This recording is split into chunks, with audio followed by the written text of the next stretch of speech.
Imagine you are lost, stripped of everything you love, dragged hundreds of miles from your home and forced to watch as your children are torn from your arms. Now, imagine it's October. The Appalachian winter is closing in like a fist, and your only way home is a 600-mile walk through an untamed wilderness. You have no food, no map, and no weapon but your own will to live. How far would you go to get back? Would you eat tree bark and frozen roots? Would you crawl on frostbitten feet until the bones showed through? And what would you do if the only person with you went mad from hunger and decided you were her next meal? This isn't a Hollywood script. This is the true story of Mary Draper Ingalls, a 23-year-old mother from the edge of the Virginia frontier. Her name isn't as famous as Daniel Boone's, but her journey is one of the most brutal and terrifying survival epics in American history. The official records tell us she escaped captivity and walked home. But the whispers and legends passed down through the generations tell a much darker story, one of starvation, madness, and the absolute limits of human endurance. Today, we're going to follow her bloody footprints back through time and ask a bone-chilling question. What unspeakable things did Mary have to do to survive those 43 days in a frozen hell? Before the screams, there was the quiet work of building a life from scratch. Picture it. The year is 1755, and you're standing in Draper's Meadow, a small settlement on the very edge of the known world. Today, it's near Blacksburg, Virginia, but back then, it was the last stop.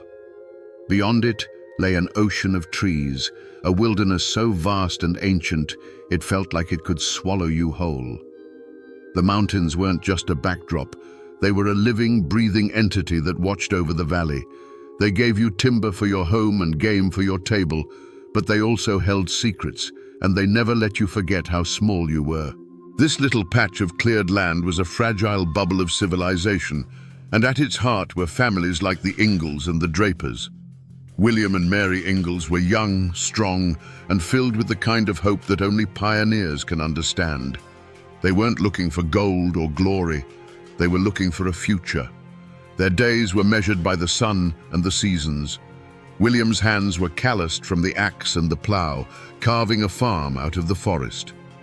Mary, just 23 years old, ran the home, her life a steady rhythm of mending clothes, tending the garden, and raising their two little boys, 4-year-old Thomas and 2-year-old George.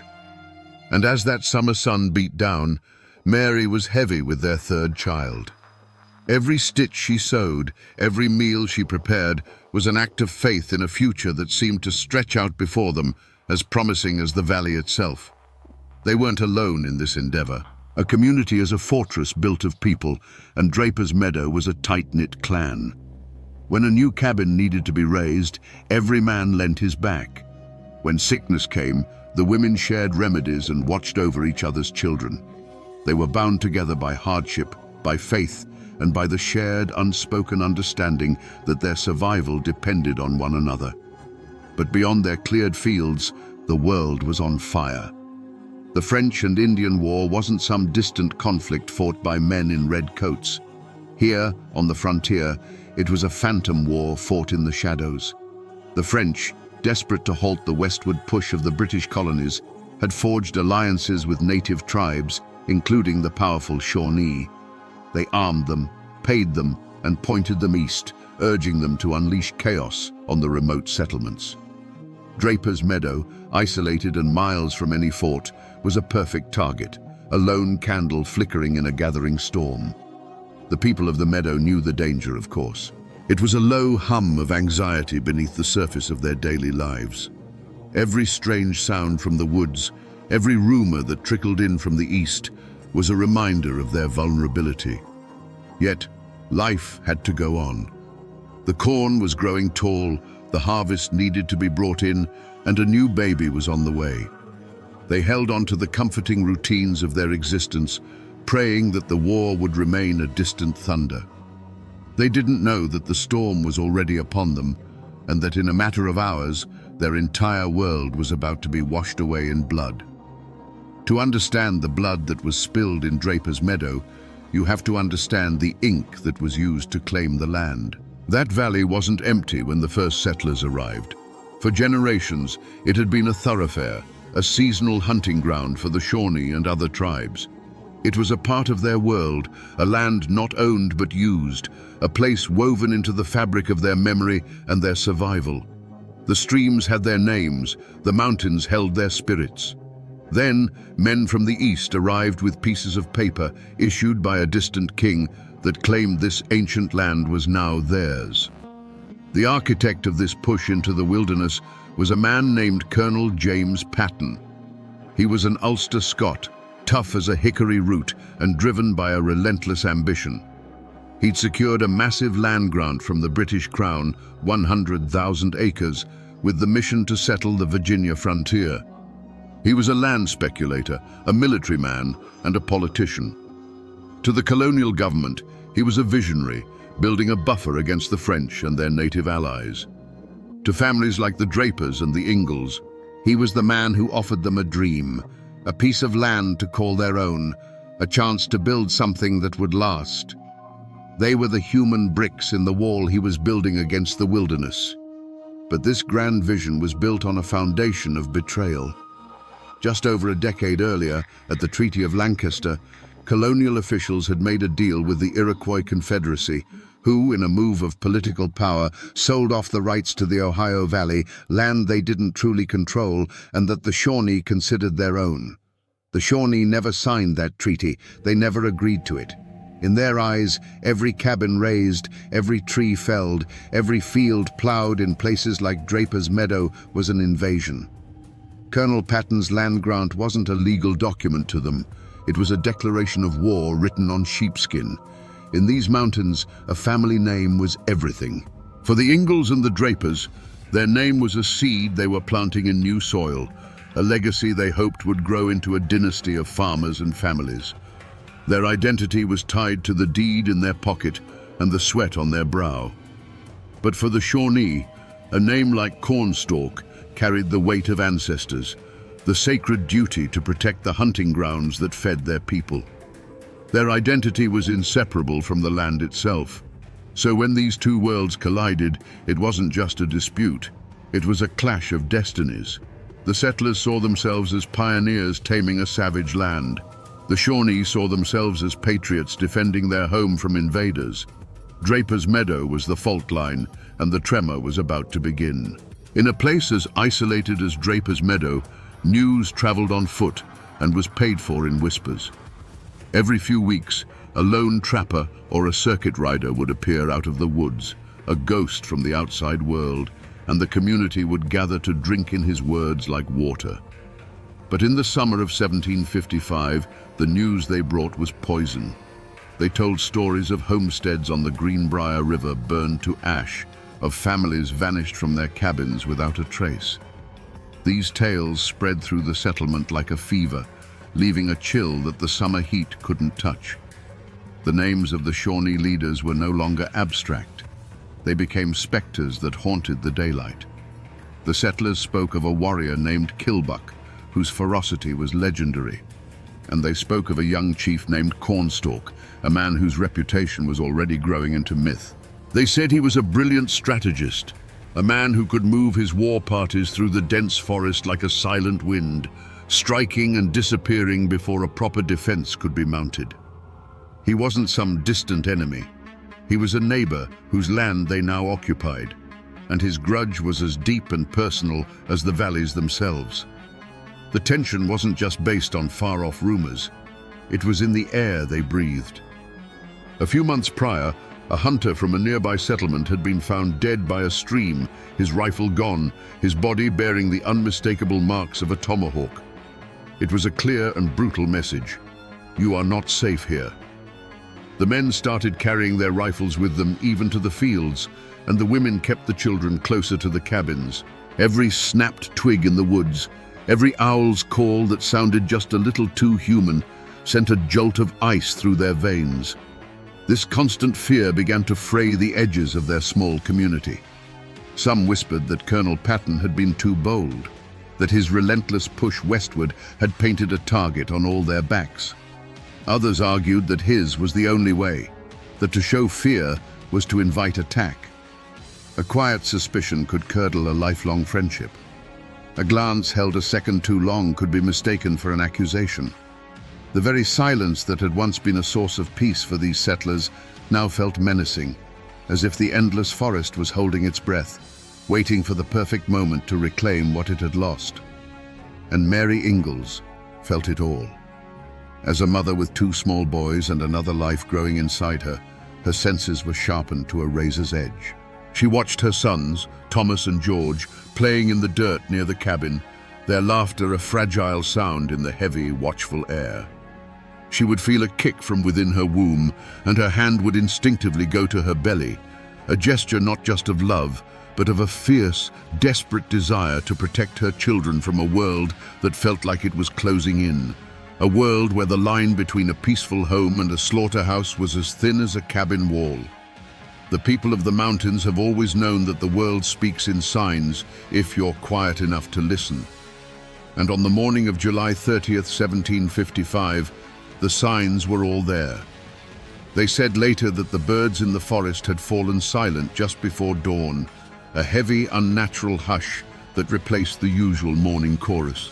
The air was thick and still, refusing to stir, holding its breath. It was the kind of oppressive quiet that comes before the sky tears open in a storm, a silence that felt heavier than any sound. The human omen arrived on horseback.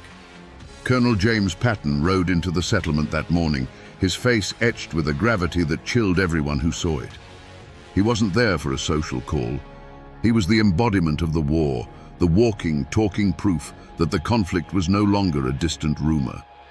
He was there to deliver ammunition and warnings, to speak of organizing the militia, to put a hard edge on the fears that had been whispered in the dark.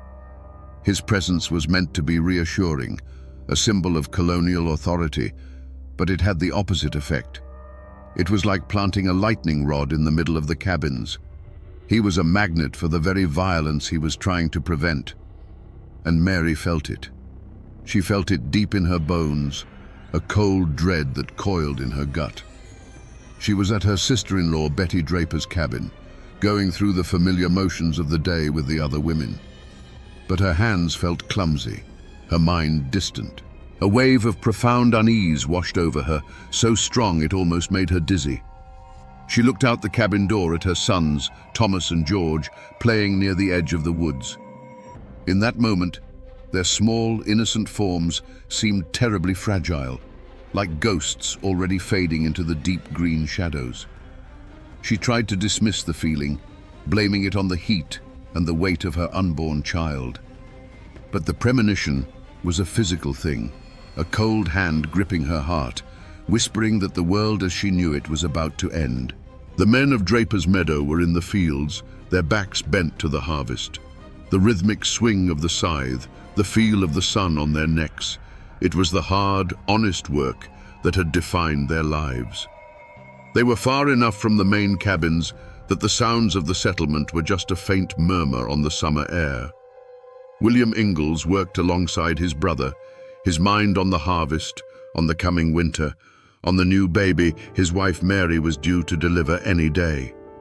Suddenly, a sound ripped through the tranquility. It wasn't a bear or a mountain lion. It was the unmistakable, terrifying crack of a rifle shot, followed instantly by another, and then a chorus of them. But it was the sound that came next that froze the blood in their veins.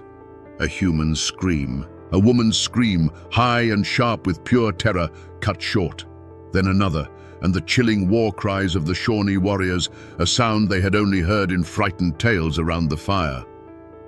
William dropped his scythe. For a heart-stopping second, he was paralyzed, his mind refusing to process the horror. Then instinct took over. He and the other men broke into a desperate sprint toward the cabins, their hearts hammering against their ribs. They were farmers, not soldiers. Some had rifles, but they were leaning against a fence line 100 yards away, useless. All they could do was run, fueled by a primal terror and a desperate need to protect their families. They burst through the tree line just in time to see hell itself. Their homes were wreathed in smoke and flame. The Shawnee warriors, their bodies slick with sweat and paint, moved with brutal efficiency. William saw it all in a horrifying slow-motion tableau. He saw Colonel Patton fall, a tomahawk cleaving his skull. He saw his neighbor, Caspar Barger, cut down as he tried to flee. But the image that would be burned into his memory forever was of his wife, Mary. He saw her being dragged from a cabin, her face a mask of shock and terror. He saw his two little boys, Thomas and George, crying, being herded like livestock by the warriors. And he saw his home, the cabin he had built with his own two hands, beginning to burn.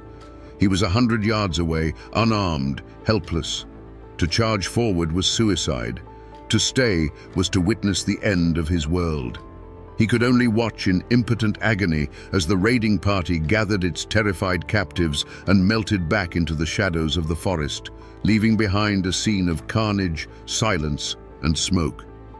The first drops of blood had become a flood, and for the survivors of Draper's Meadow, there was no going back.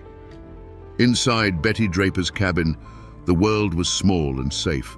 The women worked, their movements familiar, the air filled with the quiet sounds of domestic life. Then the sound came. It wasn't thunder. It was the sharp, flat crack of a rifle, so close it made the floorboards vibrate. Before a single question could be asked, another shot echoed it, and the outside world erupted into a symphony of terror. The cabin door didn't open. It was obliterated, kicked in with a single violent motion. It was as if the forest itself had burst into the room, a whirlwind of painted faces, dark eyes, and the glint of steel. There was no negotiation, no warning.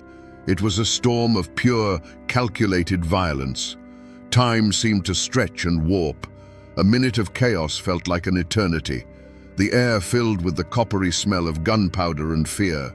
Betty Draper instinctively clutched her infant child to her chest, a desperate, futile shield of a mother's love. A warrior moved towards her with a terrifying, fluid speed. There was a swift, brutal motion, a blur of action that the mind couldn't properly track, followed by a hollow thud against the cabin's log wall. The infant's desperate cry was instantly and unnervingly silenced. Betty's mouth opened in a scream that made no sound, her arms, suddenly light, falling empty to her sides. Outside, Colonel James Patton, a man who had faced down governors and generals, met his end not in a formal battle, but in his own front yard. He was a pillar of colonial strength, but against the lightning speed of the raid, he was just a man. He managed to draw his sword, a flash of silver in the chaos, but he was overwhelmed in an instant. He fell face down into the very dirt he had fought so hard to claim, his authority dissolving into the bloody earth. Mary saw it all in disconnected flashes of nightmare logic. She saw a painted hand clamp down on her son Thomas' small arm, yanking him forward. She saw George, just a toddler, his face a mask of tears and utter confusion as he was lifted from his feet.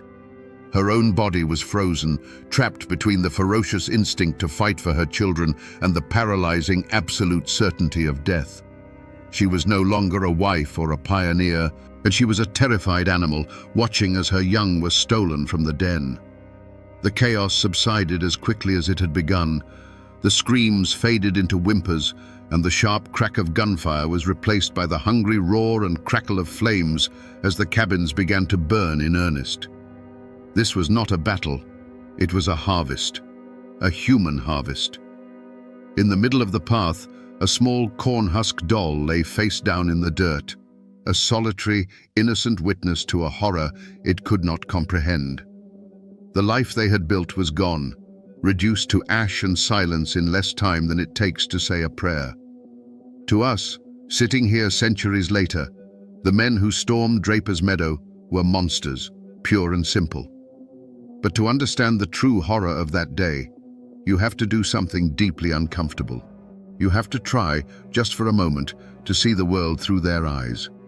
In their own minds, they were not criminals. They were soldiers, patriots. They were the righteous hand of vengeance for a people being systematically erased from their own lands. Imagine a young Shawnee warrior, perhaps even Cornstalk himself, lying on a ridge overlooking the settlement the night before. He doesn't see cozy cabins filled with hopeful families. He sees an infection. He sees a scar on the land that his ancestors had hunted for 1,000 years. Every puff of smoke from a settler's chimney is a signal of his people's slow death. Every ring of an axe is the sound of his world being torn apart. The laughter of the children playing in the dirt is the sound of his own children's future being stolen. Their logic was as cold and hard as a river stone. These people are the vanguard of an endless wave that will not stop until the Shawnee way of life is nothing but a memory. They believed that to stop a flood, you must break the dam. The switch didn't flip for them on that July morning. It had been flipped years before, in council houses where they heard of broken treaties and stolen land. The raid on Draper's Meadow wasn't an act of passion. It was a calculated act of war, a political statement written in blood and fire. When a warrior struck down Colonel Patton, he wasn't just killing a man. He was striking down the symbol of the government that had betrayed them. When another committed that unspeakable act against Betty Draper's infant, in his mind, it was a terrifying but logical act of total war. It was a message sent with brutal clarity. We will not just kill your men. We will erase your future. We will burn the memory of you from this land. There is no safe place for you here. After the slaughter, as they melted back into the forest with their terrified captives, there was likely no remorse. There was grim satisfaction. The objective was complete. The enemy outpost was destroyed. The captives were a valuable prize. Women and children could be adopted into the tribe to replace their own people lost to war and disease. The boys, like Thomas and George, were a blank slate, young enough to be molded into Shawnee warriors. Mary, with her skills, was a useful asset. To them, this was not a massacre. It was a successful military operation. They were not filled with a chilling emptiness, but with the grim purpose of a people fighting a desperate war for their very survival. And that, my friends, is a far more terrifying truth than simple, mindless evil. For a long time, no one moved. The surviving men stood frozen at the edge of the tree line, watching the black smoke curl into the indifferent blue sky. The silence that fell over Draper's Meadow was louder than any scream. It was a dead, hollow quiet, punctuated only by the hungry crackle of the fires that were consuming their homes, their past, and their future. Finally, cautiously, William Ingalls and the others began to walk forward, moving like old men into the ruins of their own lives. The scene that met them was one of biblical devastation. The ground was littered with the refuse of the attack, spent wadding from the rifles, a discarded tomahawk, and the bodies of their friends and neighbors. They found Colonel Patton, his silver hair matted with blood. They found Caspar Barger. They found the others who hadn't been fast enough. Every step was a new horror, a new confirmation of the nightmare they had just witnessed.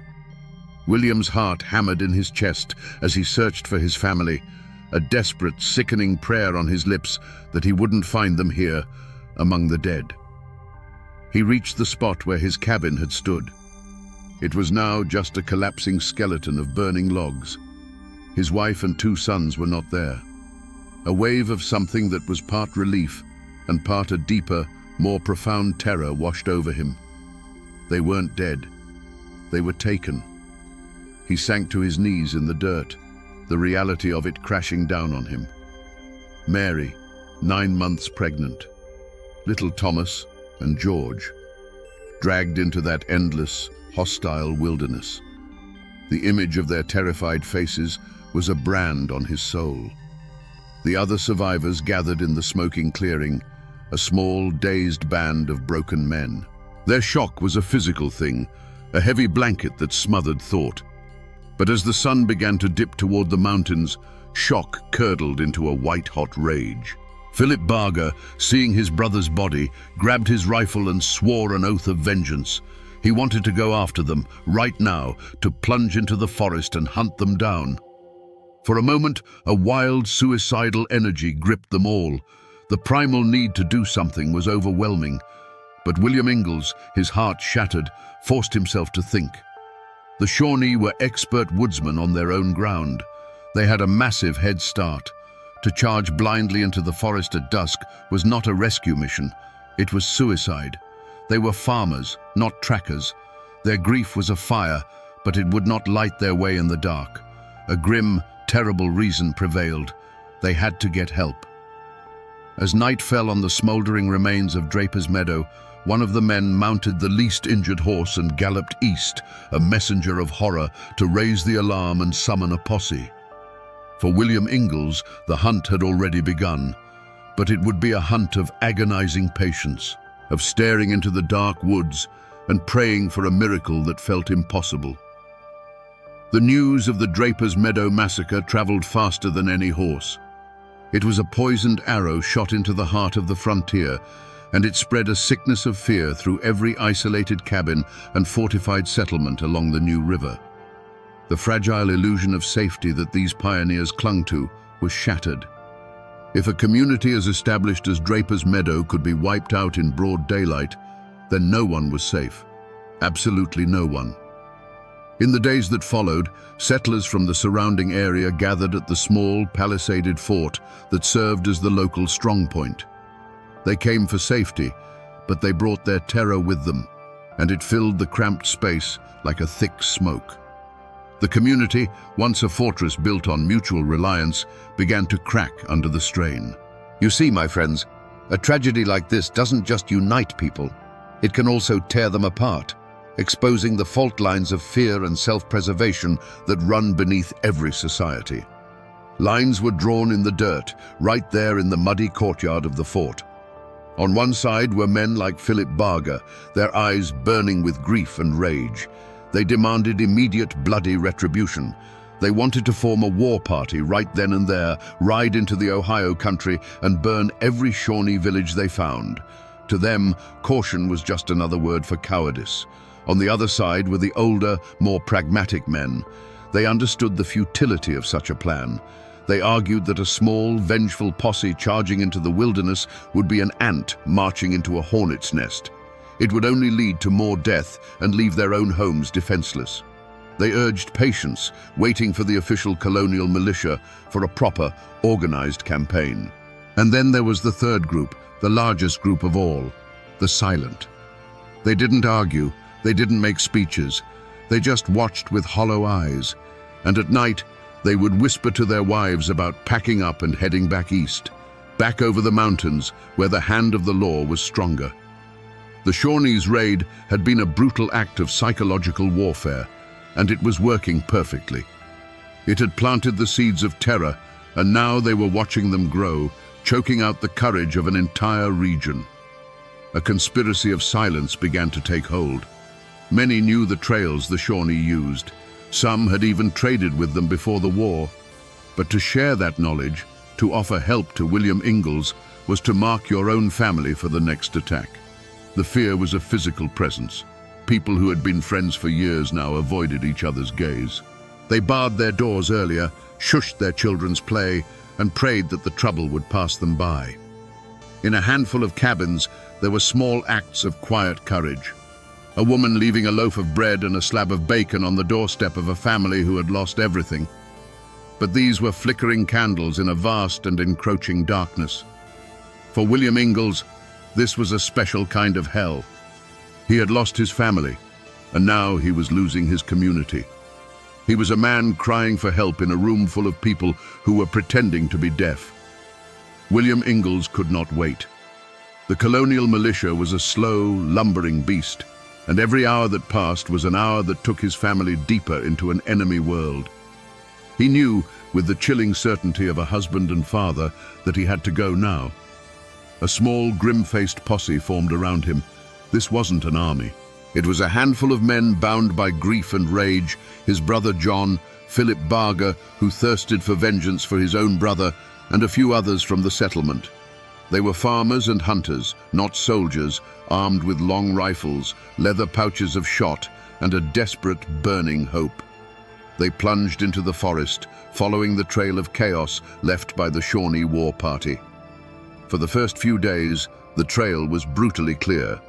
The warriors, confident in their head start, had made little effort to hide their tracks. The posse found the campsites, the ashes of small fires still warm. They found discarded items dropped by the captives, a woman's comb, a torn piece of a shirt. Each discovery was a double-edged sword, a spark of hope that they were on the right path, and a fresh stab of pain, a tangible reminder of the terror their loved ones were enduring. William would pick up these small things, his hands trembling, imagining Mary or his sons just hours ahead, just beyond the next ridge. But the Appalachian wilderness is not a neutral ground. It is a fortress of tangled rhododendron, steep ravines, and confusing mist-shrouded peaks. It was a home to the Shawnee and a deadly maze to the settlers. The posse was strong, driven by adrenaline and fury, but the mountains began to wear them down. The easy trail became a phantom. The Shawnee, knowing they were now being pursued, began to use every trick of their ancient craft. They walked for miles in the rocky beds of streams, leaving no footprints. They split their party, creating false trails that led to nowhere, then regrouped miles away. The hunt became an ordeal against nature itself. The men's provisions dwindled. Exhaustion settled into their bones, a cold, heavy weight that even their rage couldn't burn away. They were chasing ghosts. The mountains seemed to swallow the trail whole. One afternoon, after days of grueling pursuit, they came to the edge of a wide, stony creek bed. The tracks, which had been their only physical connection to William's family, simply ceased to exist. They had vanished. The men cast about for hours, wading through the cold water, scanning the opposite bank, but found nothing. The trail was gone. The silence that fell over the small band of men was profound. They stood in the middle of an infinite forest, defeated. The fire of their vengeance had been starved of air, and all that was left was the cold ash of despair. For William Ingalls, this was a moment of absolute soul-crushing failure. He had come so close, but the wilderness had chosen a side, and it was not his. There was no fierce firefight, no dramatic rescue. There was only the quiet, brutal realization that he had lost. The walk back to the ruins of Draper's Meadow was a funeral march. The men who had charged into the woods fueled by a righteous fury now stumbled home, hollowed out by their defeat. William Ingalls had lost his family in the massacre, and now, standing at the edge of that cold stream, he had lost them all over again. He returned not as a rescuer, but as a man condemned to wait and to wonder, a ghost haunting the edge of a wilderness that had swallowed his entire world. And so, my friends, if you're waiting for the part of the story where a sheriff slaps iron cuffs on the guilty men and hauls them before a bewigged judge, I have to tell you that story doesn't exist. There was no grand trial for the warriors who fell upon Draper's Meadow. In the eyes of the colonial government, this wasn't a crime to be prosecuted. It was an act of war. The Shawnee weren't fugitives hiding within the law. They were an enemy nation with its own territory, its own leaders, and its own reasons for fighting. Cornstalk and Kilbuck would never see the inside of a Virginia courtroom. The only justice the law of men could offer was slow, clumsy, and distant. A reward was eventually posted for the return of the captives, a piece of paper that was meaningless hundreds of miles away in the Ohio wilderness. The militia, when it finally mustered, was more concerned with defending against the next raid than avenging the last one.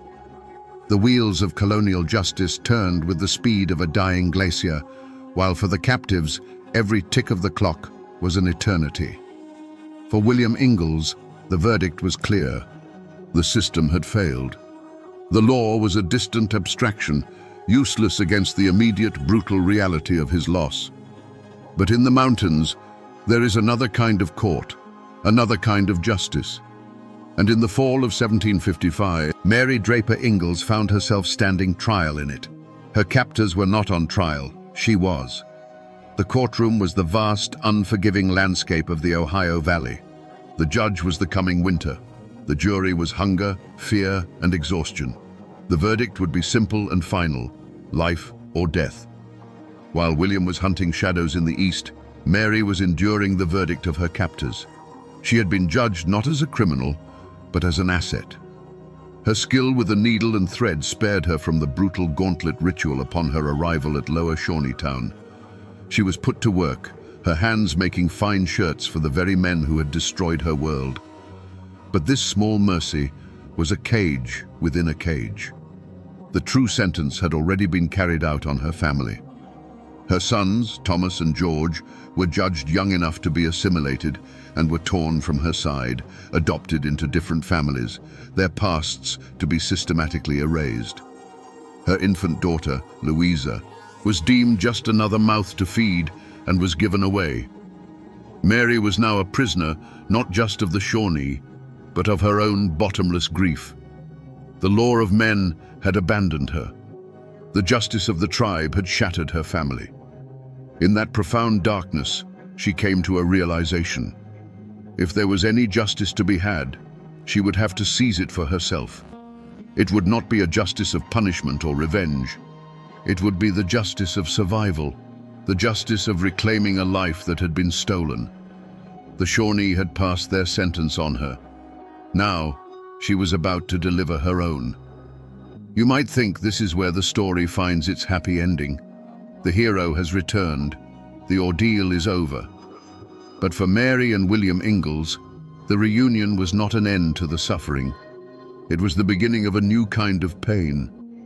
When William finally held his wife, he was holding a stranger made of skin and bone, her eyes haunted by things he could never understand. The joy of her survival was a fragile light in the crushing darkness of their shared losses. She was alive, but her children were not with her. The verdict of her escape was life, but the price was a lifetime of remembering. They could not go back to Draper's Meadow. The place was a tomb, the very soil poisoned with memories. So they moved on, driven by the pioneers' stubborn refusal to be broken. They settled on the New River, establishing Ingalls Ferry, a vital link that would become a cornerstone of the region. They built a new home, had more children, and tried to stitch together the shredded fabric of a normal life. But a curse followed them. The knowledge that their eldest son, Thomas, was still out there, somewhere in the Ohio country, was a wound that would not heal. And the ghosts of their two youngest, George and their infant daughter Louisa, who they would later learn had both died in captivity, were a constant presence. Mary had survived, but a part of her soul had been left behind in that frozen wilderness, forever wandering. And what of the men who had brought this hell upon them? The wheels of mountain justice turn slowly, but they grind exceedingly fine. The war raged on for years, a bloody, tangled ledger of raid and reprisal. The Shawnee leader, Cornstalk, would continue to be a formidable adversary to the colonists. But his fate would be a dark mirror of the violence he had unleashed. Years later, in 1777, he would go to an American fort on a mission of peace to warn them of an impending attack by other tribes. Instead of being treated as a diplomat, he was taken hostage. And when a settler was killed nearby, a vengeful mob stormed the fort and murdered the unarmed Cornstalk in cold blood. There was no trial, no judge. It was the same brutal, lawless justice of the frontier that had visited Draper's Meadow, coming full circle. The community itself tried to forget. The name Draper's Meadow was spoken in hushed tones, if at all. The site of the massacre was abandoned, the burned-out cabins slowly reclaimed by the forest, the graves of the dead sinking back into the earth. It became a haunted place, a scar that the land itself was trying to cover over. The survivors scattered, seeking new ground, trying to build lives far from the shadows of that terrible day. The story was not celebrated or memorialized. It was buried. It was a trauma so profound that the only way people knew how to deal with it was to turn their backs and walk away, hoping the silence would eventually smother the screams. But a story this powerful doesn't just fade away into the mist. It leaves echoes.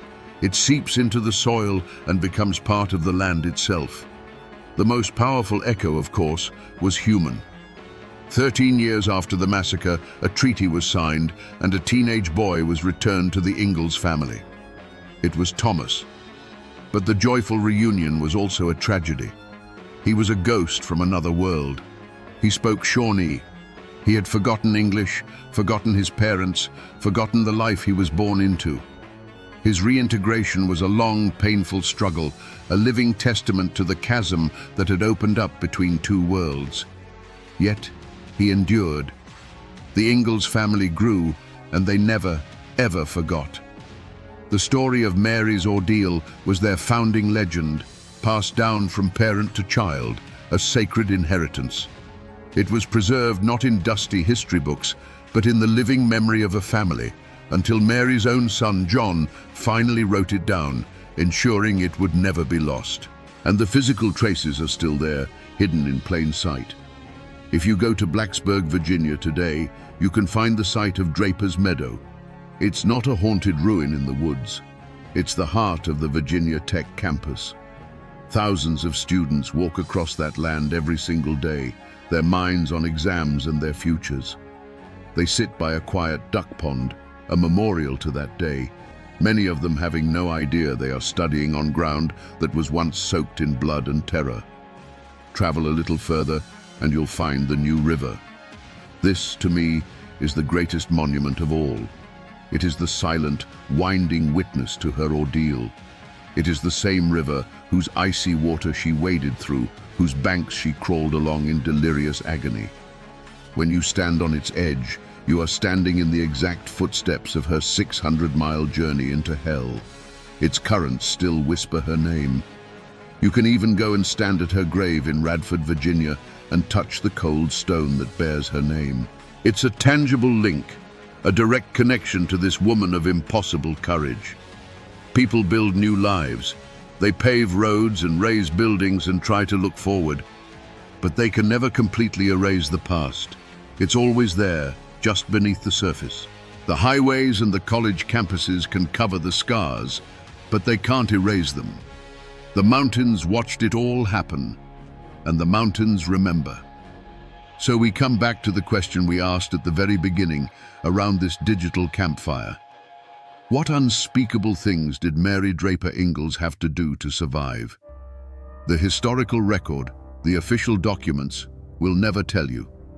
They can only tell you the distance she walked and the date she returned.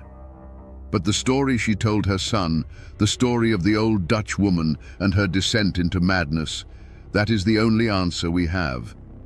Did the woman truly try to kill and eat her? Or was it a terrifying hallucination brought on by starvation, Mary's own mind fracturing under the strain? In the end, my friends, it doesn't matter. The horror was real either way. Mary walked to the absolute zero point of human experience, a place where civilization is stripped away and only the primal will to live remains. The unspeakable thing she did was look into that abyss and find the strength to crawl back out. This is not just a story of survival. It is a story about two kinds of strength. There is the strength of the warrior, the strength to conquer, to take, to destroy. We saw that in the brutal efficiency of the raid. But then there is another kind of strength, a quieter and perhaps more profound kind.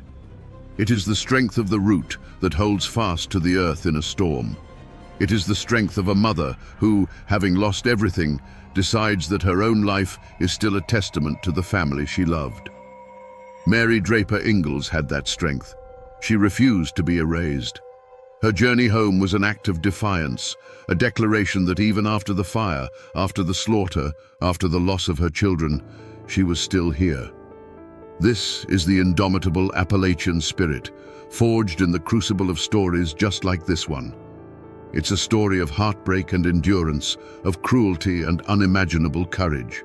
It reminds us that the foundations of this country were not built on neat treaties and noble ideals alone. They were built on the suffering and the sacrifice of people like Mary, on ground consecrated by blood and tears. Her journey is seared into the very landscape, a lesson that must not be forgotten. And now, my friends, you know the rest of the story.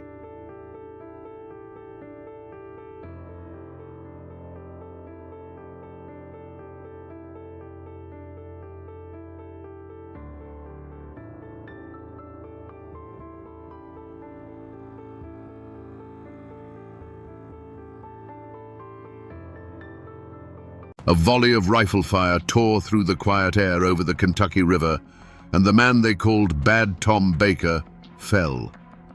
The one-armed king of Clay County, a figure whispered about with a mix of terror and awe, disappeared into the murky water.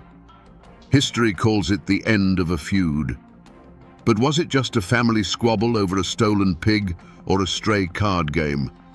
Or was it the assassination of a tyrant who had turned the law into his personal weapon and ruled an entire county through sheer brutal force? Today, we dig past the headlines to find the truth behind Appalachia's most feared family dynasty. To understand the Bakers, you have to understand the land that shaped them.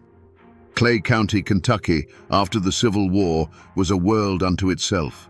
Carved by deep, misty valleys the locals call hollers, it was a place where the modern world's grip was weak. The people here, mostly descendants of tough Scottish-Irish settlers, lived by a code much older than any state constitution. Family wasn't just important, it was everything. Your clan was your nation, your church, and your army, all rolled into one. Life was hard, scraped from thin soil and dense forests. Logging and salt mining were the only real industries, and in a place with so little power wasn't measured in dollars, but in influence. The most coveted prize was the sheriff's badge, because whoever held it didn't just enforce the law, they were the law. They controlled taxes, settled disputes, and decided who prospered and who starved. It was a king's throne in a kingdom of log cabins and dirt roads. This isolated world was a powder keg waiting for a spark. The Civil War had split communities down the middle. Neighbor fought neighbor, and those wounds never truly healed. The Bakers had largely sided with the Union, while many of their future rivals, like the Howards, had fought for the Confederacy. They returned from the war not as countrymen, but as vanquished foes and bitter victors, forced to live side by side in these tight, unforgiving hollers. Every day was a fragile truce. Men worked their land with a rifle never far from reach. They gathered at the county seat of Manchester with pistols tucked in their belts, their eyes constantly scanning for the face of an old enemy. They were proud, stubborn people, steeped in a tradition where an insult to one was an insult to all, a debt that could only be paid in blood. They didn't know it yet, but their way of life was standing on the edge of a cliff. The world of quiet mountain self-reliance was about to be shattered by a feud so brutal it would become a legend. A small grudge, born from this soil steeped in hate, was about to grow into a war that would drench the courthouse steps in red and leave a legacy of fear that would echo for 100 years. History loves a clean starting point. A single gunshot, a stolen kiss, one insult that tips the world into chaos. But in the mountains, feuds rarely have a single beginning. They fester. They grow in the dark like mold, feeding on old wounds and whispered grudges. The Baker-Howard feud was no different. Some old-timers swear it started over a card game when a Baker accused a Howard of cheating, and words gave way to fists, then knives. Others say it was something as simple and as serious as a stolen boar. The truth is, it doesn't matter which spark lit the fuse. The whole county was a powder keg that had been sitting since the Civil War, just waiting for any reason to explode. And the man who struck the match was Thomas Baker, known to history as Bad Tom. He wasn't just another brawler in a long line of them. He was different. There was a cold fire in his eyes, a charisma that drew men to him, and a ruthlessness that made them fear him. He'd lost an arm in a sawmill accident, but this only added to his mythic stature. With one hand, they said, he could handle a rifle better than any two-handed man in the state. He was the living embodiment of his family's pride and their rage, and he didn't just join the simmering conflict, he became its heart. The feud might have remained a series of back-alley brawls and drunken shootouts, if not for one thing: politics. Bad Tom saw that true power wasn't just in the barrel of a gun, but in the sheriff's badge that could legitimize its use. He ran for sheriff, and through a campaign of charm, intimidation, and likely a few backroom deals, he won. This was the point of no return. The law was no longer a neutral force in Clay County. It was now a weapon pointed directly at the heart of the Howard clan and their allies. Suddenly, the game had changed. This was no longer just about family honor. It was about survival. For the Howards, facing a sheriff who was also their sworn enemy, there was no court of appeal, no neutral ground. Their only path was to fight back with the same ferocity. The threats, once muttered in saloons, became open declarations of war. A loaded cartridge might be left on a windowsill, a silent promise of what was to come. A rider might gallop past a Howard cabin in the dead of night, firing a single shot into the darkness, not to kill, but to remind them that they were never safe. The time for talking was over. Under the reign of Bad Tom, the streets of Manchester, the county seat, became a theatre of war. Court days were the most dangerous. The air would grow thick with tension as the armed clans gathered, their eyes locked on each other across the town square. It wasn't a matter of if violence would erupt, but when. And one day, it did, in a way that would be seared into the county's memory forever. As the Howards and their allies stood on the courthouse steps, the world exploded in a deafening roar of gunfire. From concealed positions, the Bakers unleashed a coordinated volley. For a moment, there was only the thunder of rifles and the acrid smell of gunpowder smoke. Then came the screams. Men who had been standing tall moments before crumpled to the ground. The white columns of the courthouse, symbols of law and order, were stained with something other than rain. When the gun smoke finally cleared and a ringing silence fell, the ground was littered with the fallen. The law hadn't just been broken, it had been executed in broad daylight.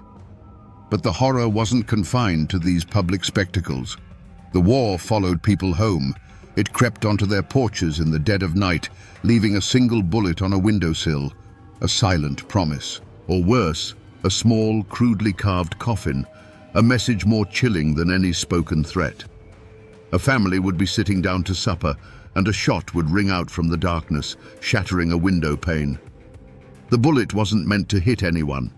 It was meant to shatter their peace, to remind them that they were never safe, to exhaust their nerves until they broke. The mountains, once a source of comfort, became an enemy. Every bend in the road, every dense patch of woods, could be hiding an ambush. The Bakers knew these hills like the back of their one remaining hand. They would strike from the trees like ghosts and melt back into the forest, leaving behind only chaos and fear. Travel between hollers became a life-or-death gamble. Perhaps the darkest tale whispered about Bad Tom was the one about his own cousin. The story goes that the man showed a moment of weakness, a flicker of cowardice in the face of the enemy. For Bad Tom, this was a betrayal worse than any other. He summoned the man to the family home, and as the cousin stood on the doorstep, a single shot echoed through the holler. It was a message to everyone, friend and foe alike. In the Baker clan, loyalty was absolute, and the price for breaking the code was paid on the spot, without hesitation. After the smoke cleared from the courthouse steps, a new kind of silence fell over Clay County. It wasn't peace, it was the suffocating quiet of absolute fear. Doors were bolted, windows were shuttered, and the streets of Manchester emptied as if a plague had swept through.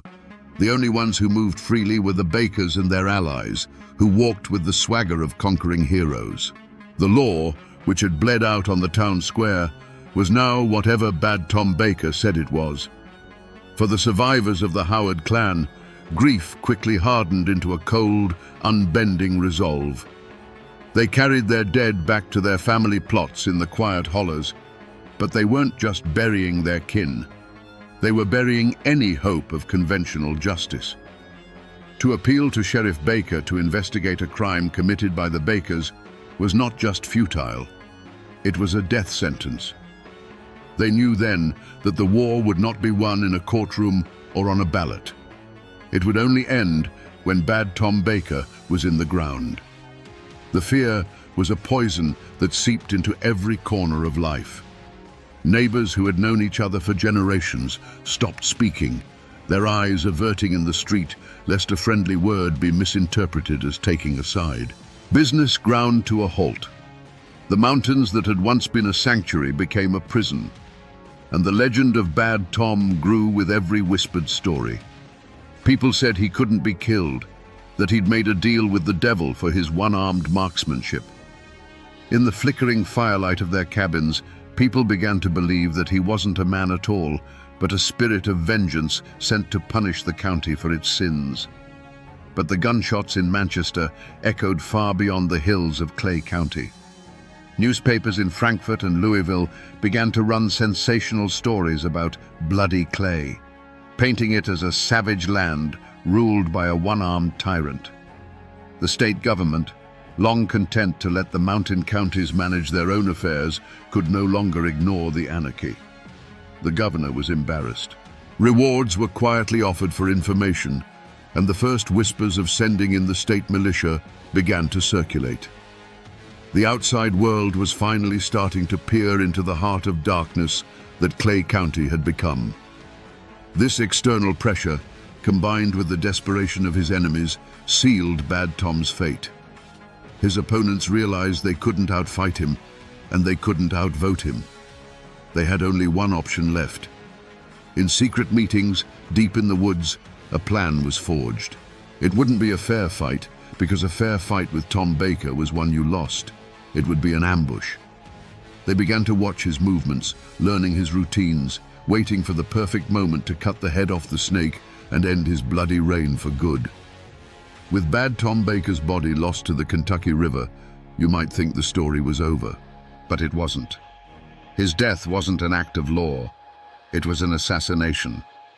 And now, the law of men finally came to Clay County. The state, embarrassed and angry, sent in troops and prosecutors. The war of ambushes and shootouts was over. The war of witness stands and gavels was about to begin. The courthouse, once a battlefield, was now to be a place of judgment.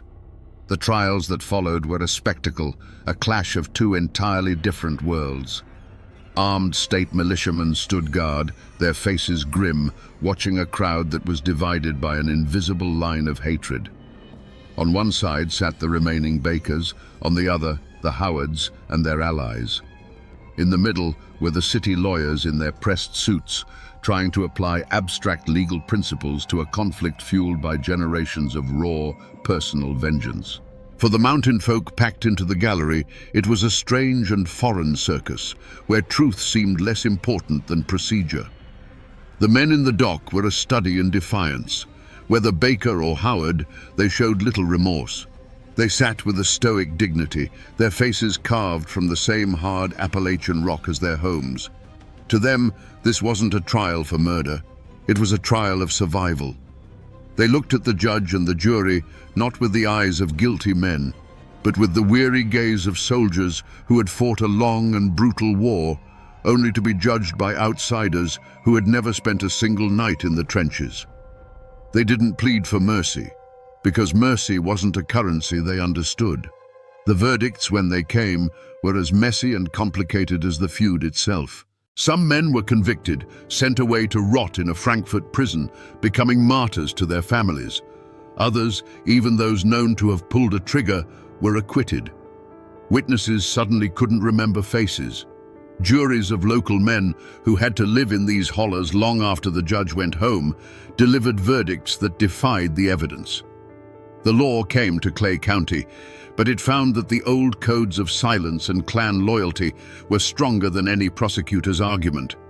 In the end, the state declared the feud officially over. The newspapers reported that justice had been served. But was it? For the people who lived it, the court's justice felt hollow. It didn't bring back the dead. For every man sent to prison, another known killer walked free. The trials didn't bring closure. They just forced the hatred underground, where it would simmer for another generation. The law of men had imposed a fragile peace, but the justice of the mountains, a justice of blood for blood, was left unfinished, an angry ghost that would haunt the hollers for years to come. The trials ended, the troops went home, and a quiet, exhausted peace settled over Clay County. The Baker dynasty, once a force that could command a private army and bend the law to its will, crumbled. Without the iron fist of Bad Tom to hold it together, the clans scattered like ashes in the wind. Some of his sons and lieutenants went to prison. Others moved away, changing their names to escape the shadow of their family's bloody reputation. The name that once inspired terror now became a quiet mark of a past best left buried. But the past is never truly buried in these mountains. It just sleeps. If you go to Manchester today, you'll see a modern town. The courthouse that once ran with blood has likely been renovated, its columns scrubbed clean. But if you look closely, the real story is still there. It's in the small, forgotten family cemeteries hidden up in the hollows, where weathered headstones bear the names of young men who didn't die of old age. The dates tell a silent story of a war that history books barely mention. The land itself seems to hold the memory. And if you find an old man sitting on his porch and you ask him about the feuds, you'll see a change in his eyes. The stories are still told, not as history, but as cautionary tales whispered on long winter nights.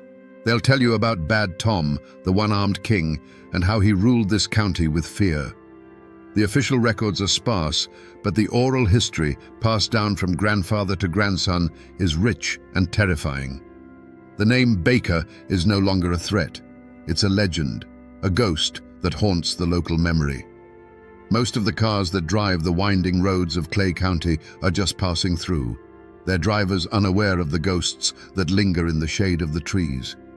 But the mountains remember everything. They remember the gun smoke and the screams. The Kentucky River still flows, the same dark water that swallowed the body of Bad Tom Baker, taking his secrets with him. The feud is over, but its echo remains, a permanent part of the landscape, a whisper in the Appalachian wind. So we return to where we began, with the body of Bad Tom Baker sinking into the Kentucky River. Was his story just another bloody chapter in a family feud, born from a stolen pig or a crooked card game? The truth is, it was so much more than that. It was the story of how a man, forged in the fires of isolation and clan warfare, took the ancient mountain code of honor and twisted it into a crown. He wasn't just a feudist, he was a king, and Clay County was his brutal, bloody kingdom. His death wasn't just an act of revenge, it was a regicide, the only way his subjects knew to end a tyrant's reign. The story of the Baker dynasty is a dark mirror held up to the heart of Appalachia. It's a testament to the indomitable spirit of its people, their fierce loyalty, their stubborn pride, and their refusal to bow to any authority but their own. But it's also a terrifying lesson in what happens when that spirit is poisoned by poverty and old hatreds. It shows us how thin the line is between a man protecting his family and a man destroying his community, between justice and vengeance. This isn't just a tale of outlaws and shootouts, it's a story about a forgotten America, a world where the only law that mattered was the law of blood. The men who fought and died in these hills weren't simple villains. They were complex, desperate men, living by the only code they'd ever been taught. Their legacy is a reminder that the past is never as clean or simple as the history books would have us believe. And that is why we must keep these stories alive, pulled from the shadows of the misty hollows. Because they remind us of the fire and the blood that shaped this land, and of the ghosts who still walk here. And now, my friends, you know the rest of the story. Imagine this for a moment. A 10-year-old boy and his 7-year-old sister, barefoot and bleeding, crashing through the Appalachian wilderness. In the boy's arms is a crying infant. They are the only thing left of their family. Behind them, in the chilling silence that always follows the screams, lies the ruin of their home and the bodies of their father and their 7 brothers. How does a family get wiped from the face of the earth in a single afternoon, leaving only children to tell the tale? The history books call it the Hannon family massacre, just another bloody footnote in the story of the American frontier. But that simple label hides a far darker and more complex truth. It hides the story of a forgotten war, of a visionary warrior fighting for his people's survival, and of a clash of worlds so violent it left ghosts that are said to haunt these mountains to this very day. Today, we journey back to that brutal summer of 1776 to find out what really happened on the day hell descended into a quiet mountain hollow. Before the screams, there was the quiet rhythm of a life being carved out of the wilderness. William Hannon's homestead was little more than a notch in the vast green cloak of the North Carolina mountains.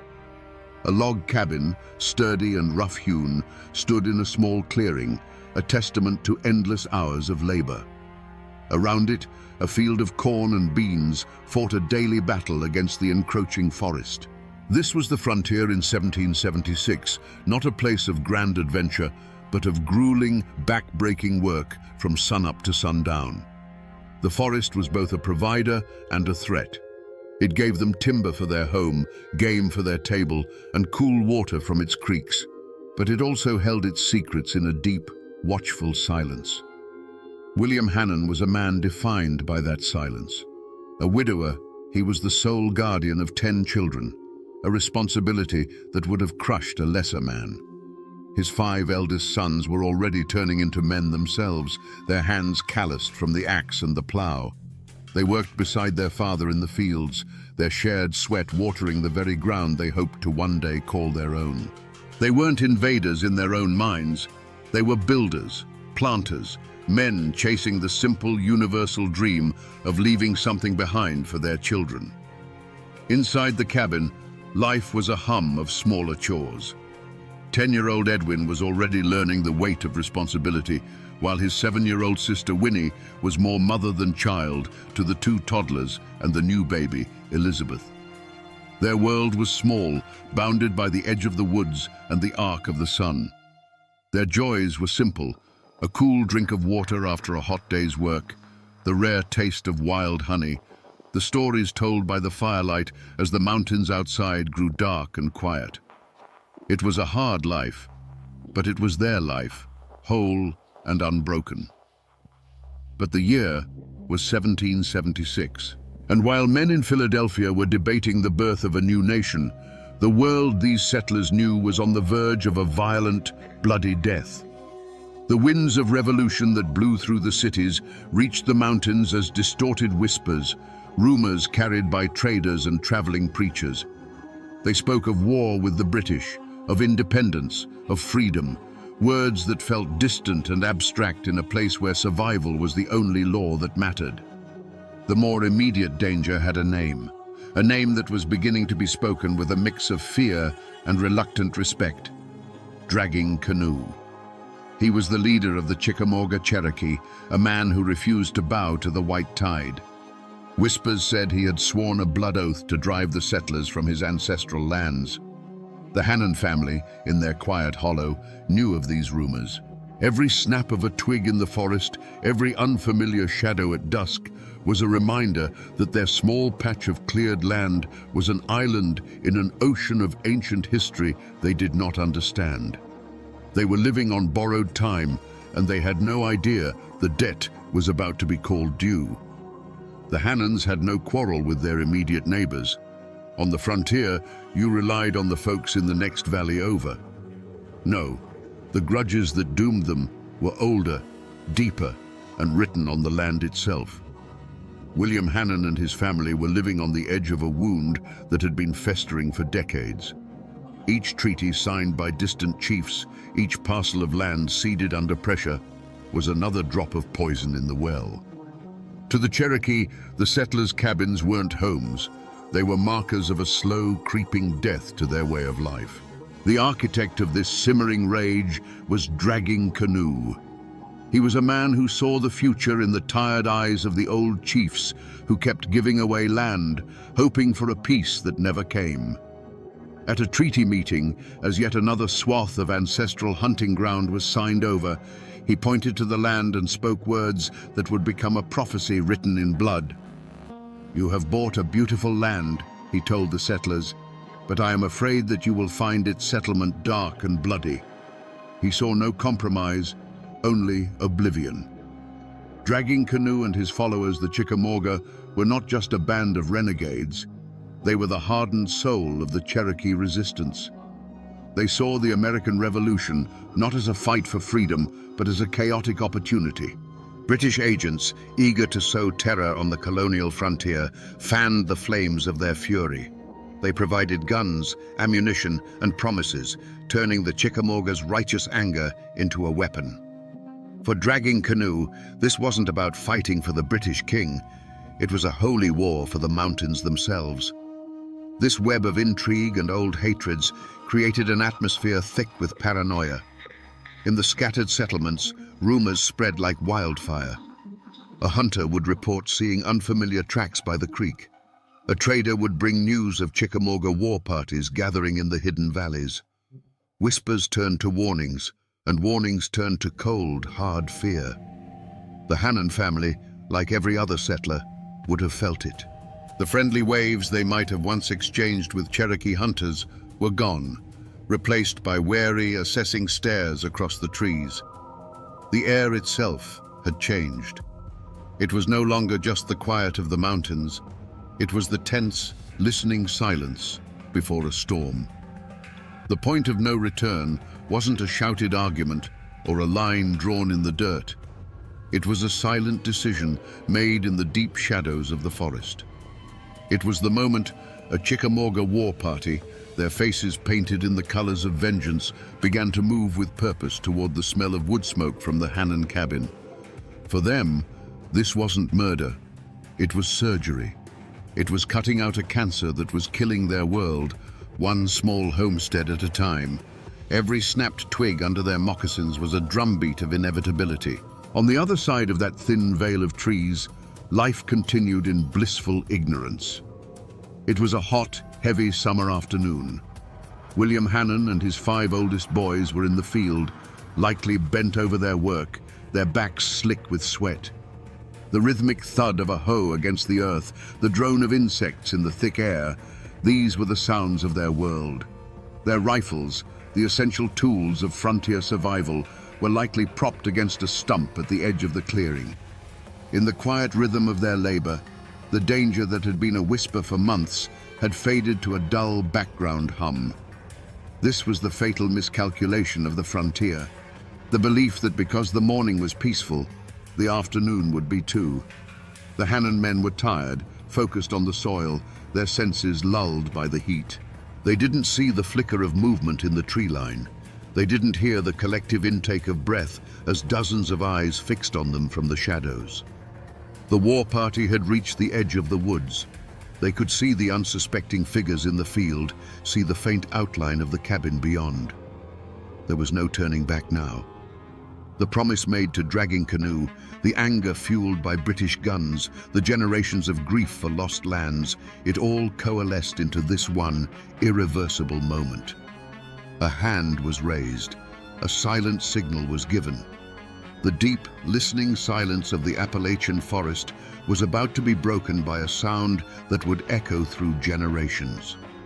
It began with a sound that didn't belong in a peaceful afternoon.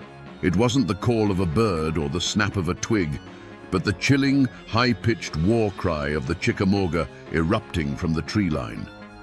For William Hannon and his 5 sons, there was no time to run, no time to even turn and grab their rifles. The world of hoeing and planting vanished in an instant, replaced by a storm of motion and violence that swept over the field.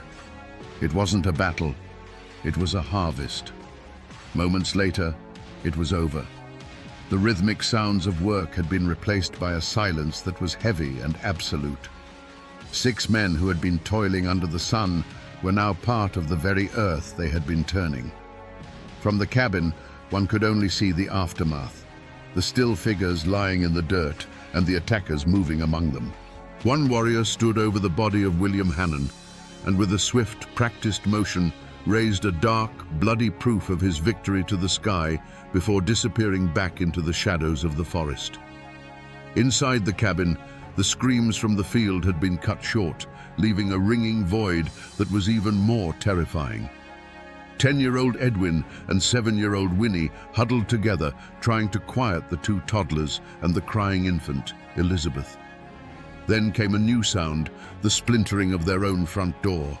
It burst inward, and the small, dim cabin was suddenly filled with huge, terrifying shadows. The air grew thick with the scent of sweat, rage, and something metallic that the children didn't understand.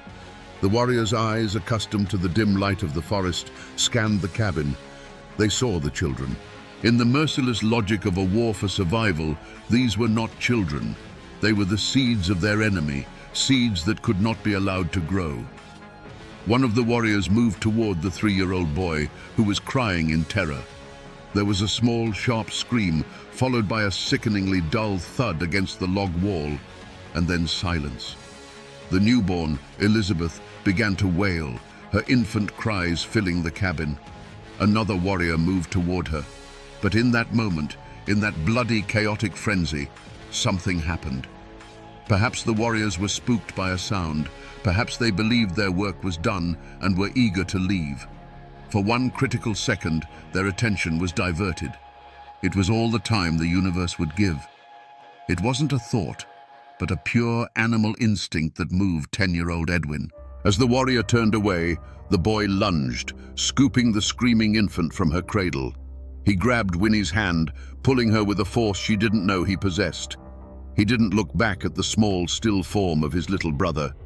He didn't look at anything but the gaping hole where the door used to be. They slipped out of the cabin like two small ghosts, leaving their own grave. Barefoot, with a screaming baby in their arms, they ran. They didn't run toward the fields where their father lay. They ran for the one place that had always seemed so dark and threatening, the only place that now offered salvation, the deep, silent woods. They plunged into the shadows, the thorny branches tearing at their skin, running from the silence that had just fallen over their home, a silence now more terrifying than any scream. For what felt like an eternity, Edwin and Winnie ran, fueled by a terror that numbed the pain of thorns and sharp rocks under their bare feet.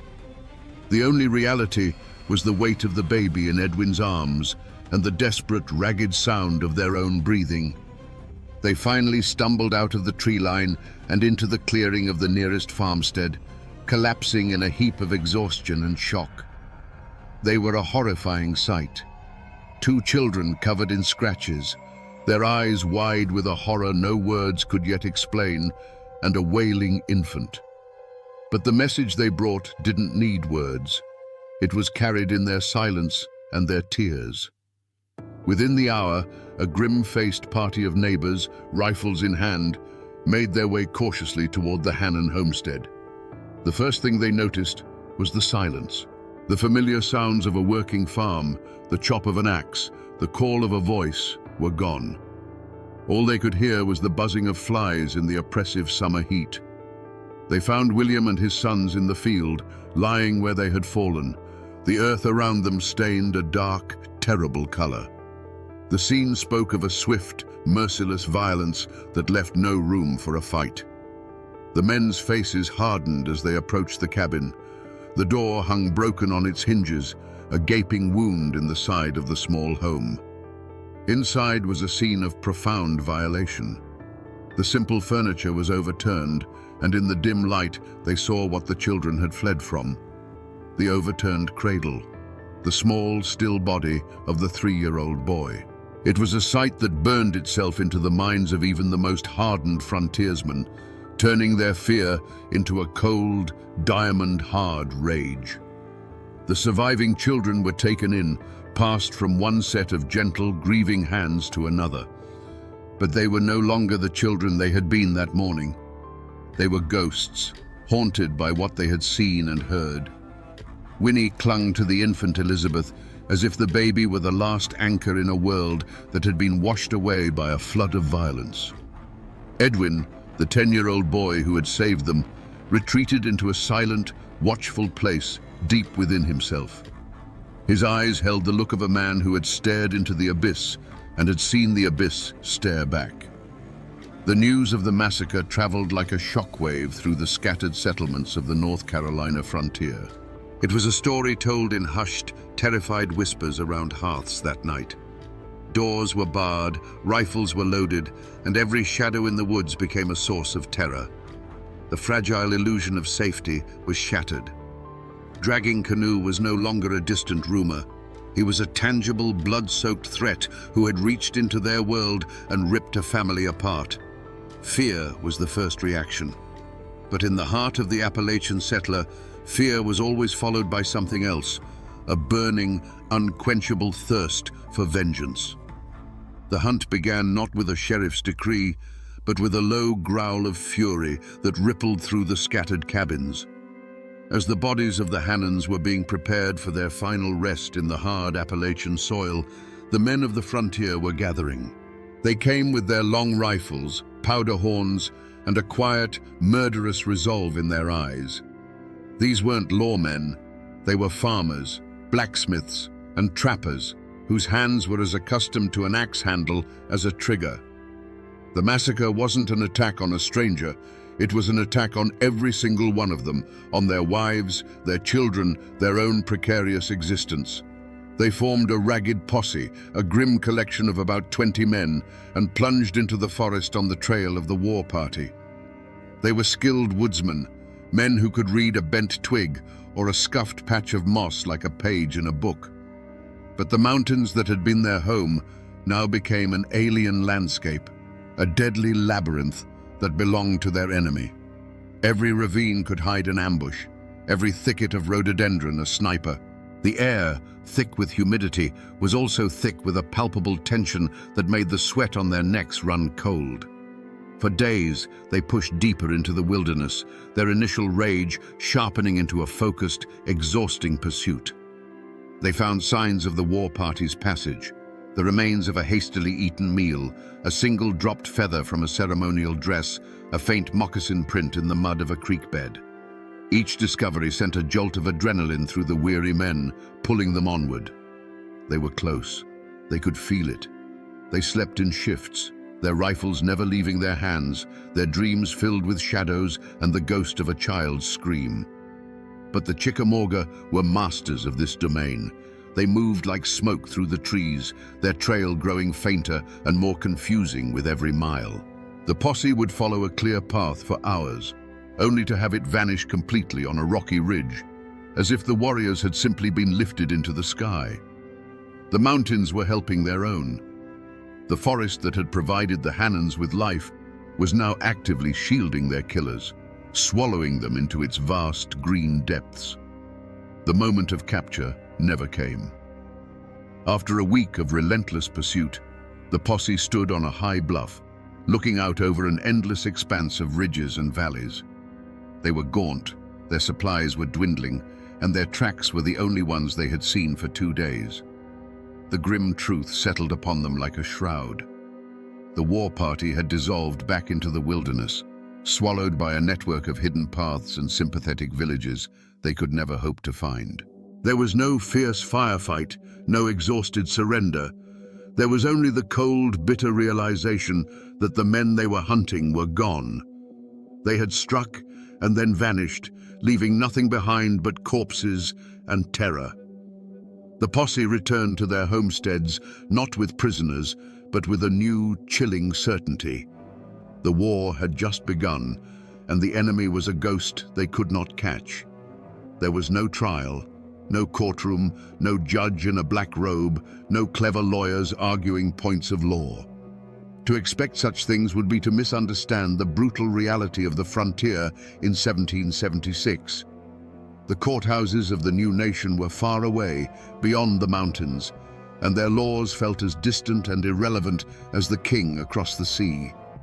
The men who killed the Hannons were never arrested, never identified, never brought before a jury of their peers. They were simply phantoms who had emerged from the forest and returned to it. The only verdict delivered was the one declared in the hearts of the settlers. The war party that had attacked the Hannons was, in their eyes, guilty beyond any doubt. The evidence was not in testimony, but in the freshly turned earth of 9 graves on a hillside. The sentence was not imprisonment, but death. Death not just to the specific warriors who had wielded the hatchets, but to the entire idea of a shared land. The massacre became a justification, a rallying cry that hardened hearts and erased any lingering thoughts of peaceful coexistence. In the place of a formal trial, there was a trial by rumor and fire. The name of Dragging Canoe became a curse, a name synonymous with savagery and evil. Any Cherokee, whether they followed Dragging Canoe or the peace-seeking chiefs, was now viewed with suspicion and hatred. The act of a single war party was laid at the feet of an entire people. This was the justice of the mountains, swift, absolute, and unforgiving. It wasn't about finding individual culprits, it was about identifying an enemy. The lack of a formal verdict was, in its own way, the most damning verdict of all. It signified that the Hannon family lived and died in a place where the rule of law had not yet taken root. Their lives were governed by a more ancient and brutal code, the code of survival and retribution. The failure of the posse to capture the killers meant there would be no clean resolution, no moment of state-sanctioned justice to close the wound. Instead, the wound was left to fester. It fueled a cycle of retaliatory raids and counter-raids that would stain the Appalachian soil with blood for another 2 decades. A brutal, undeclared war where every man was his own judge, jury, and executioner. What became of the children who ran from a cabin of ghosts? They survived, but they never truly escaped that summer afternoon. They grew up in the shadow of that day, carrying a silence that others could not understand. Legends in these mountains say that Edwin, the boy who had to become a man in a matter of seconds, grew into a hard, quiet frontiersman whose eyes were always scanning the tree line. He was a man forever at war with the memory of what he had lost. Winnie and Elizabeth, the sister and the infant she helped save, grew to become wives and mothers themselves. They built new families, and their bloodline continues to this day, woven into the fabric of Appalachia. But those who knew them said there was always a sadness that never quite left their eyes, a memory of a lullaby that ended in a scream. If you were to go looking for the Hannon homestead today, you wouldn't find it. There is no preserved cabin, no historical marker by the side of the road. The forest has long since swallowed the scar of their small field. The logs of their home have rotted back into the earth from which they came. The only physical trace left is the land itself, and perhaps a few unmarked stones on a forgotten hillside, worn smooth by 2 centuries of rain and wind. But the story did not rot away with the cabin walls. It seeped into the soil like blood, becoming a part of the local folklore. For generations, people living in that hollow have spoken of strange things. They say that on quiet, moonless summer nights, if you stand near the creek where the homestead was, you can sometimes hear the faint, ghostly sound of a baby crying on the wind. It is the soul of the murdered infant, they say, forever lost between worlds. Most people have forgotten the name William Hannon. The official histories mention the event only in passing, if at all. But the mountains remember. The old oaks that witnessed the attack still stand, their rings holding the memory of that day's terrible silence. The story isn't in a book, it's in the land itself. It's a ghost story whispered to children to keep them close to home after dark, a cautionary tale about the brutal cost of a new nation. The paper may have forgotten, but the earth never does. So we return to the question that haunted us from the beginning. How does a family get wiped from the face of the earth, leaving only children to tell the tale?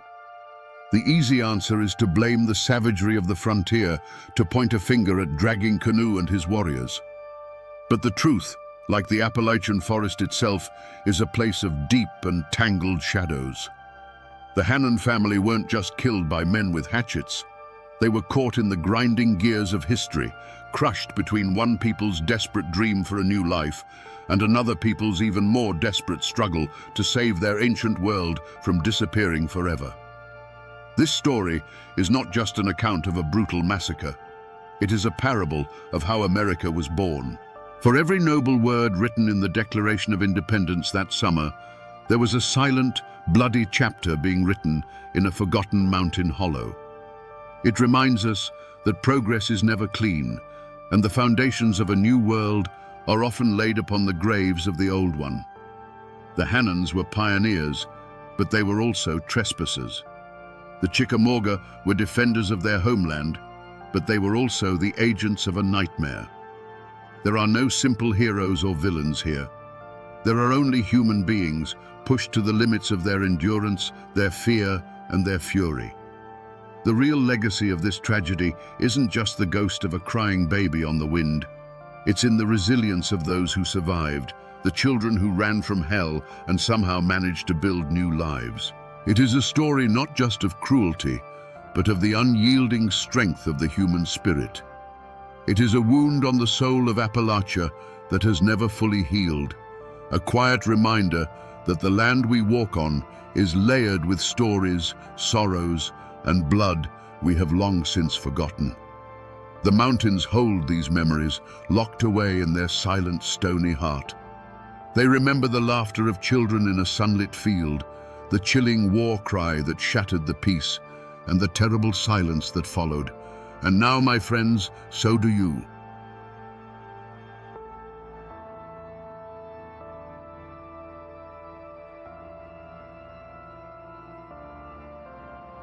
In the cold, coal-dusted hollows of 1930s West Virginia, a ghost walked the mountains.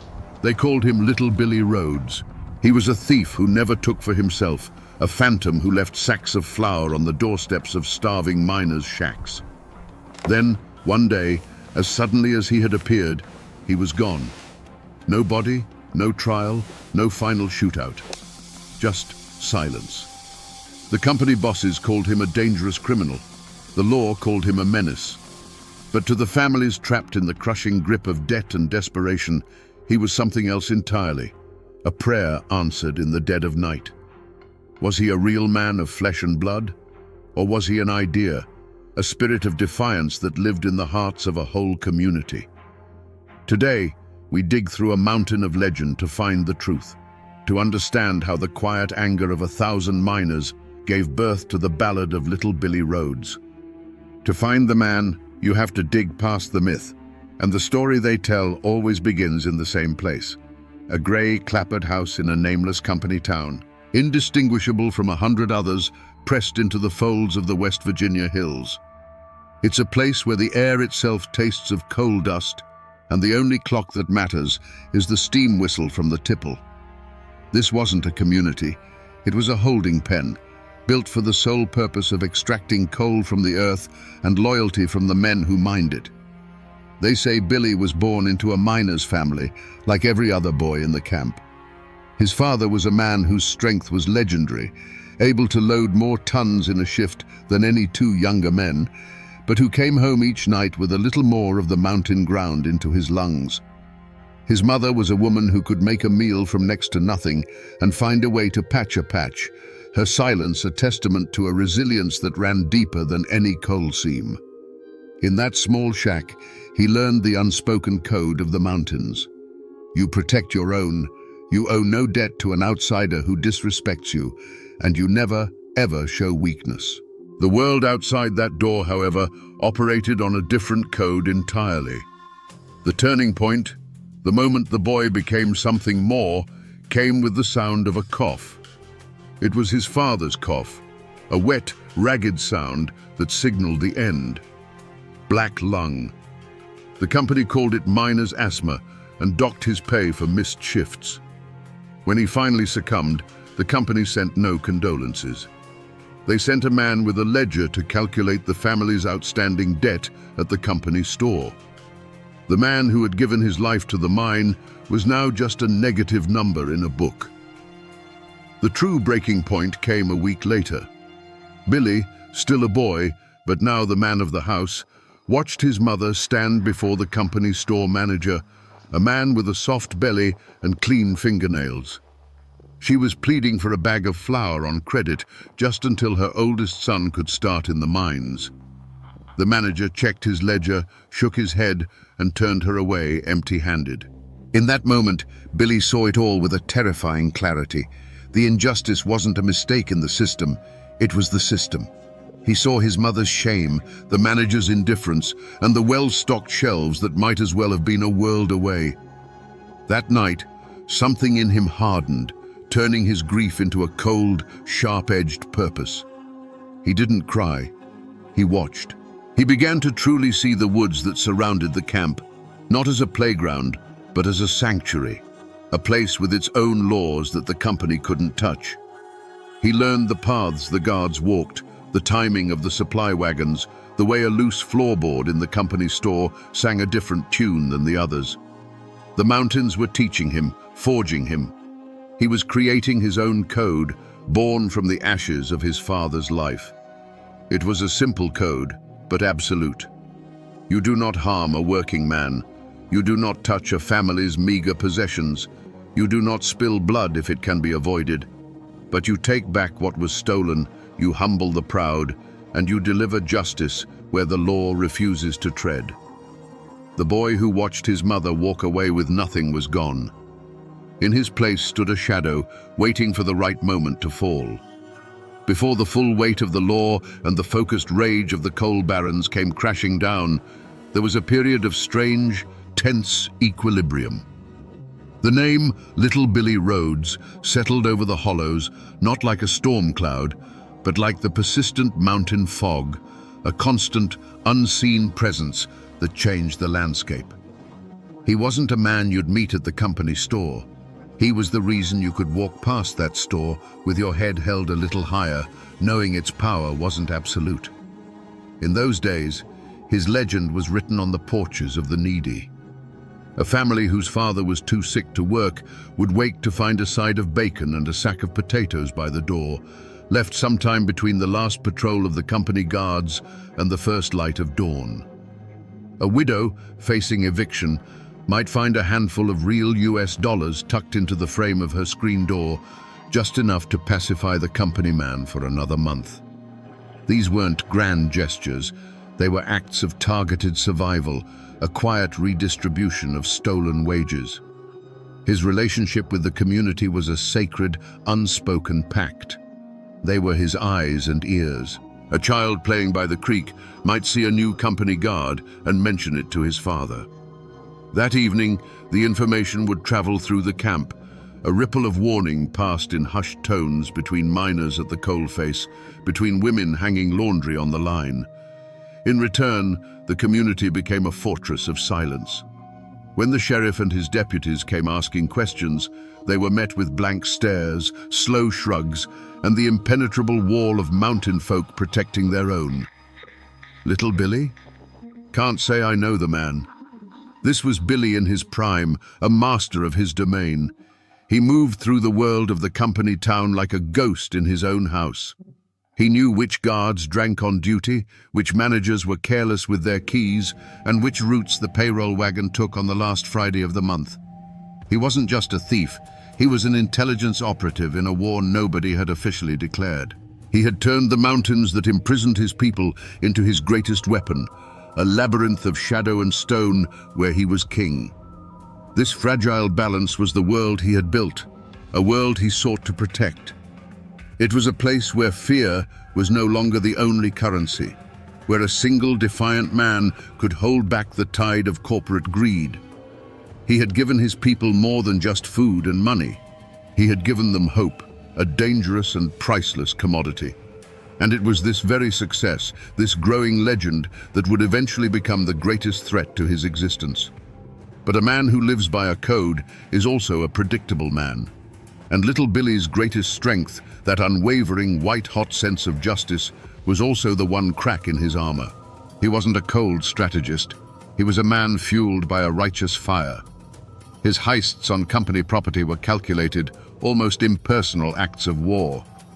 But when the cruelty of the system took on a human face, his response became deeply, dangerously personal.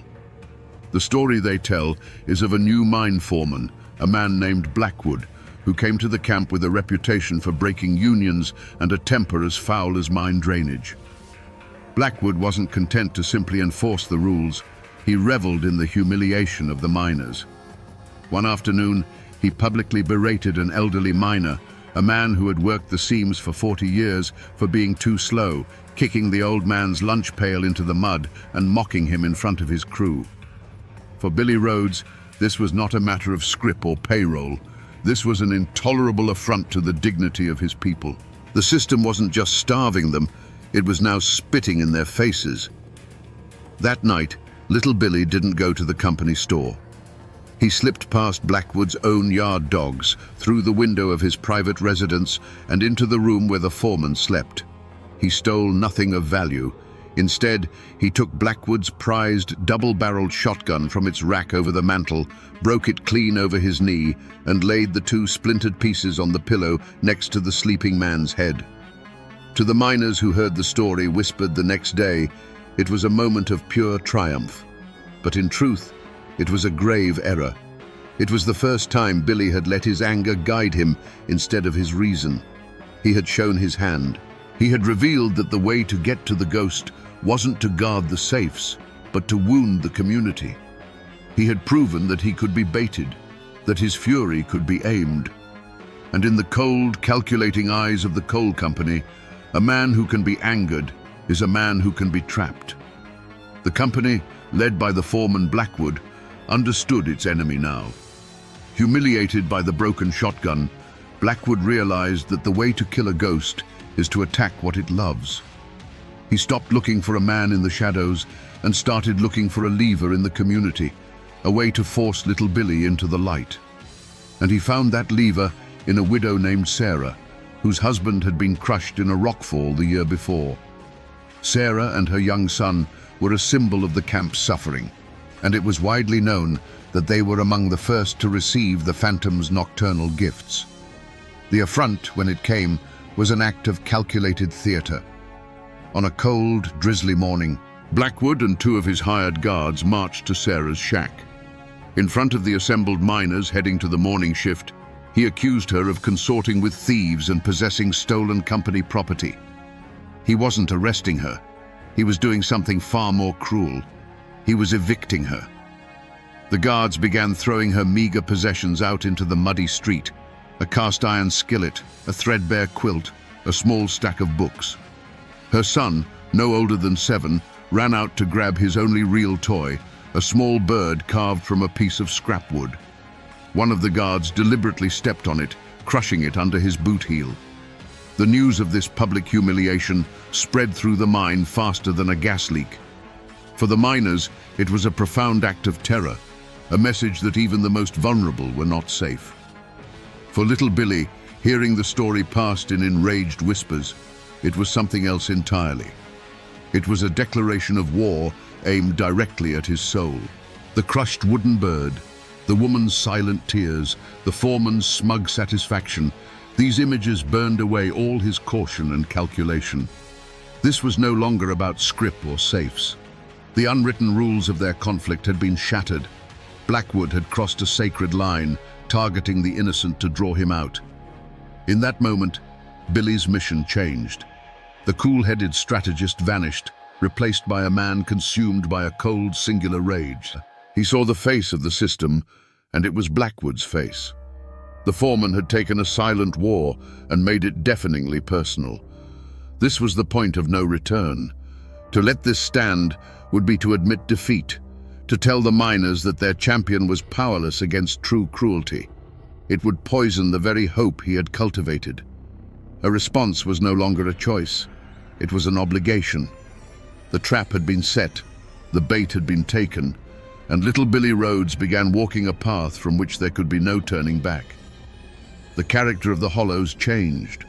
The whispers about little Billy, once filled with a kind of reverent excitement, were now laced with dread. The older miners, the ones with the deepest scars and longest memories, knew what this kind of escalation meant. They'd seen it before in strikes that ended in bloodshed. An attack on company property was one thing. A direct, personal war with a company man was an invitation for a massacre. They knew that when a hornet's nest is kicked, it isn't just the one who kicked it that gets stung. An old miner, a man who had worked alongside Billy's father, sought him out. He met him not in the camp, but in the deep woods, at a place marked by a lightning-scarred oak. He didn't plead.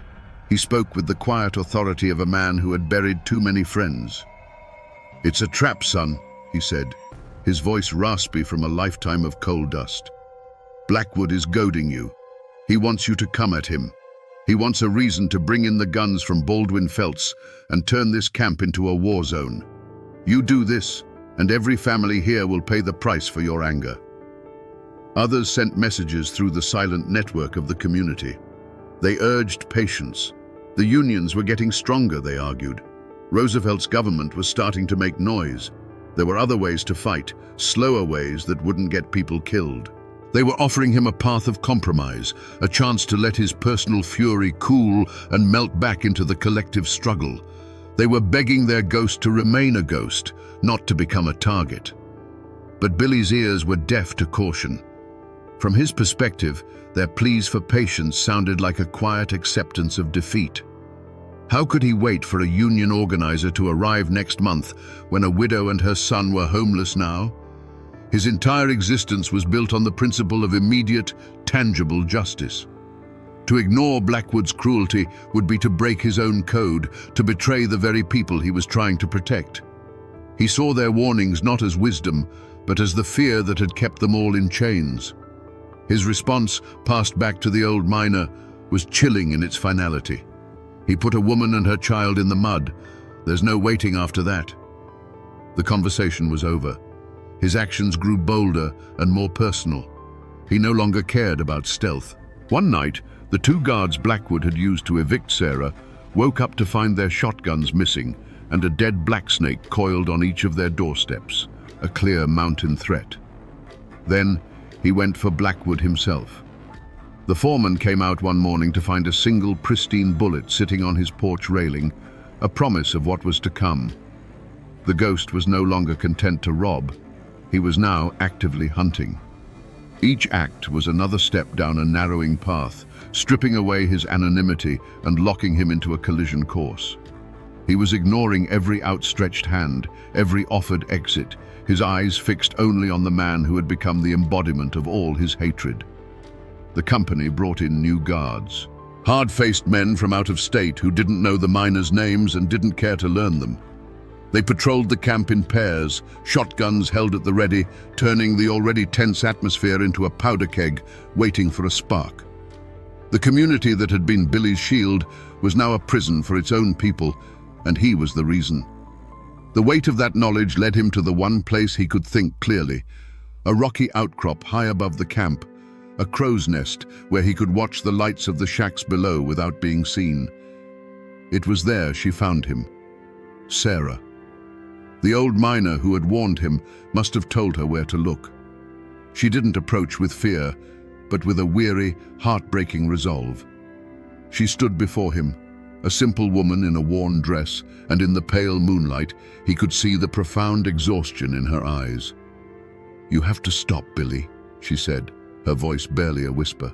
"This ain't justice. This is just more trouble." She told him how the other women now shied away from her, afraid to be seen as her friend. She told him how Blackwood's men followed her son home from his games by the creek. She explained that his gifts had become a curse, marking her family for persecution. "You wanted to give us hope," she pleaded, tears finally tracing paths through the grime on her cheeks. "But all I feel is fear. Every night I pray you don't do anything else in my name. Please, just disappear again. Let us be." For the first time since his father died, the cold certainty in his heart wavered. He looked at her face, and for a moment he saw not a cause, but a person he was breaking in his attempt to save her. Her words were a lifeline, a final off-ramp from the path of violence he was on. He could listen. He could heed the warnings of his own people. He could melt back into the mountains, let the Union men fight the long, slow battle, and allow the wounds to heal. He could let the ghost of little Billy die, and let the man live. But then he looked past her, down at the company town, lit by the cold, electric glare of the tipple, and he saw the bars of the cage. He saw Blackwood's house, warm and bright, while Sarah stood before him shivering. The image of the crushed wooden bird flashed in his mind. To stop now, to walk away, felt like a deeper betrayal than any violence he could commit. It would mean that a man like Blackwood could break a child's spirit and pay no price. It would mean the system always wins.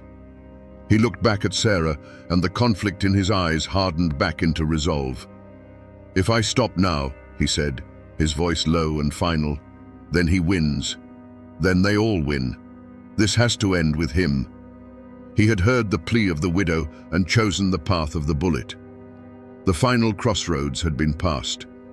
The night of the payroll was a night of ritual. The heavy rains came, turning the camp's dirt streets into a river of mud, a perfect curtain of noise and shadow. Inside the company office, a single lamp cast a greasy yellow circle of light. Within that circle sat Blackwood, alone, the stacks of scrip and the few precious stacks of real dollars laid out before him like a king surveying his hoard. He was a man at the peak of his power, secure in his fortress of glass and wood. He did not hear the creak of the floorboards on the porch over the drumming of the rain. When the office door opened, it didn't swing gently. It was kicked inward, the lock splintering with a sharp crack.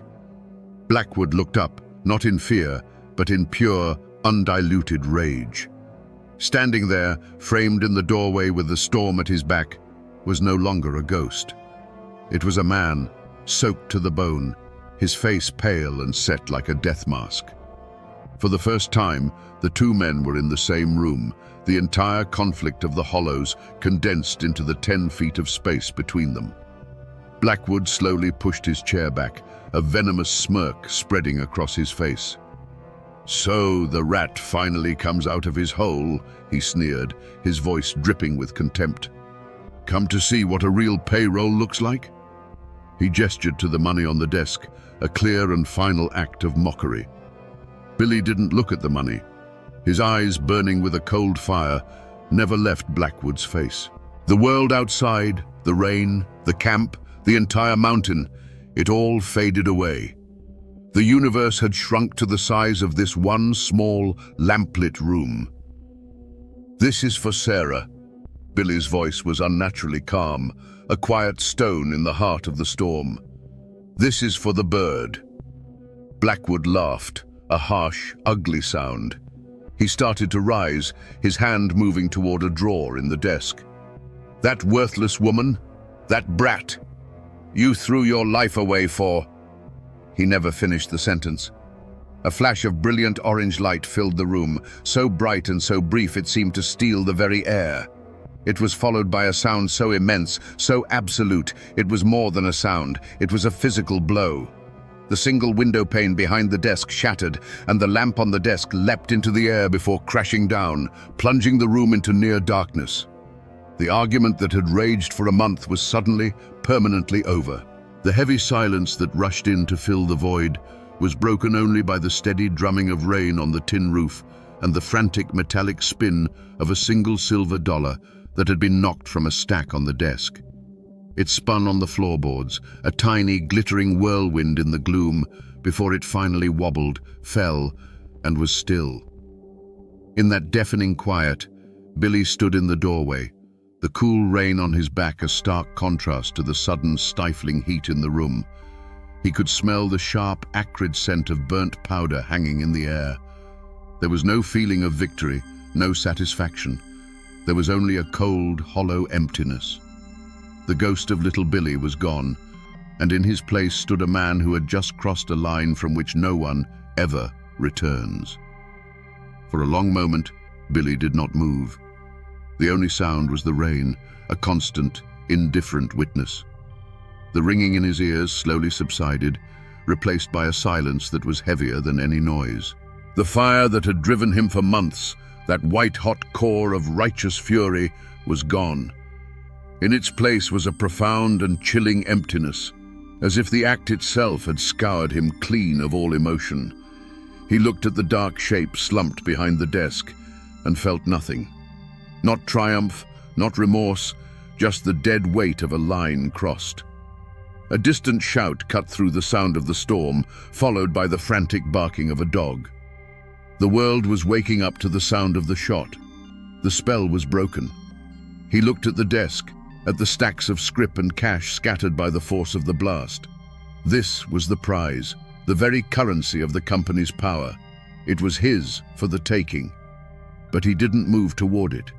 He realized with a sudden, devastating clarity that it meant nothing to him. It had never been about the money.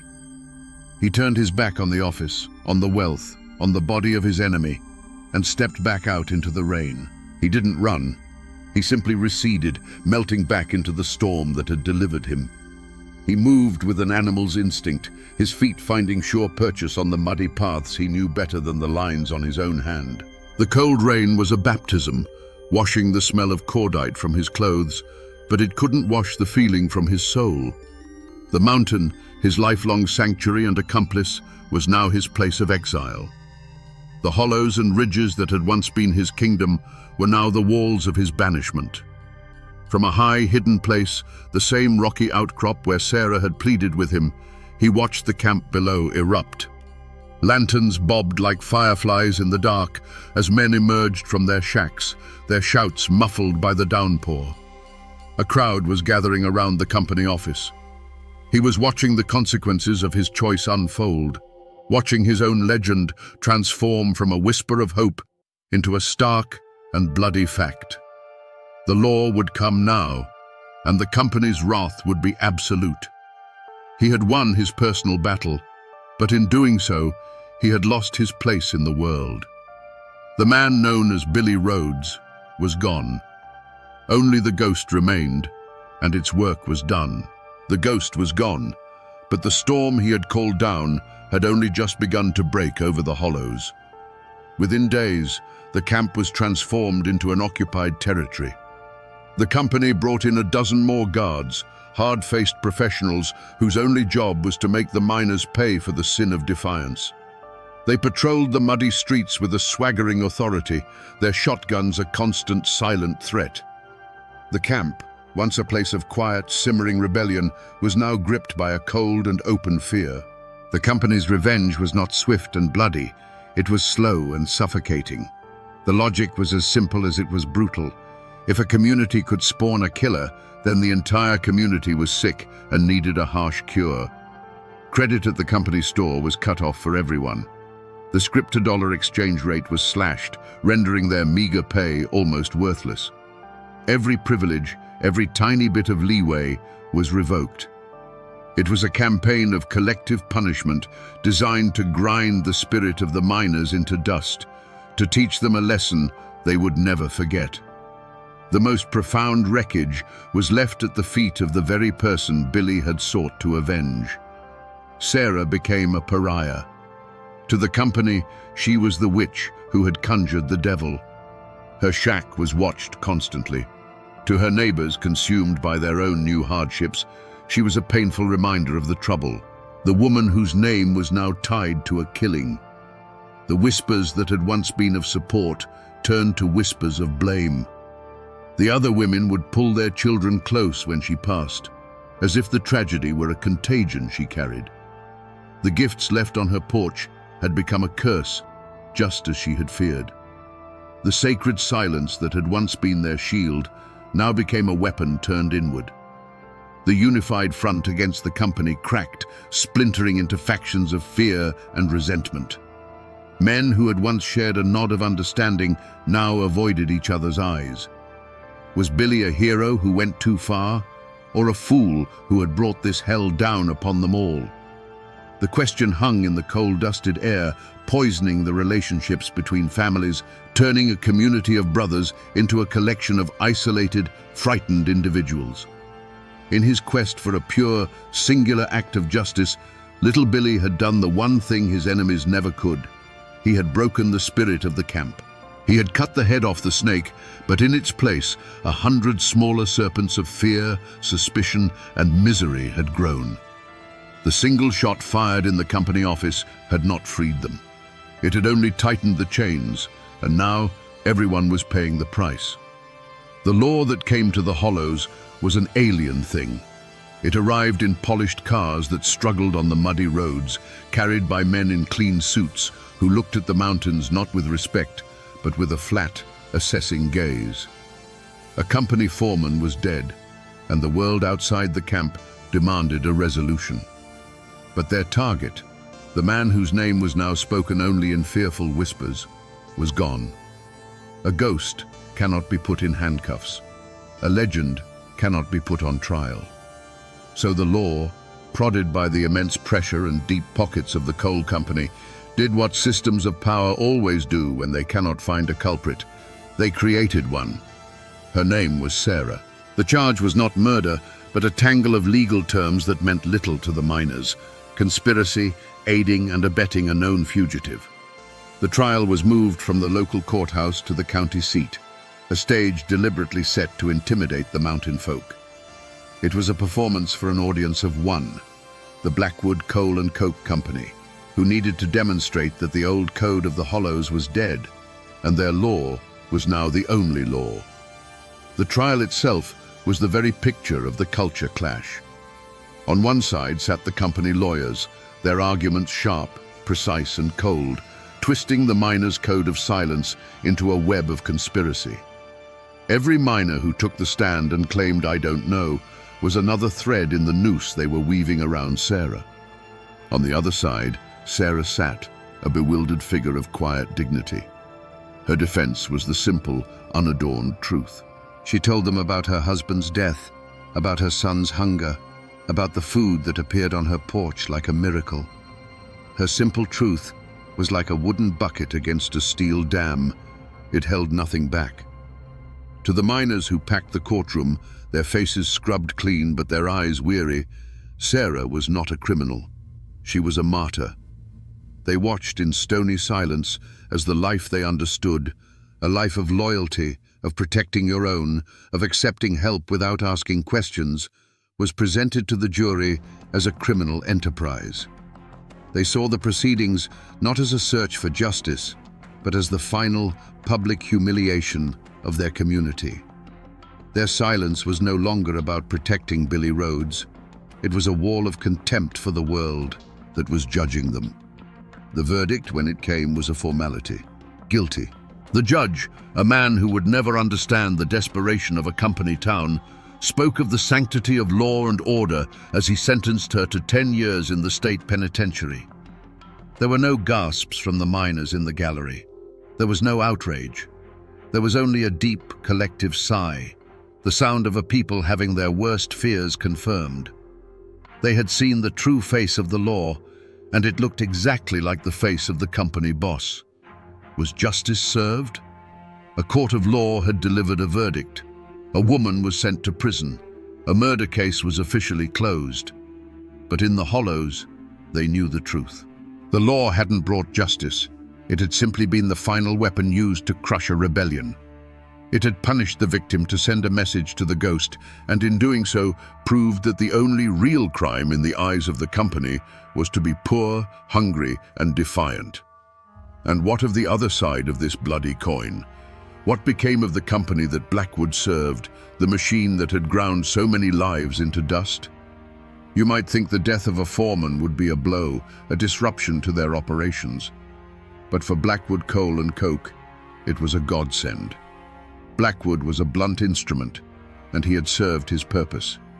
He was more valuable to them as a corpse than he ever was as a living man. His death became their martyr story, the perfect justification they presented to the newspapers and politicians for the brutal crackdown that followed. They hadn't lost a man. They had gained a pretext. In the immediate aftermath, the company prospered. With the camp terrified into submission and the last spark of defiance seemingly extinguished with Sarah's conviction, the mine became a model of ruthless efficiency. The new foreman they brought in wasn't a hot-tempered bully like Blackwood. He was a quiet, cold man with spectacles and a ledger, an accountant of human misery who never raised his voice and never had to. Production quotas were met and exceeded. The company store, now without any competition from phantom benefactors, squeezed every last cent from the miners. On paper, in the Charleston and Philadelphia boardrooms, the company had never been stronger. They had won. But a story like this has a way of seeping out of a hollow like a poisonous gas. Men who eventually left the camp carried the tale with them. Union organizers, hearing the whispers, took note. The tale of Little Billy and the widow Sarah became a dark ballad sung in secret, a cautionary example of corporate cruelty at its most naked. The name Blackwood Coal and Coke became a stain, a name that would be invoked years later during the larger, bloodier mine wars that would eventually rock all of Appalachia. The company met no immediate justice. Their victory was real, and it was absolute. But in crushing that small camp, they had inadvertently created a legend that would fuel the very movement that would one day challenge their entire empire. They hadn't put out a fire. They had just buried the embers under a layer of dry tinder, waiting for a wind to blow. The years that followed were quiet ones, but it was the quiet of a graveyard, not of peace. Sarah's son grew up an orphan of the coal company's justice. He was taken in by a distant relative, but he was never truly one of them. He was a living ghost in the camp, a quiet, watchful boy whose eyes held the memory of a trauma the town was desperate to forget. The name he carried was as heavy as a seam of slate, a constant, unspoken reminder of the day the ghost walked among them and brought ruin. He learned early to be silent, to expect nothing, and to work. When he was old enough, he went into the same mine that had claimed his father, a final grim surrender to the system. The community did not rebuild, it scarred over. The names Billy and Sarah were buried under a thick blanket of unspoken agreement. To speak them was to invite bad luck, to pick at a wound that refused to heal. The spirit of open defiance that little Billy had briefly ignited was replaced by a weary, pragmatic obedience. Men loaded their coal, women stretched their scrip, and they kept their heads down. The power of the company was no longer a thing to be challenged. It was a feature of the landscape, as immovable and dangerous as the mountain itself. They had learned the price of a hero, and it was too high. But the story did not die. It seeped out of the hollow and was carried by the men who eventually left for other camps, for other mines. And there, it found fertile ground in the growing union movement. The tale of the widow, the foreman, and the ghost became a recruiting sergeant's sharpest tool. It was told in hushed tones in union halls and secret meetings, a perfect, brutal parable of why they had to fight back not as individuals, but as one. The blood spilled in that small camp watered the roots of a more organized and far more formidable resistance. Nearly a decade later, a stooped, gray-haired woman stepped off a bus at the edge of the camp. Sarah had come home. But the place she returned to was a stranger's land. Her son was a man now, with coal dust etched into the lines on his face and a silence that mirrored her own. Their reunion was not one of joyful tears, but of a quiet, shared ache for a lifetime of lost years. She lived out her days in the small shack he provided for her, a ghost returned to a place haunted by the memory of what had been lost and what could never be regained. If you drive deep enough into those West Virginia hills today, and you know which forgotten state route to turn off of, you might find the place where the camp once stood. There's nothing there now but ghosts. Kudzu vines choke the life out of old stone foundations, and the rusted skeleton of a coal tipple stands against the sky like the ribs of some long-dead beast. The entrance to the mine is sealed with a slab of concrete, a final grey tombstone for the mountain's heart. The silence is absolute, broken only by the cry of a hawk circling overhead. The company is gone, the houses are gone, the people are gone. But the story remains. It lives on, not in history books, but in the way a story was always meant to live in these mountains, as a ballad. They call it the Ballad of Billy Rhodes, and old men with calloused fingers still pick out the tune on worn-out guitars. The words have changed over the generations, but the core of it is always the same, a story of a stolen bird, a widow's tears, and a single shot that echoed in the rain. It's a ghost story told to children, a cautionary tale about the high cost of anger and the sharp edges of justice. The real monuments to this story aren't the crumbling foundations, but the two simple headstones in a nearby churchyard. One for Sarah and one for her son, who died an old man after a life spent in the mines, his silence as deep as the coal seams he worked. They are the tangible proof of the tragedy. But there is no stone for little Billy. His absence is his true memorial. By never being found, he was never reduced to a simple man of flesh and bone. He remains an idea, a spirit, and his name is still a kind of currency. In parts of those hills, when a new company comes in promising jobs but delivering poison in the water, when the deck feels impossibly stacked against the working man, you can sometimes hear his name invoked in a low murmur. This is the kind of thing that makes a man turn into little Billy. He is no longer a historical figure. He is a symbol of that final, desperate line between endurance and rebellion. The man is long gone, dust in an unmarked mountain grave, or perhaps an old man who died peacefully under a different name 1,000 miles away. But his spirit? It never left the hollow. They say that on nights when the fog hangs thick and low in the valleys, so thick you can't see your own hand in front of your face, you can almost feel him watching from the tree line. He is the whisper on the wind, the shadow that flits at the edge of your vision, the ghost of a name that reminds the world that even in the quietest, most forgotten places, there is a limit to what a man will endure. So we come to the end of the trail, back where we started, with the same question hanging in the air.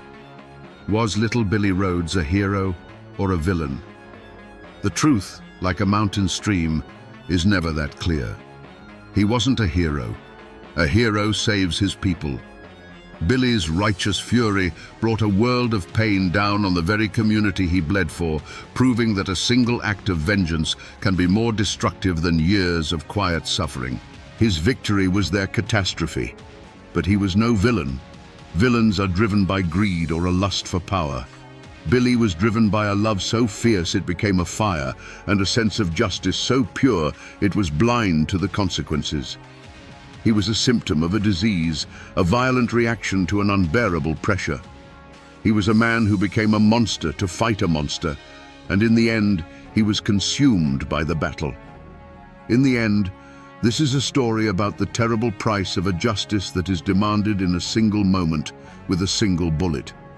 It's a lesson that individual righteousness, no matter how pure, is a poor weapon against a cold and faceless system. A man's rage can topple a foreman, but it cannot topple a company. All it can do is leave a scar on the land and a ghost in the memory of the people he tried to save. And that, my friends, is the ballad of little Billy Rhodes, a man who loved justice more than anything, but forgot to ask the people he was saving what that justice would cost them. 2 days shy of her 41st birthday, shotgun blasts ripped through the quiet hills of the Indian Territory. She was shot in the back, a coward's ambush. The woman they called the Bandit Queen lay dead in the dirt, just feet from her own gate. The dime novels painted her as a female Jesse James, a ruthless outlaw. But that's the legend. How does a girl who mastered Greek and the piano, born to a respectable family, end her days this way? Today, we separate the truth from the lies to find the real Myra Maybelle Shirley and to ask the question that still haunts these hills. Who wanted her dead? Before the legend, there was a girl named Myra Maybelle Shirley. She wasn't born in a dusty outlaw camp, but into a life of relative comfort in Carthage, Missouri.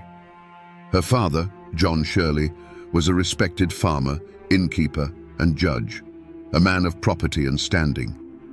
Their home sat on the very edge of civilization, where the rolling prairies gave way to the rugged ancient Ozark Hills. It was a land with a soul much like Appalachia's, a place of tight-knit clans, fierce independence, and memories as long and deep as the valleys themselves. The roots of that spirit ran deep in Myra's blood. Her mother, Elizabeth Hatfield Shirley, came from the same line as the notorious Hatfields of the West Virginia-Kentucky border. This wasn't just a distant relation, it was a heritage. It meant that Myra was born into a world where honor was defended with fists and firearms, where loyalty to family was the highest law, and where an insult was a debt that would one day be paid in full. This was the unwritten code of the mountains, a code she understood long before she ever read a law book. On the surface, however, Myra was being molded into a proper southern lady. Her father sent her to the Carthage Female Academy, a place of refinement and learning. She studied the classics, mastered Greek and Latin, and could fill the Shirley home with the beautiful, complex notes of a piano sonata. She was intelligent, articulate, and poised, everything a daughter of a prominent family was expected to be. She was destined for a life of quiet dignity, of ball gowns and polite conversation. But beneath the corset and silk beat the heart of a rebel. The same girl who could quote Greek philosophers was more at home in the saddle, racing her horse through the woods with a freedom most women of her time could only dream of. She preferred the company of her older brother, Bud, and his friends, learning from them the ways of the wilderness. She could handle a shotgun with a skill that shamed grown men and knew the hidden trails of the Ozarks as if they were lines on the palm of her hand. Two worlds were at war inside this young woman: the polished, respectable world her father was building for her, and the wild, untamed world of the hills that flowed in her Hatfield blood. For a time, she could walk in both. But a storm was gathering on the horizon of America, a storm of fire and steel that would sweep across the nation, and it would force Myra Maybelle Shirley to choose, once and for all, which world she truly belonged to. Little did she know that choice would burn the life she knew to the ground. If the Ozark Hills were the anvil of Myra's character, the Civil War was the hammer that shattered it and reforged it into something hard and sharp. When the war came, it didn't just divide the nation, it ripped through Missouri, turning neighbor against neighbor in a savage guerrilla conflict. The Shirley family didn't hesitate. Their loyalty was to the Confederacy, and their home soon became a clandestine way station for the most feared Southern partisans, the Bushwhackers. Men like William Quantrill and Bloody Bill Anderson, men who fought with a cold fury, found refuge under the Shirley roof. And riding with them were boys who would become legends in their own right, the James brothers and the Younger brothers. This was the world that consumed Myra Maybelle. She saw these men not as outlaws, but as heroes defending their homes. And her greatest hero was her own brother, Edwin, whom everyone called Bud. He was everything she admired: brave, defiant, and free. When he joined the Bushwhackers, Myra's war began. The polite young lady from the academy vanished, replaced by a cunning operative for the Southern cause. Legends say she would use her charm and education to flirt with Union officers, prying information from them about troop movements, which she would then pass on to her brother and his comrades. She became a scout, a spy, a vital part of the shadow war being fought in the Missouri hills. For a time, it must have felt like a dangerous, righteous adventure. She was fighting alongside her brother, defending her family's beliefs. The risk was real, but so was the adrenaline, the sense of purpose. She was no longer just a girl playing piano, she was a player in the great bloody drama of her time. But this was no adventure, and the price of this war was about to be brought to her door in the most brutal way imaginable. In 1864, the hammer fell. Federal troops, tired of the constant raids and ambushes, hunted down Bud Shirley. He was trapped, cornered, and killed. For 16-year-old Myra, the news wasn't just devastating, it was the end of her world. The light of her life, her protector, her idol, was gone, slain by the very men she saw as foreign invaders. In that moment, her girlish patriotism and grief curdled into something far darker, a cold, permanent, all-consuming hatred. A hatred for the government, for its uniforms, for its laws. They had taken her brother, and in doing so, they had taken a part of her soul. The war might end for the country, but for Myra Shirley, it would never be over. She would spend the rest of her life fighting the victors. After the war, the Shirley family fled to Texas, seeking a new life from the ashes of the old. But for Myra, peace was a foreign country. Her heart, forged in hatred, was drawn to the fire. She found that fire in the eyes of the men who, like her brother Bud, refused to surrender. Men like the charismatic Cole Younger, a childhood friend and now a notorious outlaw. Rumors would later whisper of a passionate affair, claiming her daughter Pearl was his. It was a romantic story, but likely just that, a story. The truth, however, was no less dangerous. Her first husband was Jim Reed, another former bushwhacker who couldn't trade his pistol for a plow. With him, Myra stepped fully into the world of the outlaw. Their life was a blur of stolen horses and dodging posses, a frantic existence on the run. In this chaos, her two children, Pearl and Eddie, were born. But this was no family portrait. It was a partnership born of war and rebellion, and it was destined to end in blood. In 1874, Jim Reed's luck ran out. The news that reached Myra was cold and brutal. Her husband had been shot down, not in a blaze of glory, but by an acquaintance who valued the reward money more than friendship. At 26, Myra was a widow, a mother of two, and officially branded the accomplice of a dead bandit. This was the world she had chosen, a world with no honor among thieves. So she moved deeper into the shadows, to a place where the law of the United States was thin and the old ways were strong, the Indian Territory of Oklahoma. There, she met and married Sam Starr, a man from a proud Cherokee family. This wasn't just a marriage, it was the founding of a dynasty. On their land, tucked away in the rugged hills, they established a stronghold. It had a name that was a tribute to her old friends and a warning to her new enemies: Younger's Bend. Younger's Bend wasn't a ranch. It was a sanctuary for the damned. It was a place where men on the run, men like Jesse James and the Younger brothers themselves, could find a hot meal, a fresh horse, and a place to lay low, protected by the cunning of its queen. The air there was thick with the smell of wood smoke, whiskey, and paranoia. Every rider on the horizon was either a friend or a hangman. This was the heart of darkness, a kingdom built on stolen goods and guarded by guns. Here, the final transformation of Myra Maybelle Shirley was complete. She was no longer just a bandit's wife, she was the mastermind. She never led a charge, her hands weren't on the triggers during the robberies. Her weapons were her intellect and her will. She planned the heists, fenced the stolen property, bribed officials, and used her deep knowledge of the law to tangle up prosecutors in court. And she crafted an image that became a legend. She would ride into town on a fine horse, sitting side-saddle in a velvet dress like a proper lady, but on her hips, for all the world to see, rested two Colt revolvers. She could quote classical poetry one moment and arrange the sale of a stolen herd the next.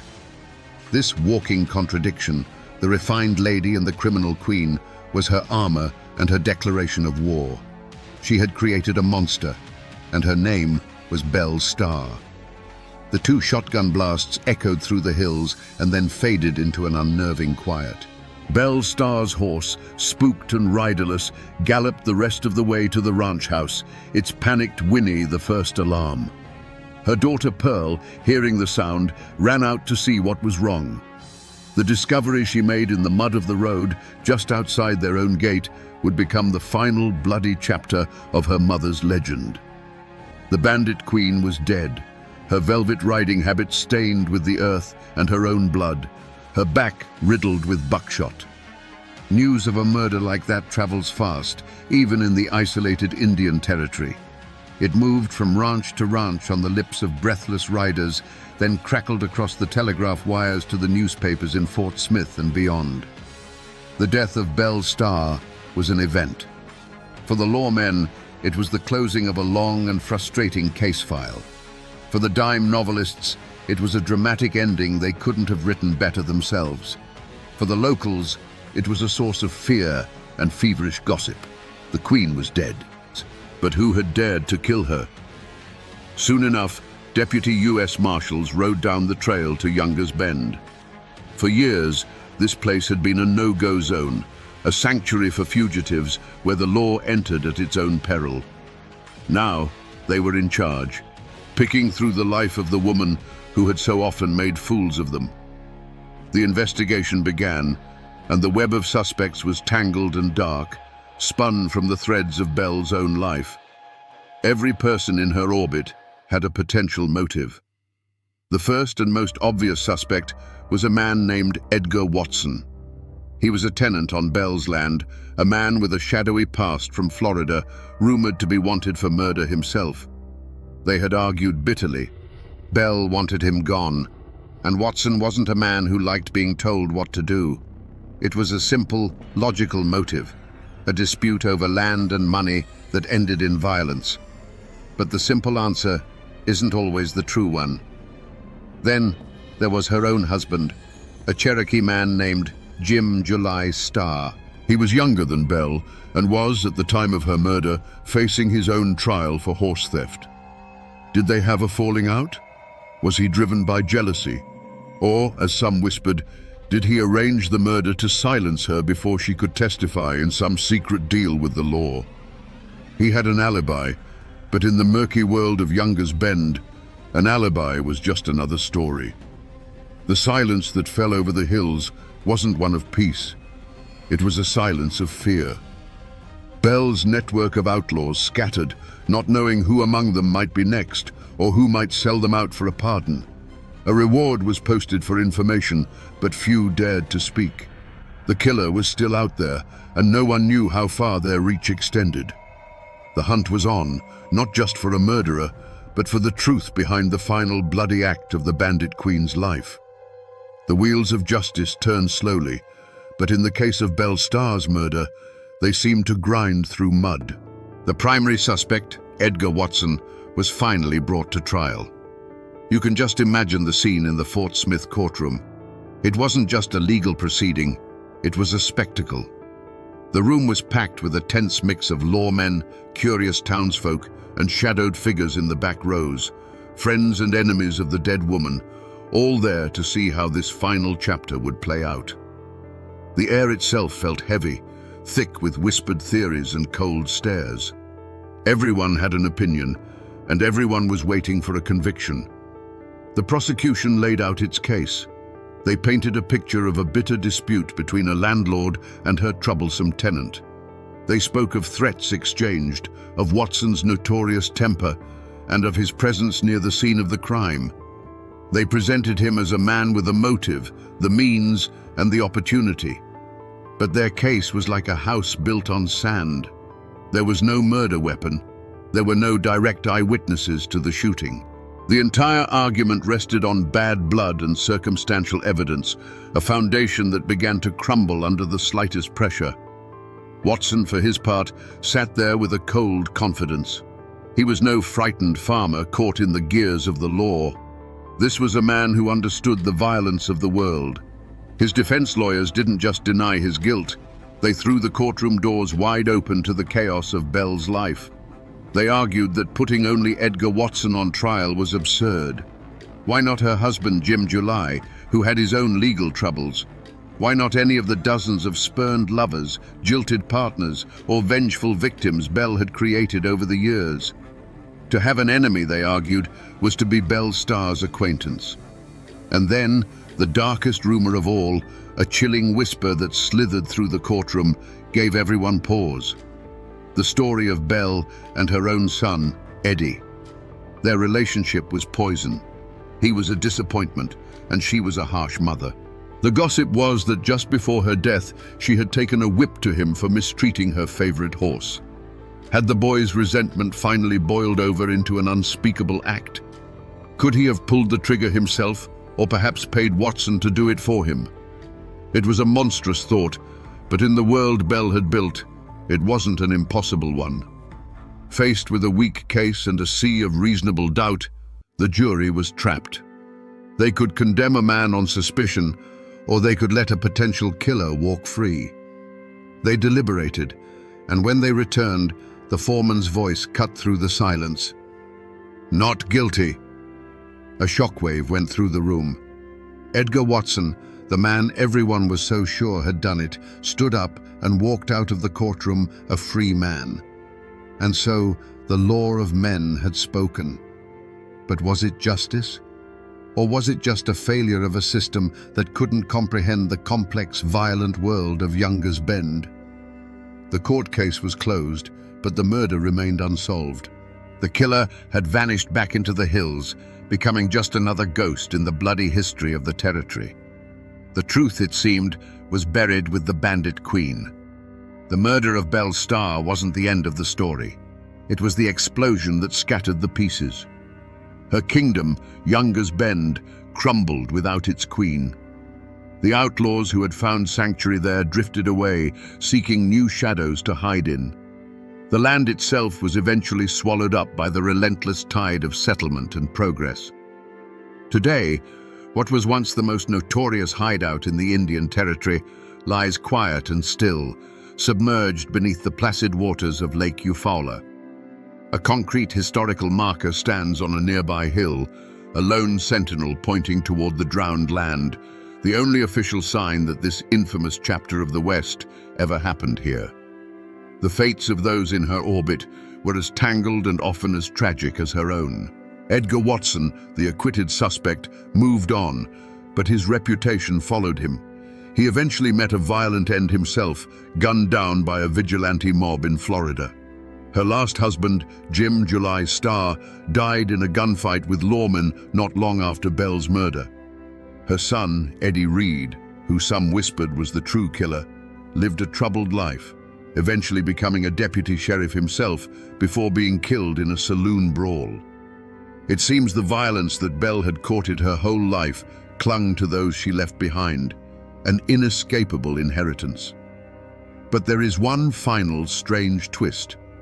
Her daughter Pearl, the one rumored to be Cole Younger's child, chose a different path of rebellion. She turned her back on the world of guns and stolen horses and moved to Fort Smith, where she opened a high-class brothel.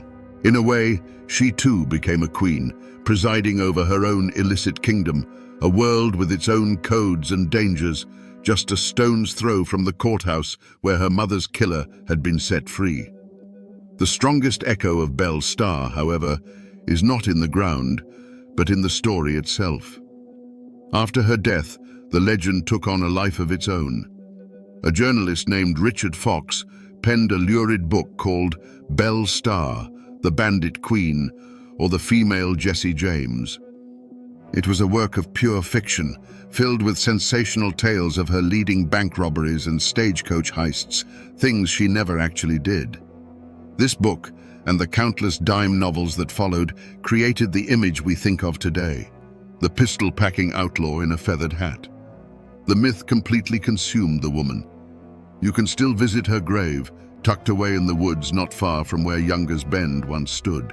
The original headstone, carved with a bell, a star, and a poignant poem, was chipped away to nothing by souvenir hunters over the decades.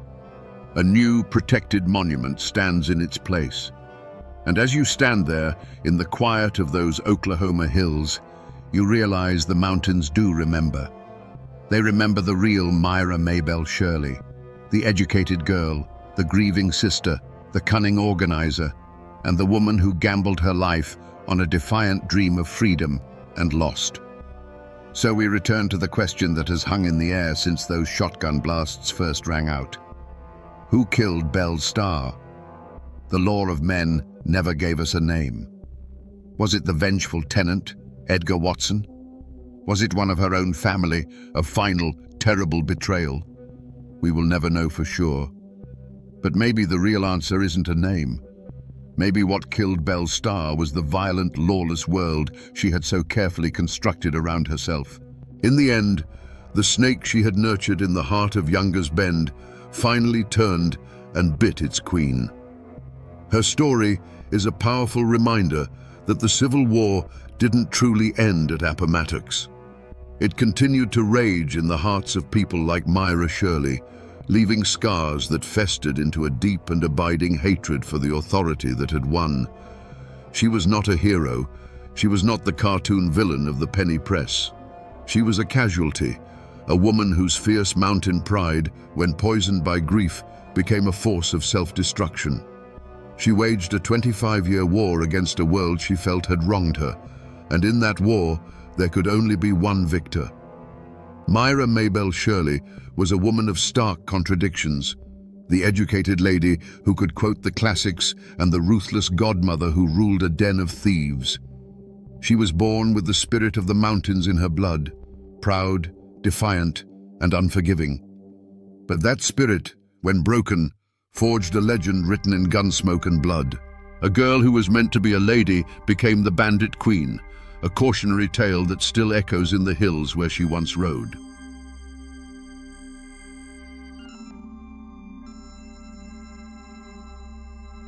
The North Wagon Gate of Moundsville Penitentiary groaned as the torch cut through its iron heart. In the next instant, a storm of lead ripped through the opening, and the rebellion was over. The newspapers screamed that 3 dangerous convicts had been brought to justice. But the men who survived that day, the ones left behind in the cold and the dark, they whispered a different story. They said it wasn't a firefight, it was an execution. Today, we will walk back into that blood-soaked prison and ask the question that has haunted those stone walls for a century. Was it justice, or was it murder? Before the riot, there was the silence. A heavy, suffocating silence that filled the long stone corridors of the West Virginia Penitentiary. From the outside, the prison looked like a nightmare castle, its Gothic towers clawing at the sky above the small town of Moundsville. It was built to look like a fortress, and it was. A fortress designed to hold the human misery overflowing from the coal fields and hard-scrabble hollows of Appalachia. The men inside were the sons of miners, loggers, and farmers, men broken by a world that had little use for them except for the sweat of their brow or the strength of their back. By 1929, that fortress was a pressure cooker, filled with over 1,000 souls where only 400 were meant to be. The world inside was a grim, repeating ritual of degradation. The day began and ended in a cell built for one man, but now crammed with 2, sometimes 3. A space just 5 feet by 7 feet, with a foul bucket in the corner and the sour smell of unwashed bodies clinging to the damp stone. This wasn't living, it was being stored like cordwood. The one break in the monotony was the dining hall, but it offered no relief. The food was the stuff of legend, and not in a good way. Men were served spoiled meat and bread crawling with weevils, ladled from vats that were rarely cleaned. It was a diet designed not for sustenance, but for submission. It weakened the body and corroded the spirit, a constant reminder that you were less than human, an animal to be fed slop. The guards ruled this kingdom of decay with fists and clubs. They were underpaid, often uneducated men given absolute power over the lives of others, and they used it. A misplaced word, a defiant look, anything could earn you a beating. And for the truly unlucky, there was the hole. A black, airless pit in the prison's bowels where a man was left with nothing but his own screaming thoughts. A place where sanity went to die in the dark. This was the calm that came before the storm. A world of quiet desperation where every sunrise promised another day of the same slow death. But something was changing in the air. You could see it in the eyes of the men shuffling in the yard, a harder glint of defiance replacing the dull stare of despair. The pressure inside those walls had been building for years, and the old stone itself seemed to groan under the strain. The men inside had nothing, and a man with nothing is a man with nothing left to lose. You have to understand, the feud that boiled over in Moundsville didn't start inside those walls. Its roots run deep, down into the very rock and soil of West Virginia. This is a state born from a fight, cleaved from Virginia in the fires of the Civil War. It's a land of coal and blood, where generations of men learned a hard lesson. Everything worth having must be fought for, and the men in charge will never give it up easy. The old scars of history were still fresh in 1929. The West Virginia mine wars were not a distant memory. They were an open wound. Men locked in Moundsville had likely stood on the picket lines. They had seen company thugs beat their friends. They had heard the machine guns at Blair Mountain just 8 years earlier. They had fought a literal war against the coal operators and the state militia, and they had lost. That fight taught them two things: a burning hatred for any authority that wore a uniform, and the cold knowledge that sometimes the only way to be heard is through the barrel of a gun. The prison was just the final chapter in a story that began in the company towns. There was a direct pipeline from the mine to the penitentiary. When a man was used up, injured, or blacklisted for trying to unionize, he was often left with nothing. Poverty and desperation would lead to moonshining, to theft, to a fight in a saloon. And the same law that protected the company's profits would come down on him like a hammer. The men filling Moundsville's cells weren't just criminals. They were the discarded, angry remnants of a brutal industrial war. In these mountains, a man's pride was often the only thing he owned. He might not have 2 cents to rub together, but he had his name and he had his honor. The system inside Moundsville was designed to strip that away, to grind a man down to a number. But you cannot take the fight out of a mountain man so easily. To be from West Virginia meant you might get knocked down, but you never stayed down.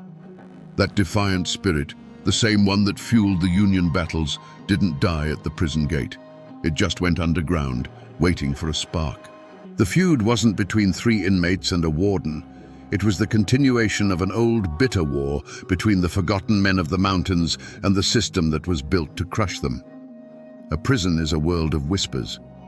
In a place like Moundsville, where the walls sweated misery, the grapevine was a twisted, venomous thing. It was the only source of news, and it thrived on fear and suspicion. Word would travel from cell to cell, passed in hushed tones during meal lines or shouted through drain pipes at night. Rumors became facts, and facts became legends. The men whispered about the parole board, convinced it was a sham, that a man's freedom wasn't earned by good behavior, but bought with money they didn't have. This wasn't just a faceless system they hated. The grudges were deeply personal.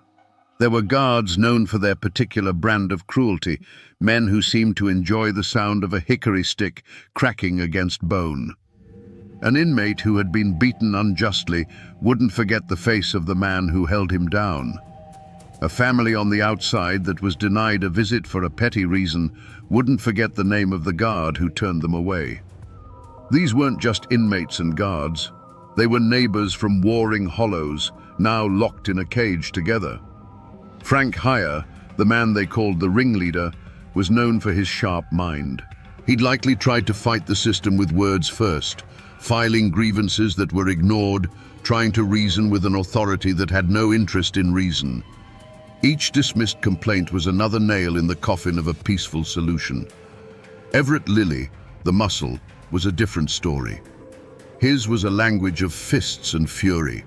His file was likely thick with reports of brawls with guards, each one earning him a trip to the hole, each stay in the darkness hardening his resolve into pure, diamond-hard hatred. The air was thick with the poison of betrayal. The most feared man in Moundsville wasn't the toughest killer. It was the snitch. The constant threat of an informant turning a quiet complaint into a charge of conspiracy meant no one could be trusted. This paranoia turned men against each other, but it also forged unlikely alliances. Small, tight-knit groups formed, bound by the simple code of the mountains. You look after your own. And in the winter of 1929, the whispers began to change. They were no longer just about spoiled food or crooked guards. They were about taking a stand. The old grudges were simmering, and the web of rumors was pulling tight, getting ready to snap. In the weeks leading up to the riot, a strange chill settled over Moundsville, a cold that had nothing to do with the March weather. The old-timers, the men who had grown grey inside those walls, they knew the signs. It was like the unnatural quiet that falls over the hollow just before a tornado hits. A deep, listening silence. Men spoke less and watched more. Even the rats, The true kings of the prison were said to have grown agitated and bold, as if they sensed the coming feast of chaos. Then the omen came, not in the form of a strange bird or a bad dream, but in cold black ink on a newspaper smuggled inside. Governor William Conley had given an interview declaring his iron-fisted policy on the state's criminals. There would be no coddling, no leniency, and absolutely no negotiating with convicts. To the men shivering in their cells, these weren't the words of a politician, they were a prophecy. It was the outside world officially telling them that their letters would go unread, their pleas would go unheard, and their suffering was of no concern. The last door to a peaceful solution had just been slammed shut and bolted from the outside. Frank Heyer lay on his cot in the dark, listening to the symphony of the dying. The tubercular coughs from the next cell, the distant clang of a steel door, the soft scuttling of vermin in the walls. He wasn't a prophet, but he could read the signs as well as any man. He could feel the threads of desperation, anger and betrayal pulling together into a single tight knot in the center of the prison. It was a gut-wrenching feeling, a premonition not of what might happen, but of what must happen. He knew, with a certainty that chilled him more than the stone floor, that they were about to step into a darkness from which none of them would ever truly return. The morning of March 21st, 1929, began like any other in that cold, grey hell. The air tasted of damp stone and coal smoke. Deputy Warden James P. Mearns was making his rounds, his footsteps echoing with authority in the prison's vast central rotunda. This was the iron heart of the institution, the nerve center from which the entire prison was controlled. Mearns walked his familiar path with the confidence of a man who believed he was in absolute command, oblivious to the three shadows detaching themselves from the walls. They moved like ghosts: Frank Heyer, Everett Lilly, and Walter Legg. One moment, they were just inmates shuffling past. The next, they were a single, lethal entity. There was no warning, no shouted demand, just a sudden, violent closing of a circle, a flash of sharpened steel, spoons and bed springs honed over countless nights into crude, deadly shivs.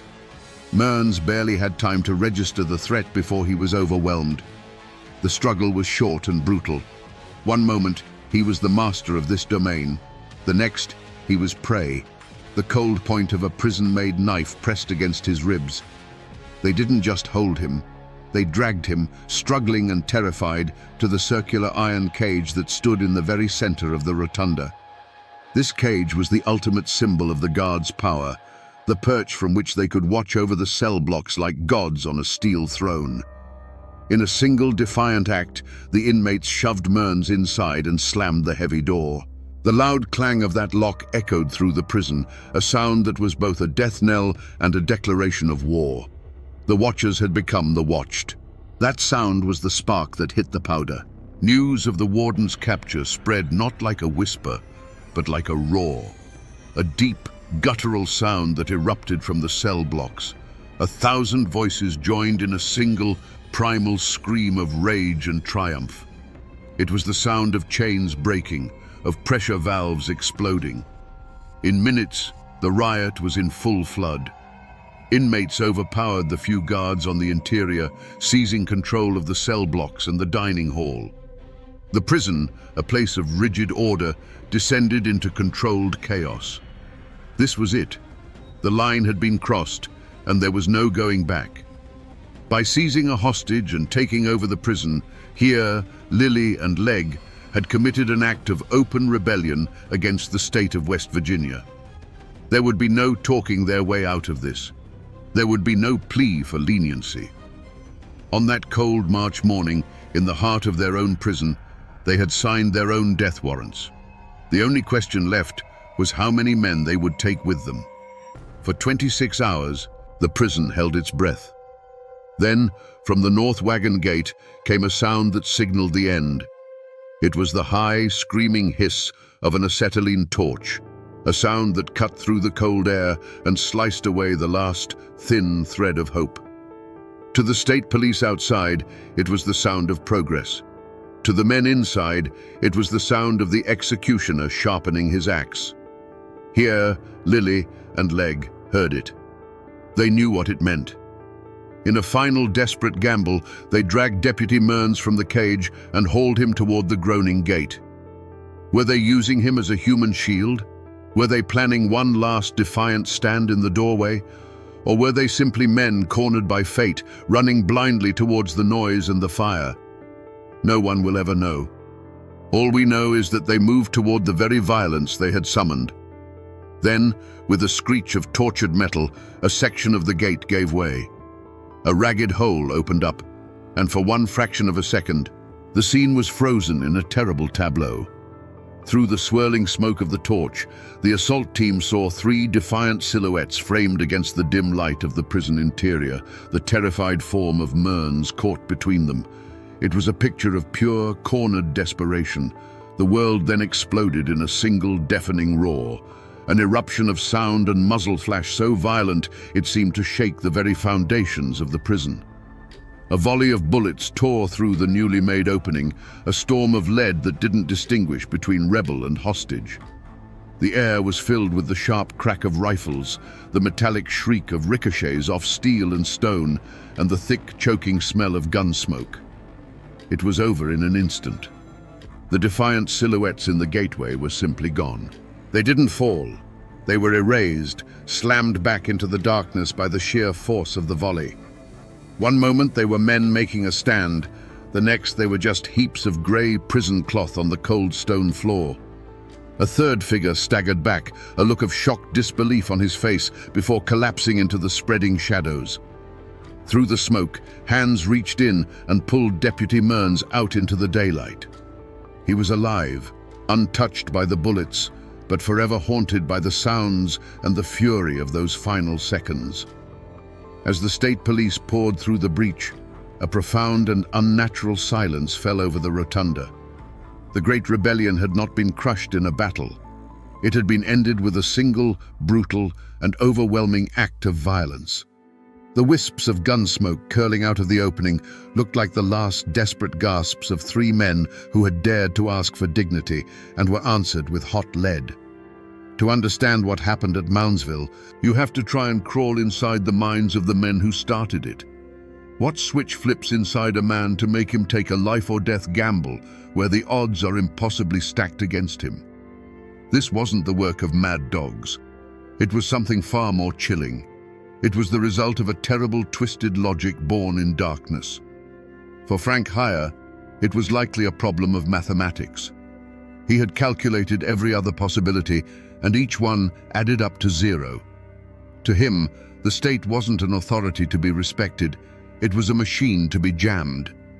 Taking a hostage was simply the only tool big enough to stop the gears from grinding them all to dust. The transformation from desperate inmate to armed rebel wasn't a sudden snap. It was a slow, cold burn. It happened every morning they woke up in a filthy cell.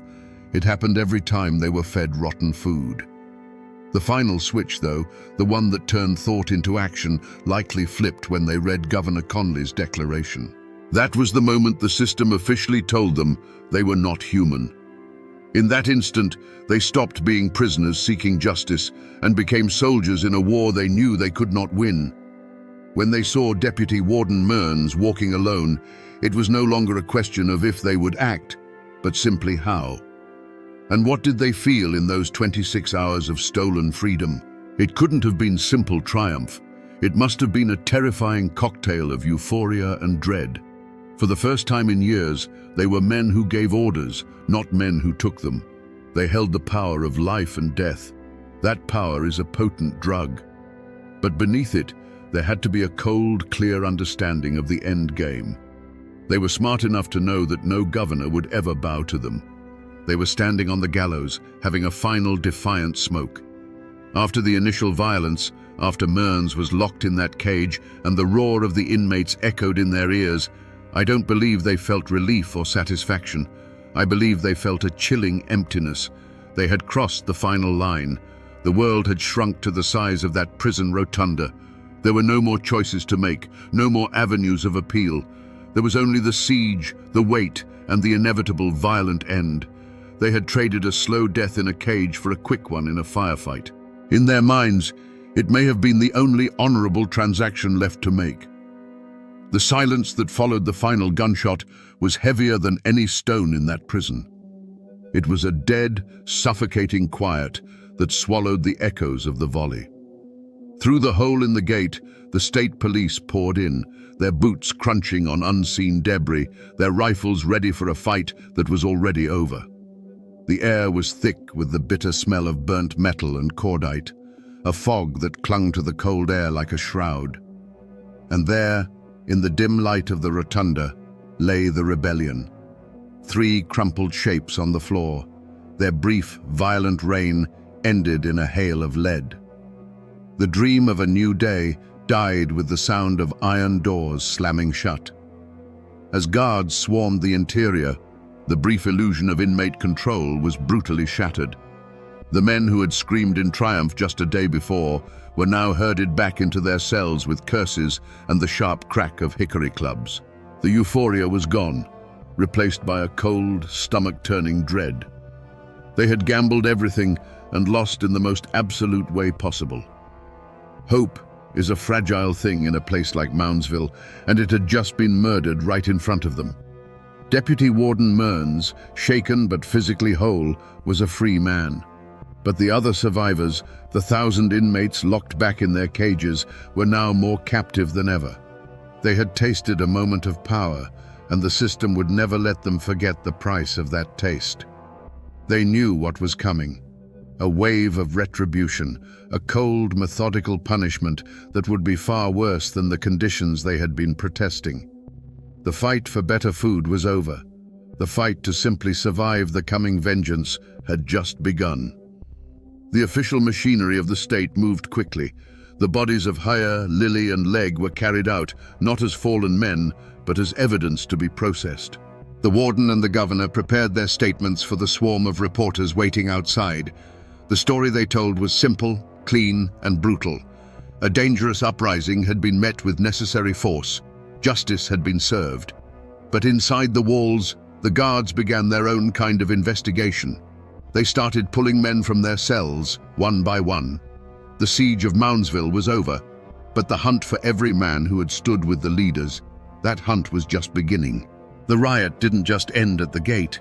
It bled out into the town of Moundsville itself, drawing a jagged line down the middle of the community. In the saloons and general stores, the talk was low and angry. On one side were the families of the guards, the shop owners, the respectable folk. To them, Here and Lily were rabid animals, and the state police were heroes who had saved the town from a bloodbath. They saw the prison not as a place of suffering, but as a necessary wall to keep the darkness contained. But there was another side, a quieter, more fearful one. It was the side of the mothers, wives, and brothers of the men locked inside. They knew the stories of the spoiled food and the beatings. In the grim faces of the dead rioters, they saw their own kin. They didn't condone the violence, but in their hearts, they understood the desperation that fueled it. They spoke in whispers, terrified that any sympathy shown for the inmates would bring the law's wrath down upon their own houses. Inside the walls, the division was even more brutal. The riot had shattered the fragile inmate society, creating a new and deadly caste system. There were the men who had stood with the leaders, now marked for retribution. There were the men who had cowered in their cells, now viewed with contempt. And then there were the rats, the most despised of all, who saw the aftermath as a golden opportunity to trade information for favor from the guards. The air grew thick with a poison of suspicion. Every friendly word could be a lie, every shared glance a potential betrayal. A conspiracy of silence descended upon the cell blocks, but it was a silence born of pure terror, not loyalty. The guards began their interrogations, dragging men to the hole to beat names out of them. This created an impossible choice. To speak a name to the guards meant becoming a snitch, a death sentence under the inmate's own brutal code. To stay silent meant enduring the guards' methodical cruelty with no guarantee of survival. Men were caught between two forms of execution: a quick shiv in the yard from an inmate or a slow death in the dark at the hands of the law. In this crucible of fear, you saw the true measure of a man. You saw cowardice in the inmate who, after a single slap, pointed a trembling finger at a man who had nothing to do with the riot, just to make the pain stop. But you also saw a different kind of courage. You saw the man who took a beating, who was starved and broken in the hole, but who gritted his teeth and gave up nothing, holding on to the last shred of his honor. The community had been fractured, and on both sides of the wall, people were being forced to decide what kind of soul they truly had. The hunt began, but not with dogs and trackers in the West Virginia hills. It took place within the suffocating confines of the prison walls. The prey was not running. They were caged, helpless. The prison itself became the mountain range, a labyrinth of steel canyons and stone cliffs where every shadow could hide an enemy. The posse wasn't made of lawmen seeking justice. It was formed from the ranks of the prison's own guards, men who had been humiliated and held at bay for 26 hours, and now they were burning for revenge. Led by a captain whose reputation was as hard as the hickory club he carried, this posse of vengeance began its slow, methodical sweep. They weren't looking for evidence. They were looking for names. They moved through the cell blocks in the dead of night, their faces grim and unreadable in the flickering lamplight. The only sounds were the jangle of keys, the squeak of a guard's boots on the stone floor, and the sudden sharp cry of a man pulled from his cell. The chase was a psychological war of attrition. They used the snitches first, dangling promises of better food or an early parole hearing in exchange for a name. Every inmate became a potential Judas, and the terror of betrayal was a tangible thing, colder than the winter draft that snaked through the bars. Men who had stood shoulder to shoulder during the riot now looked at each other with suspicion, wondering who would be the first to break. The wall of inmate solidarity, which had seemed so strong, began to crumble under the relentless pressure.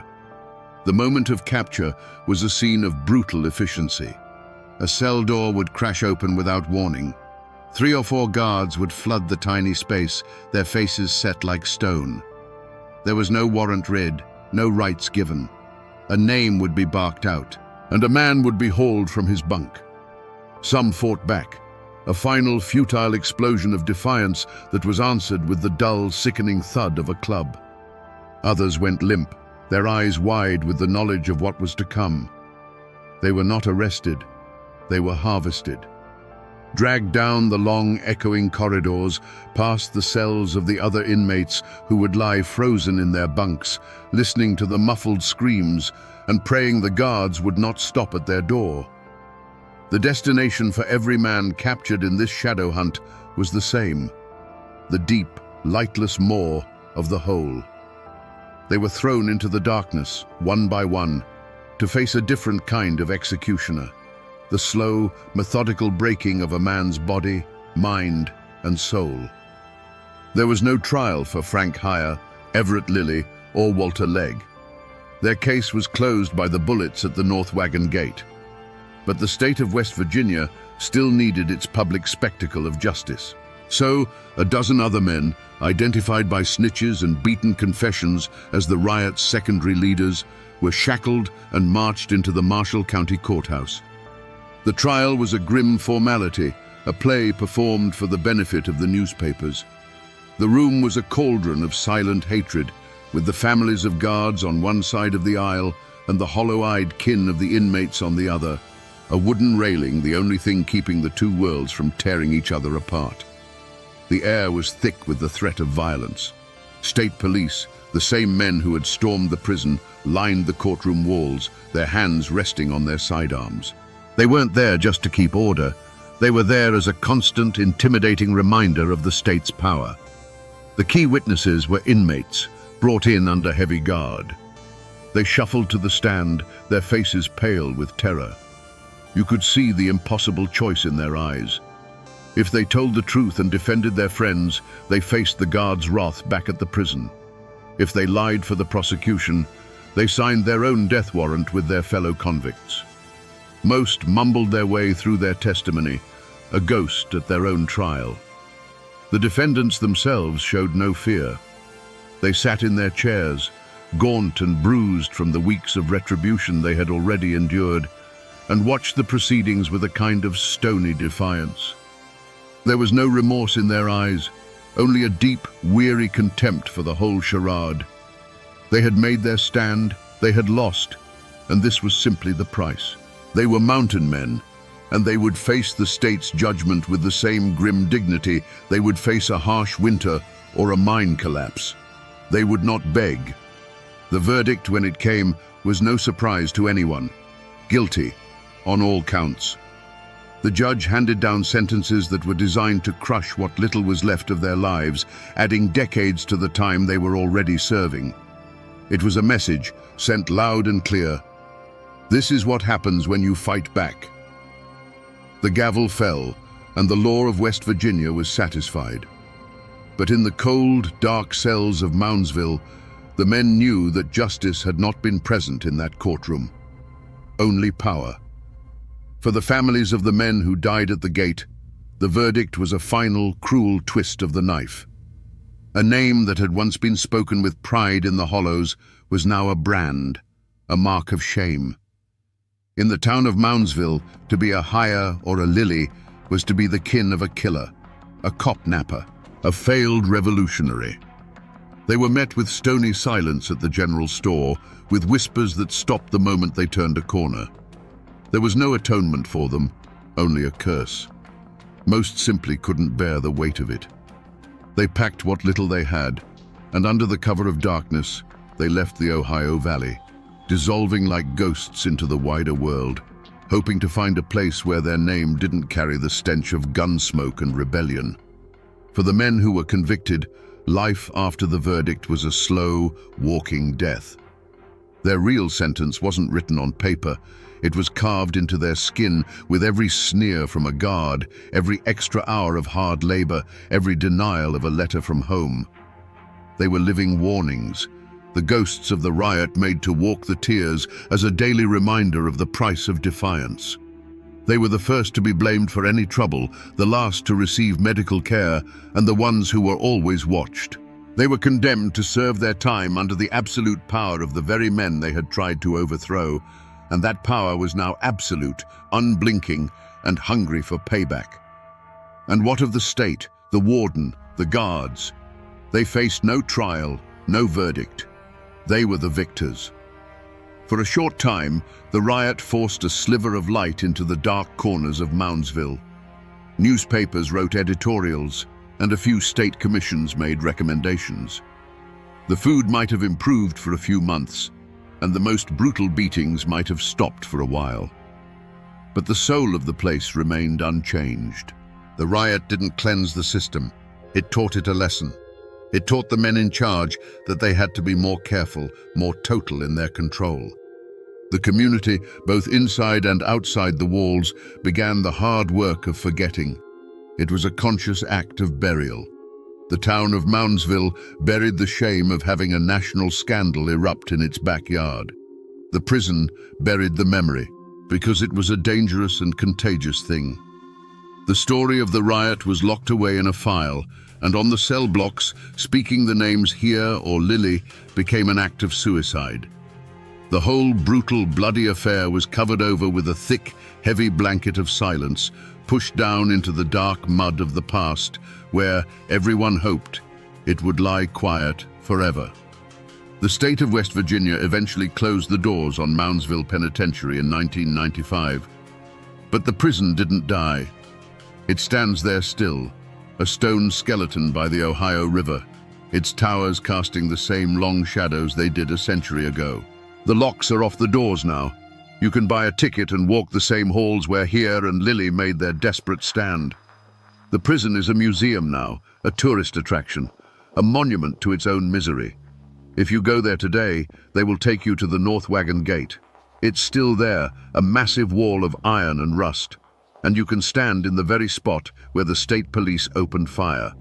The guides will tell you the official story. But if you look closely at the old stone and steel, you can feel the true echo of that day. It's a scar that never healed, a physical witness to 90 seconds of brutal, overwhelming violence. It's the closest thing we have to a tombstone for a rebellion. You won't find many people with the last name Heyer or Lilly in the Moundsville phone book. Their families are long gone, scattered to the winds by shame and sorrow. Their bloodlines were effectively exiled from the valley, their part of the story erased. The descendants of the guards and the townspeople remained, passing down their version of the events, the one where order triumphed over chaos. And so, the story became one-sided, the official report carved into the town's memory, while the dissenters' side faded into an uneasy silence. But something remains. The prison itself seems to have a memory. It's called one of the most haunted places in America, and the 1929 riot is the cornerstone of its dark legend. Tour guides and paranormal investigators will tell you about the phantom screams that still echo from the rotunda, or the dark, menacing figure they call the Shadow Man that stalks the halls.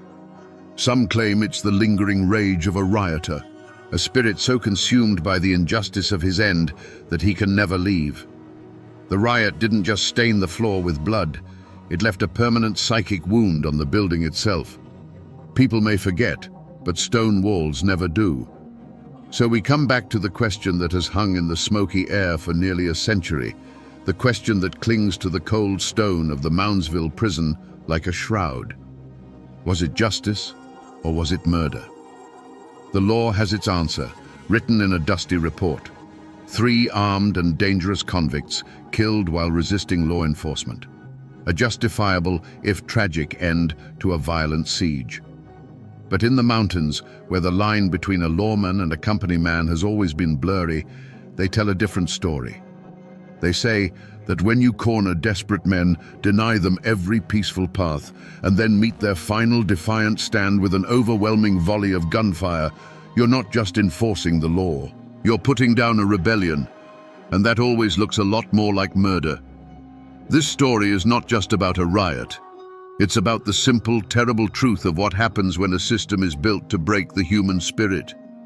You can take a man's freedom, you can feed him garbage, you can beat him in the dark, but you can never truly take his pride. When you push a man to the point where he has absolutely nothing left to lose, you don't break him. You make him the most dangerous thing on God's green earth. The stand of Heer, Lilly, and Leg was not an act of criminals seeking escape. It was a raw, bloody scream for dignity from the bottom of a man-made hell. They lost their fight, and the world did its best to forget them. But their story is a warning that echoes down through the years. It reminds us that behind every prison number, there is a human heart, and that even the most broken man will eventually fight back if pushed too far. The ghosts of Moundsville don't just haunt those old stone walls. They haunt us with a lesson that must not be forgotten. And now, my friends, you know the rest of the story.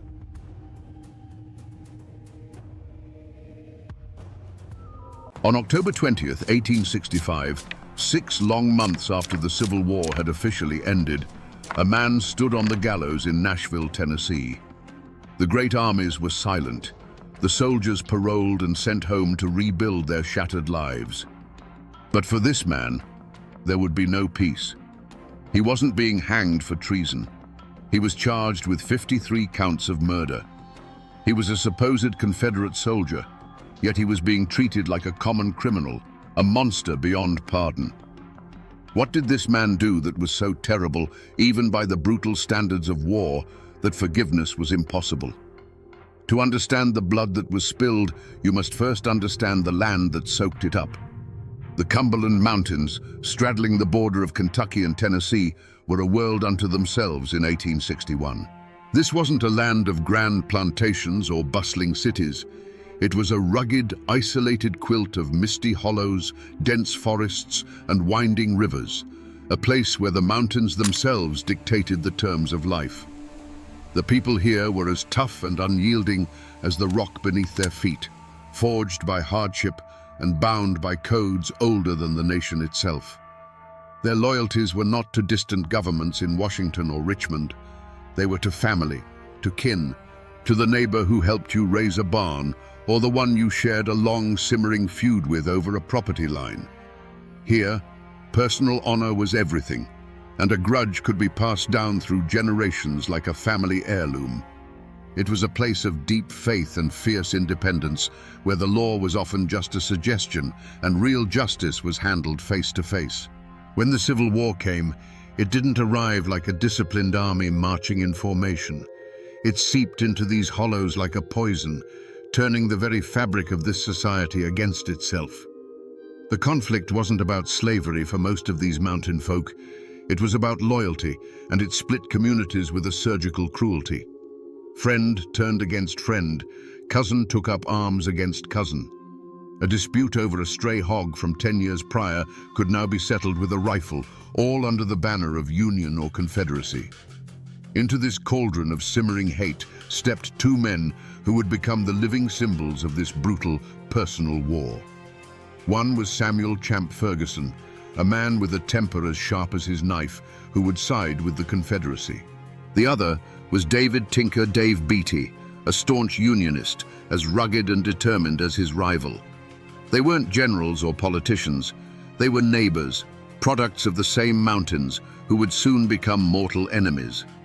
This, then, was the world that was lost. It was a hard world, a violent world, but it had its own order. The people of the Cumberland Plateau stood to lose more than just a war. They stood to lose their homes, their families, and the unwritten laws that had governed their lives for a century. They were about to become the victims of a war fought not on battlefields, but in their own backyards, by their own people. There was no single crime scene, cordoned off with yellow tape. In the borderlands of 1861, the crime scene was an entire mountain range.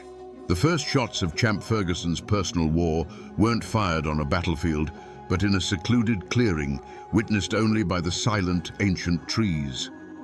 The first report of the crime didn't come from a sheriff, but from the whispers that snaked through the hollows, carried on the wind like a bad omen.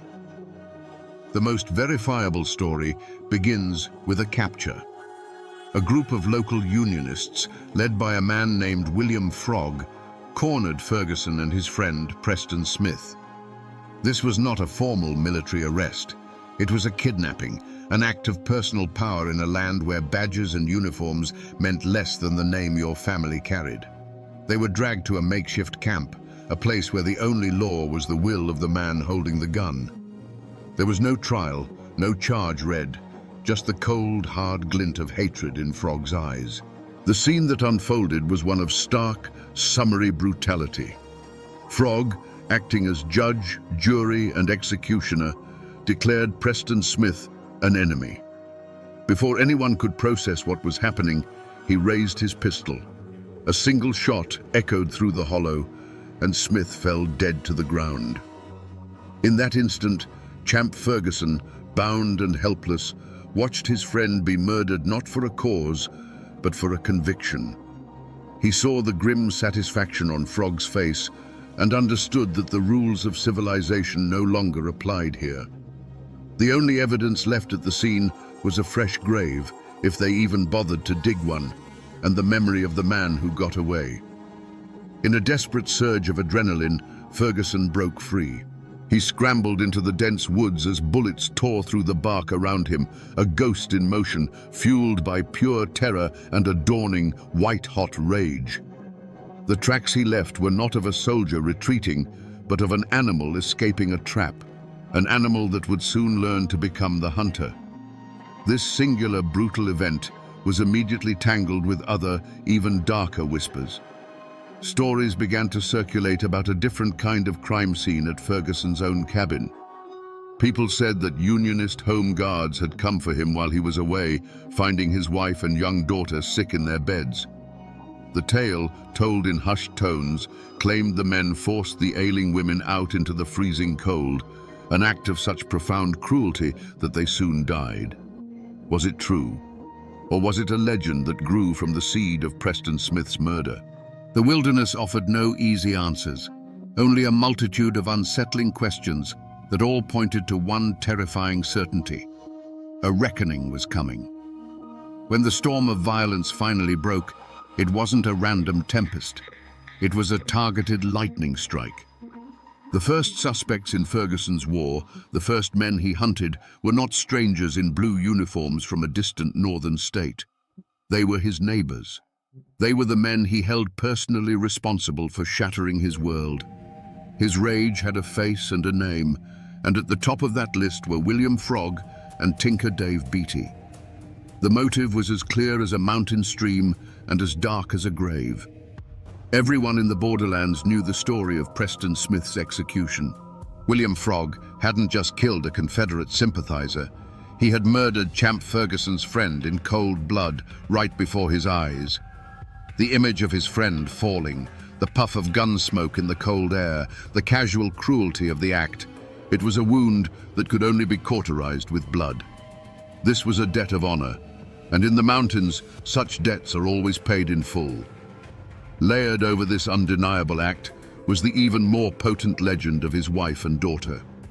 Whether the story of the Unionist home guards forcing them from their sickbeds was entirely true, or a tale that grew larger in the telling, doesn't matter. Ferguson believed it. He carried that story in his heart like a burning coal, a narrative of unimaginable cruelty that justified any atrocity in return. He saw Tinker Dave Beatty's men not as soldiers, but as monsters who had preyed upon the helpless and desecrated the sanctity of his home. The whispers that followed Ferguson as he slipped back into the mountains were not of strategy or politics. They were of a vow. He made no secret of his intentions. He told anyone who would listen that he was on a mission of vengeance.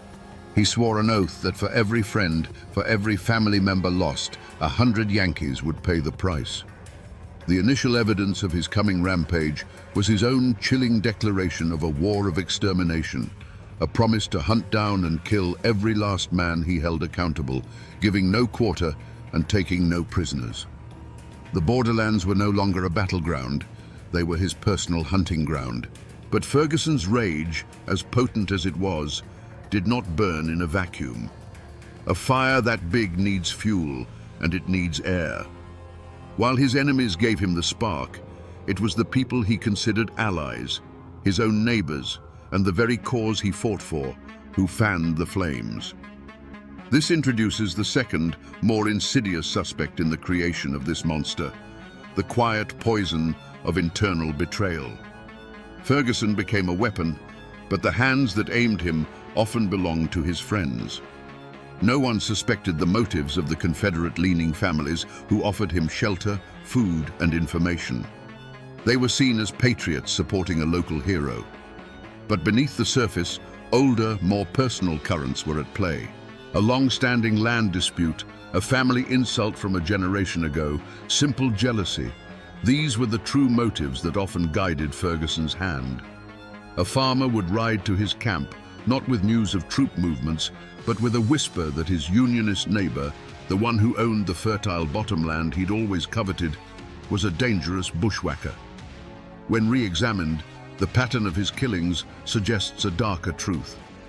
Why was Elam Huddleston, a sickly old man, a priority for execution?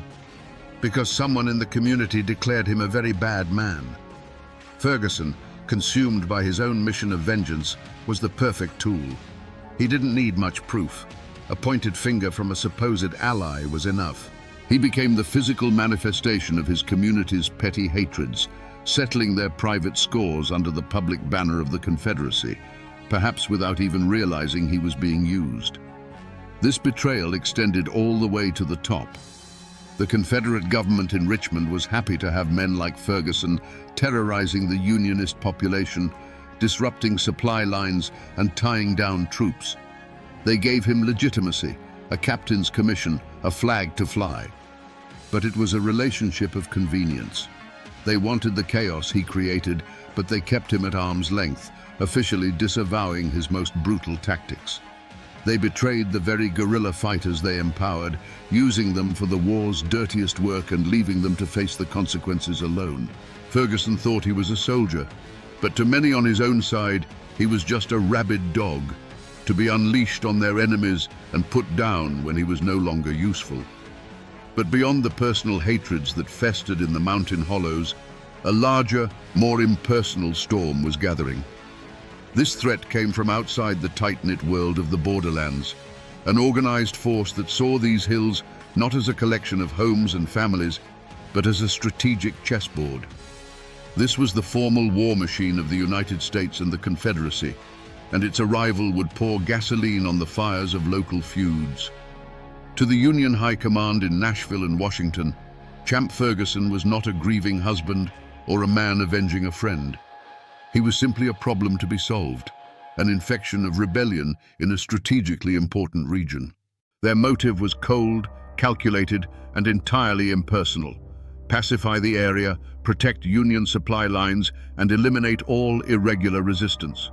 They sent patrols of uniformed soldiers, men who didn't know the local families or their histories.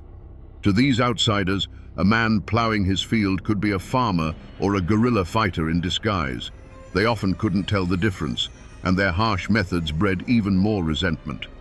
From the other direction, the Confederate leadership applied its own external pressure. They saw in Champ Ferguson not a man, but a weapon. His personal vendetta was a useful tool for terrorizing Unionist sympathizers and disrupting federal operations, all at little cost to the formal Confederate Army. They gave him a captain's commission, a thin veneer of legitimacy for his bloody work. Men like General John C. Breckinridge were happy to use Ferguson's savage band of riders for a specific military objective, like the attack on Saltville, and then look the other way when the butchery began. Ferguson was their asset, a wild dog they could point in the right direction, whose savagery served their larger, impersonal goals. The presence of these organized armies created a new climate of fear, squeezing the people of the mountains in a terrible vice. Suddenly, strange men in uniform were a common sight on the winding roads, carrying an air of official, indifferent menace. They brought with them a different kind of violence, organized, efficient, and absolute. The personal war of neighbor against neighbor was now caught up in a national conflict, escalating the stakes beyond anything the locals could have imagined. This external pressure crushed the old rules of the mountains, leaving a vacuum where only the most brutal could thrive. The hunt for Champ Ferguson began in earnest, a desperate attempt to cage the monster that had been unleashed. The primary hunter was his arch-nemesis, Tinker Dave Beatty, a man who knew the mountains as well as Ferguson did. He was joined by patrols of Union cavalry, professional soldiers sent to bring order to a land that had never known it. They had a clear target and a righteous cause. But they soon discovered they weren't hunting a man. They were chasing a phantom. Every lead they followed seemed to dissolve into the Appalachian mist. A farmer would ride breathlessly into a Union camp, swearing he'd just seen Ferguson and his men watering their horses at Calfkiller Creek. A posse would be formed, riding hard for hours through treacherous terrain, only to arrive and find nothing but hoof prints fading in the mud and the cold ashes of a long-dead campfire. Ferguson was a master of the wilderness. He knew every hidden hollow, every game trail, every cave that could shelter a man from a storm or a patrol. The mountains that were a confusing, hostile maze to the outsiders were his sanctuary. The Union soldiers operated on the assumption that they were fighting a guerrilla company. They looked for camps, for supply lines, for patterns. But Ferguson fought by no book of military tactics. He and his small band of riders would materialize on a remote road, carry out an execution, and then vanish, melting back into the forest as if they were never there. They would ride 30 miles in a night, split up, and rendezvous days later at a prearranged spot known only to them. Tracking them was like trying to track a dozen individual wolves at once. One promising report placed Ferguson at a sympathizer's farm, preparing for an evening meal. A full company of Union soldiers surrounded the property in the dead of night, moving with painstaking silence. They burst into the cabin at dawn, ready for a firefight, only to find the farmer's family calmly eating breakfast. The farmer would claim he hadn't seen Ferguson in months, his face a perfect mask of innocence. The soldiers would leave empty-handed and furious, never knowing that Ferguson had been watching them from a wooded ridge the entire time, warned hours earlier by a signal from a trusted neighbor. With every failed raid, every cold trail, the frustration of the Union forces grew into a palpable rage. And for the Unionist families living in those isolated hollows, that frustration translated into pure terror. They knew the soldiers couldn't protect them. They knew that Ferguson was always watching, and that the price for talking to the Federals was a visit in the night from which there was no return. The more the law failed to catch him, the more powerful his legend became, and the deeper the fear settled into the bones of the community.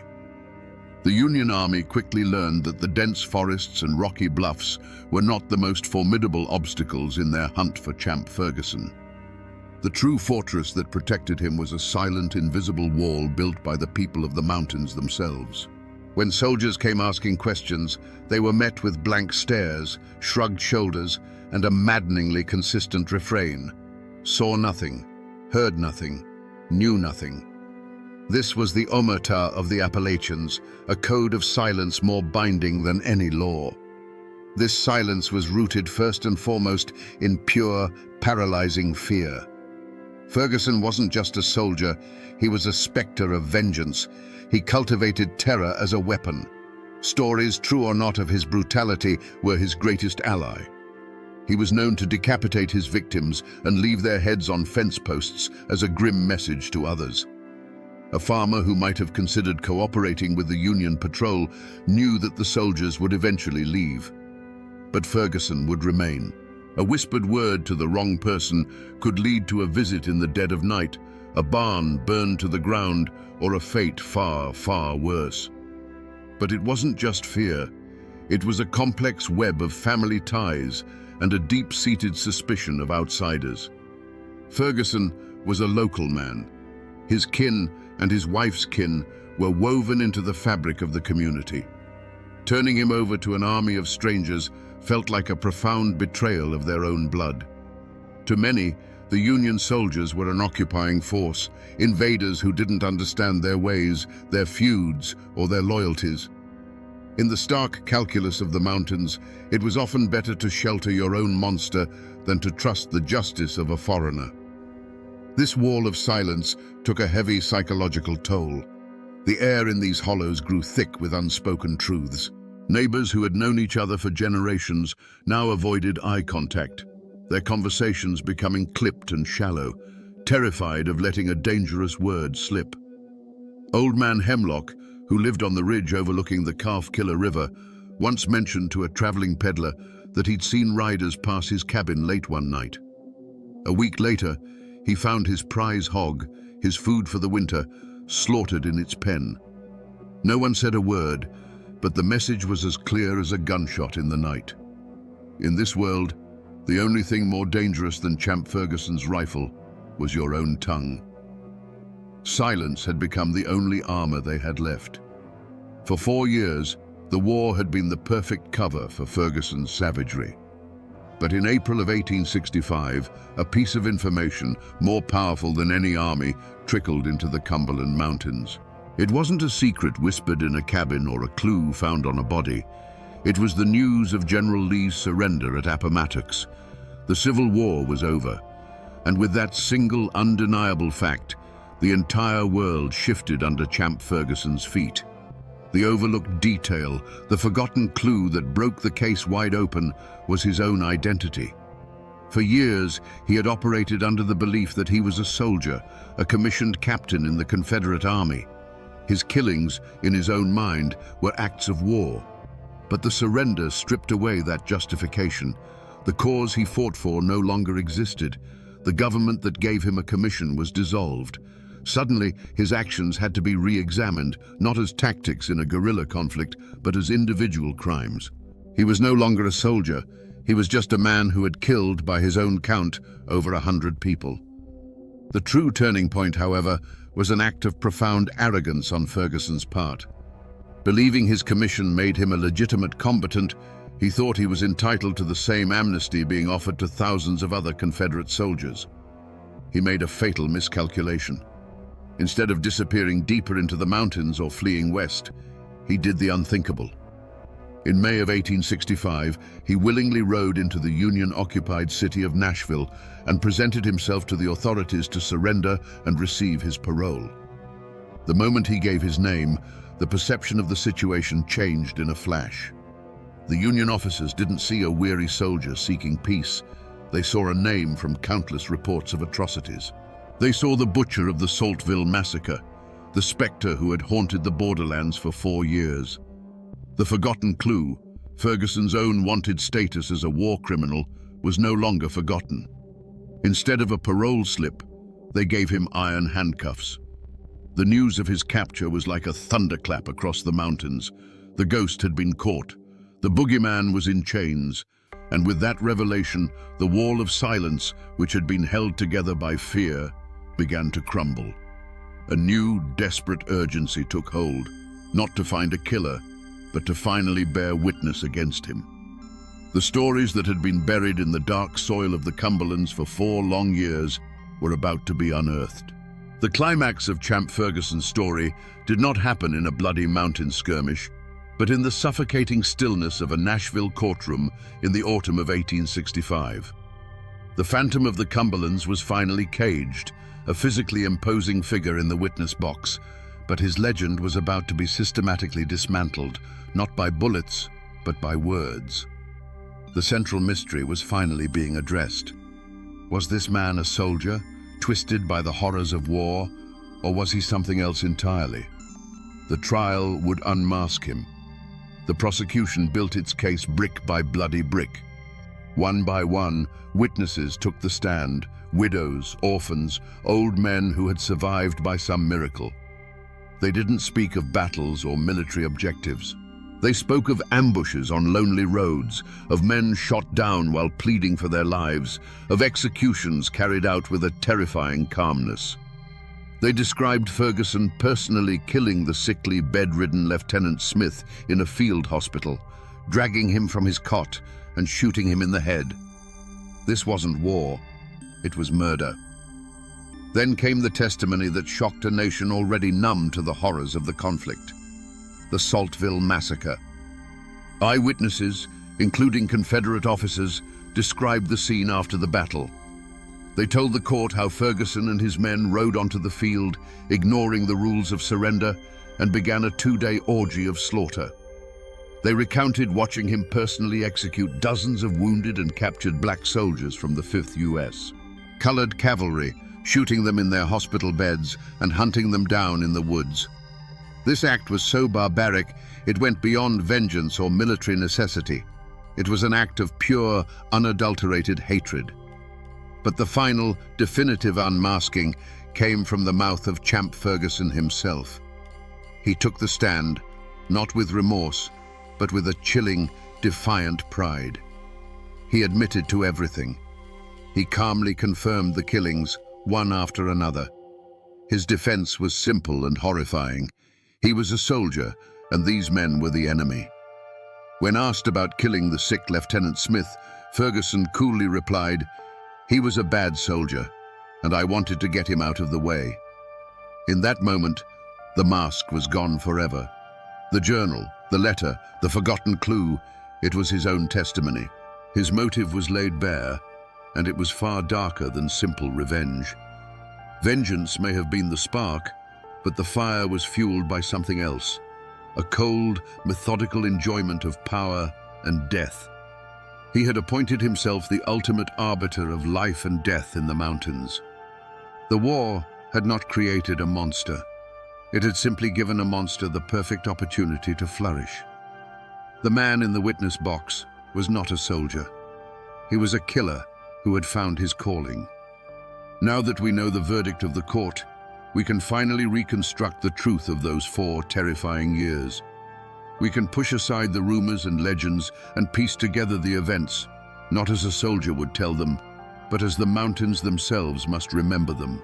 For 4 years, the sound of a lone rider in the distance was enough to make a mother pull her children inside and bolt the door. A dog's frantic barking that was suddenly cut short was a sound that chilled the blood. Imagine a small makeshift hospital, a place of supposed sanctuary where wounded Union men lay shivering with fever and pain. Their war was over. The doors burst open, not with medics, but with Ferguson and his men. The doctor's pleas for mercy were met with cold silence. Then came the sounds, a series of muffled, ugly pops, one after another, each one followed by a final groan that was quickly silenced. A young lieutenant, sick with measles and no threat to anyone, was pulled from his cot. His bare feet scraped against the rough floorboards. Another sharp report echoed in the small room, followed by the heavy, final sound of a body hitting the floor. When the raiders left, an unnatural stillness filled the space, a silence more terrifying than any scream. Picture the scene at Saltville, Virginia. The formal battle was over. The Union forces, including the 5th U.S. Colored Cavalry, had retreated. But for the wounded and the captured left behind, the horror was just beginning. For 2 days, Ferguson rode across the field, a dark silhouette against a grey sky. From the surrounding hills, witnesses could hear the sporadic popping sound of his revolver over and over again. They saw wounded men, black soldiers who had fought bravely and surrendered, trying to crawl to the safety of the woods. The horsemen would follow. There would be another pop, and the crawling would cease.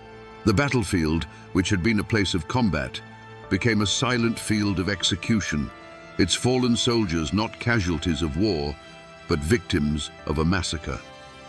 And then there were the personal encounters, the moments of intimate, face-to-face terror.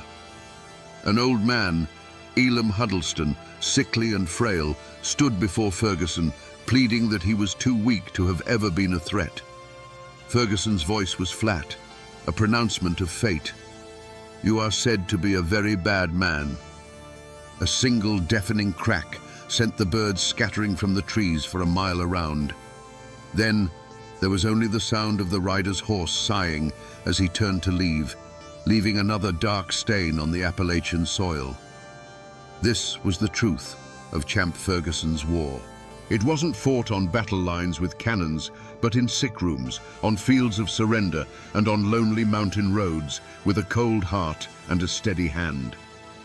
The trial of Champ Ferguson wasn't held in some dusty mountain town courthouse where his name carried the weight of fear and legend.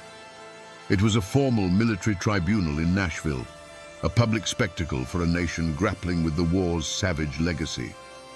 The room was packed, the air thick with tension. Newspaper reporters from as far away as New York scribbled furiously in their notebooks, eager to capture every detail of the man they had already dubbed the great guerrilla chieftain and the Confederate demon. This wasn't just a trial for murder.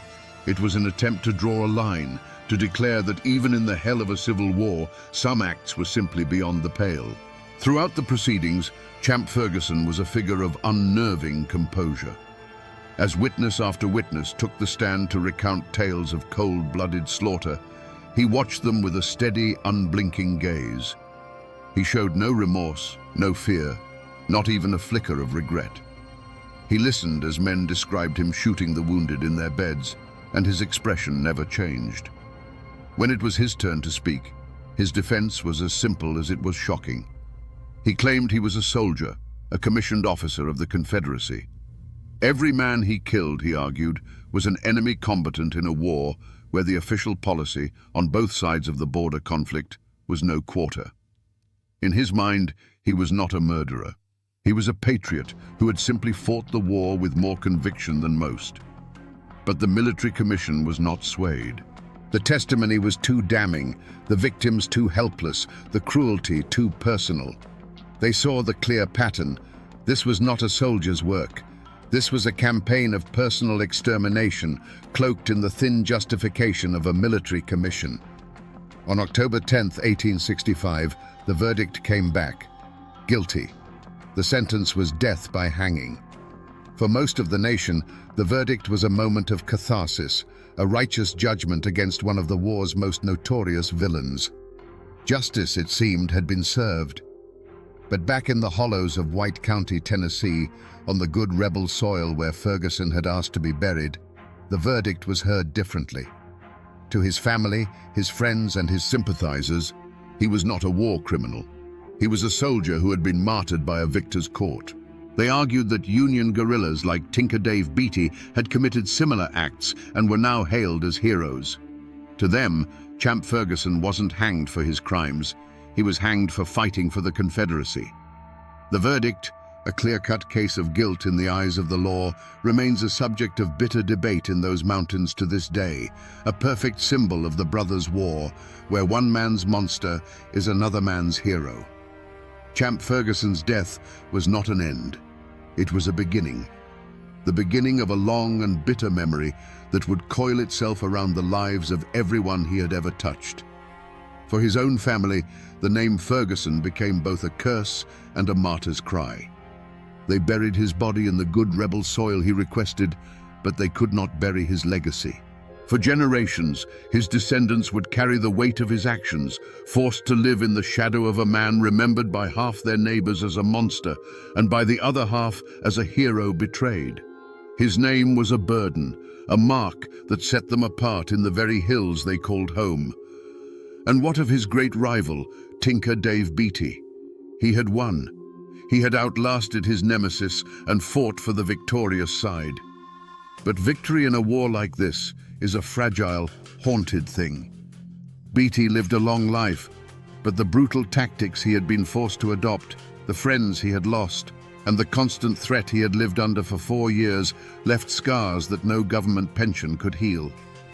He had survived the devil himself, but the fight had cost him a piece of his own soul. Peace in the mountains was a quiet, uneasy thing, and for a man like Beatty, the silence was likely filled with the ghosts of the war he had fought and won. For the families of the men Ferguson killed, his execution was a final, terrible chapter. It was justice, but it was not restoration. It could not bring back a husband, a father, or a son. They now had to live in a fractured community, walking the same roads and frequenting the same general store as the very people who had sheltered Ferguson, who had fed him, who had kept silent while he hunted their loved ones. The immediate threat was gone, but the sense of betrayal remained, a quiet, simmering poison that would taint relationships in those hollows for decades. The lives of those falsely accused, or those whose only crime was loyalty to the Confederacy, were also irrevocably altered. Many who had sympathized with Ferguson, who saw him as their protector, now bore the stain of his crimes. Their reputations were tarnished by association. They were the neighbors of a convicted mass murderer, a label that the victorious Unionists would never let them forget. Ferguson's execution only hardened their bitterness, cementing a sense of grievance that would be passed down to their children and their children's children, fueling the simmering resentments of the lost cause. The war was over, but the battle lines in the hearts of the people were now drawn in stone. The story of Champ Ferguson did not end on the gallows, and it wasn't sealed in his tomb. If you travel today to the France Cemetery in White County, Tennessee, you can still find his grave. It is a simple, weathered stone, a quiet place that belies the violent life of the man buried beneath it. This patch of earth is the most tangible remnant of his story, a physical anchor point connecting our world to his. You can stand there and look out at the same rolling hills he once rode through and feel the chilling presence of the past. The mountains themselves have not forgotten. The Calf-Killer River still flows, its name a permanent grisly reminder of the frontier violence that shaped this land long before the Civil War. The fog still clings to the hollows where he and his men would disappear, and the winding roads they used for ambush are still there, many of them now paved over, but following the same treacherous paths. The landscape of the Cumberland Plateau is a silent monument, etched with the memories of every skirmish, every execution, every desperate flight from justice. But the true echoes are not in stone or soil, they are in the whispers and the stories. To this day, the tale of Champ Ferguson is told in the borderlands, a local legend as potent as any ghost story. It's a story told around hunting campfires, a cautionary tale passed from grandfathers to their grandsons. They still talk about the myth of his missing head, the ghoulish rumor that his skull was taken for scientific study, a final indignity for the man who had terrorized their ancestors. Most powerfully, the war over Champ Ferguson's soul continues to this day. Walk into a local diner or hardware store in that part of the country and ask if he was a hero or a monster. You will start an argument that is just as passionate and divided now as it was in 1865. The world has forgotten, but these mountains remember. They remember because the war he fought was not just about North and South, it was about them. And that memory is now a part of their very identity, a living echo of a time when the devil himself rode the hills of Tennessee. So we return to where we began, to a man on a gallows in Nashville, long after the cannons of the Civil War had fallen silent. We asked what this man could have done that was so terrible, even by the standards of that brutal conflict, that he alone could not be forgiven. And now we have the answer. It wasn't that he killed, for the war had made killers of thousands. It was that he savored it. He stripped away the pretense of military necessity and revealed the cold, hard core of personal hatred. He murdered the sick, executed the surrendered, and turned a national conflict into his own private slaughterhouse, all while claiming the mantle of a soldier. Forgiveness was impossible because Champ Ferguson forced a nation exhausted by death to look at his work and finally draw a line between the horrors of war and the acts of a monster. This is a story, then, not just of a single violent man, but of a timeless and terrifying truth. It is a warning of what happens when the poison of personal vengeance is given the legitimacy of a flag and a uniform. It shows how the grand, abstract ideals of a nation at war can be twisted to justify the most intimate and brutal acts of neighbor against neighbor. And it is a profound lesson in the power of silence, how a community bound by fear and a complex code of loyalty can become the soil in which such evil is allowed to take root and grow, unchecked, until it consumes everything. The war is over. The men who fought it are long gone. But the ghost of Champ Ferguson and the questions his life demands of us still haunt those misty Appalachian hollows. He reminds us that the most dangerous battleground is not in a field or a fortress, but in the human heart, where the lines between soldier and murderer, justice and revenge, can blur and then vanish with terrifying ease. And now, my friends, you know the rest of the story, or at least as much of it as the court records and old tales are willing to give up. The rest belongs to the mountains.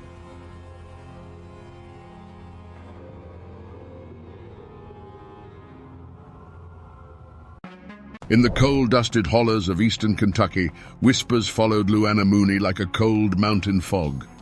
Death was her constant companion. One husband died in a fiery car crash. Another, from a gunshot wound, ruled a suicide. A lover was consumed by a house fire that left her miraculously unscathed. Was she the unluckiest woman in all of Appalachia, cursed by some dark mountain hex? Or was the simple, tired-looking woman a calculating predator, collecting insurance policies like funeral bouquets? Today, we separate the chilling facts from the folk legend to uncover the truth behind the woman they called the Black Widow. To understand the darkness that followed, you first have to understand the world that Luana and her first husband, Jim Muncie, inhabited in the early 1970s. Pike County, Kentucky, was a land of stark contrasts. Breathtaking mountains, ancient and stoic, cradled valleys choked with the grit of the coal industry. The air itself seemed heavy, a mix of damp earth, wood smoke, and the ever-present metallic tang of the mines. Life here was carved out of the rock, and it was just as unyielding. Jim Muncie was a product of this world, an ordinary man, which in Pike County meant he was extraordinarily tough. He likely spent his days deep in the earth, his face permanently smudged with coal dust, his hands calloused and strong. He was the kind of man who worked without complaint, because complaining didn't pay the bills or put food on the table. His dreams were probably simple: a steady paycheck, a warm house, and seeing his children grow up with a little more opportunity than he had.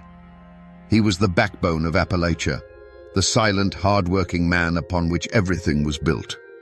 In this life, Luana was the quintessential miner's wife. From the outside, she fit the mold perfectly. She kept a home, raised a family, and bore the quiet anxieties that came with loving a man who worked in one of the most dangerous professions on earth. Neighbors saw a plain, unassuming woman, her face etched with the same weary resignation as so many others in the holler. She was part of the community, another soul bound to the rhythm of the mine whistle and the slow turning of the seasons. But the hollers are more than just collections of houses. They are intricate webs of observation. Nothing goes unseen. Every family's struggle, every hushed argument, every small joy is noted and filed away in the collective memory of the community. People survived by leaning on each other, but that closeness meant there were no secrets. The community was a safety net, but it could also be a cage where everyone knew your past and watched your future. And beneath the surface of this hardscrabble existence, a dangerous current flowed. In a world where a man's life was a daily gamble against collapsing rock and failing equipment, death was never a stranger. It was a practical matter. Life insurance wasn't an abstract financial tool. It was often the only legacy a man could leave his family, the one final payday earned with his very life. And for a mind that saw the world not as it was, but as a series of problems to be solved, this grim reality held a terrible, hidden logic. Little did anyone know, Luana Mooney wasn't just living in this world, she was studying it. After Jim Muncie's car plunged into that ravine, the initial reaction in the holler was exactly what you'd expect: a wave of genuine, heartfelt sympathy. Casseroles appeared on Luana's doorstep. Neighbors offered to watch the children. The church ladies spoke in hushed, sorrowful tones about the poor widow. In Appalachia, community is the bedrock of survival, and when one of their own falls, everyone feels the tremor. Luana played the part of the grieving widow well, her face a mask of quiet devastation. But memories in the mountains are as long as a winter's night, and observation is a finely honed skill. The first whispers weren't accusations, they were just questions. A few of the older men who'd known Jim his whole life scratched their beards and wondered aloud how a man who knew those treacherous roads like the back of his hand could have made such a fatal mistake. The talk was quiet, confined to front porches after sundown, but it was there. Then came the matter of the insurance. No one begrudged a widow her due, but the speed with which Luana settled the claim raised an eyebrow or two. It seemed too efficient, too businesslike for a woman supposedly crippled by grief. The most potent silence came from the Muncie clan itself. Families in these parts are fiercely loyal, woven together by blood and shared hardship. They closed ranks, supporting Jim's children, but a subtle coldness was directed at their mother. Perhaps they remembered old arguments over money, or the way Luana seemed to pull Jim away from his kin. They never said a word against her publicly. That wasn't the way. But their support felt obligatory, their embraces lacking warmth. They watched her, their gazes heavy with an unspoken history that only they knew. This fertile ground of quiet doubt was all it took for rumors to take root and grow like kudzu. Whispers began to slither through the community, each retelling adding a new, darker detail. I heard they were fighting something awful the night before the crash, someone might say at the general store. Heard he was talking about leaving her, another might add. There was no proof, no evidence for any of it. But in a place where gossip travels faster than a telephone call, truth and speculation soon became hopelessly entangled. The sympathy began to curdle into suspicion. Every word was another dry twig laid carefully at Luana's doorstep, just waiting for a spark. A few years passed, and the quiet murmurs about Jim Munsey's death might have faded into the background hum of mountain life. But Luana made a move so audacious it snapped the community to attention. She found comfort, and then a new husband, in the arms of Norman Munsey, her late husband's cousin. In a place where bloodlines are sacred and certain boundaries are never crossed, this union was a scandal.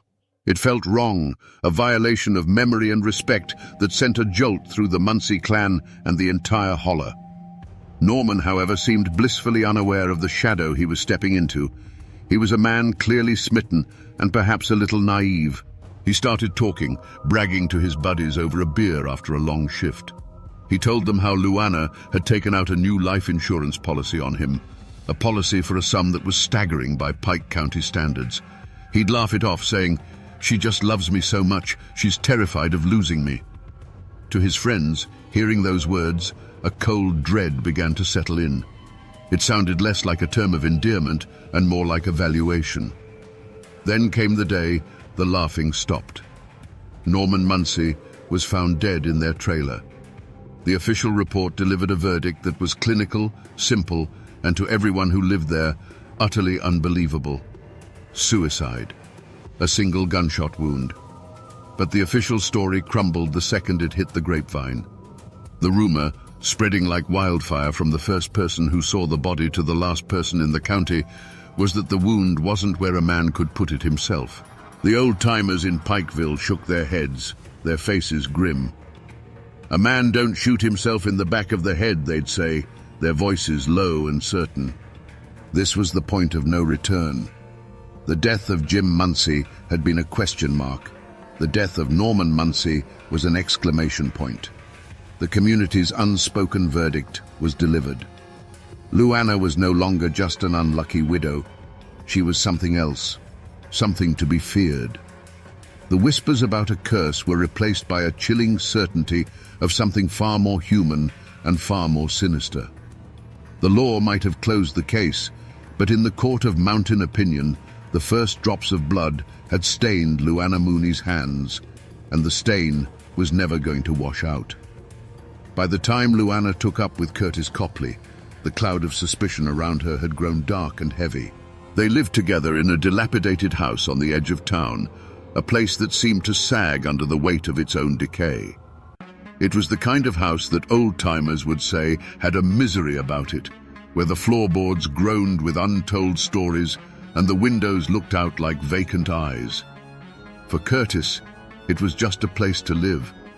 For Luana, it was a stage for her next and most terrifying act.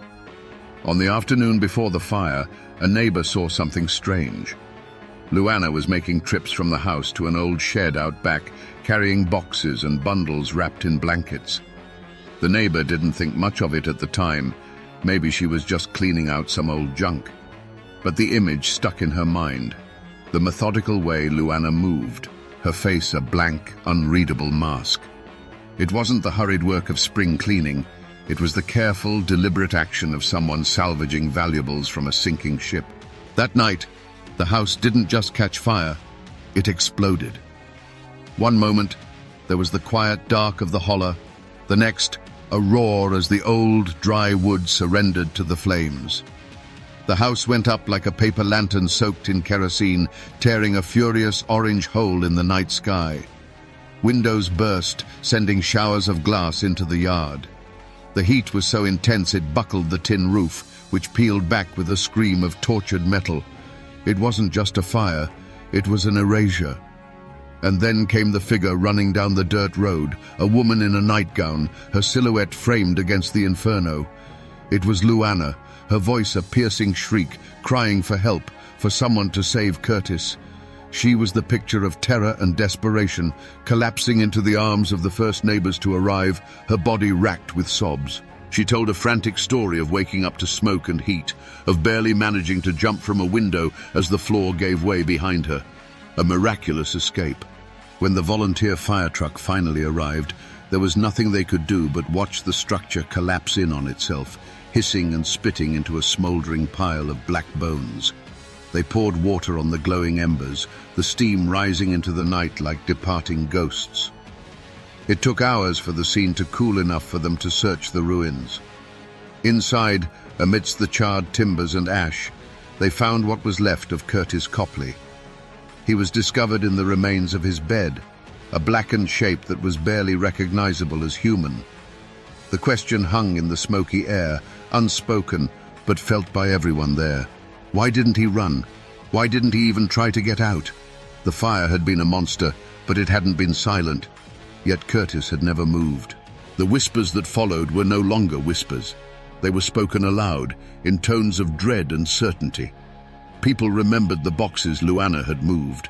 They replayed her frantic performance on the road, and it now seemed hollow, rehearsed.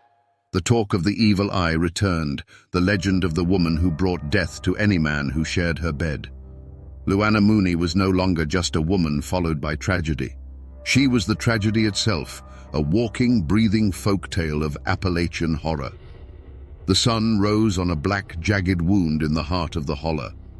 Where Curtis Copley's house had stood was now just a steaming, skeletal ruin. The smell of wet ash and finality clung to the morning air.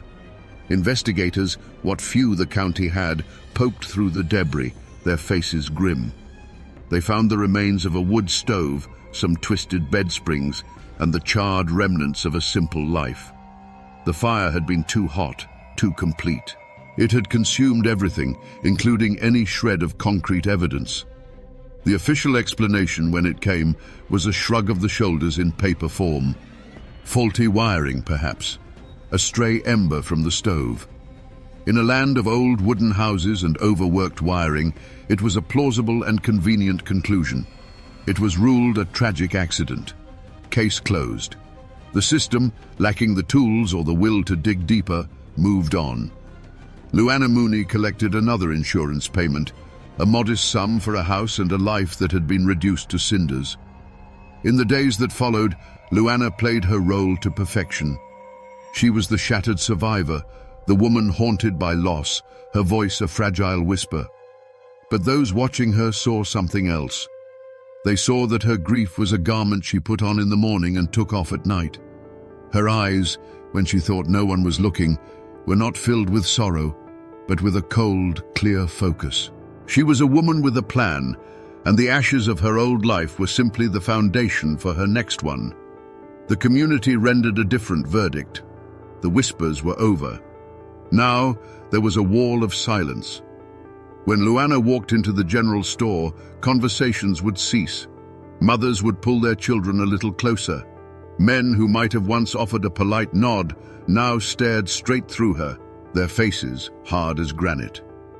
The silent shunning was a form of mountain justice, a way of casting someone out without ever laying a hand on them. She had become a ghost in her own town, a living pariah. She was now more legend than person.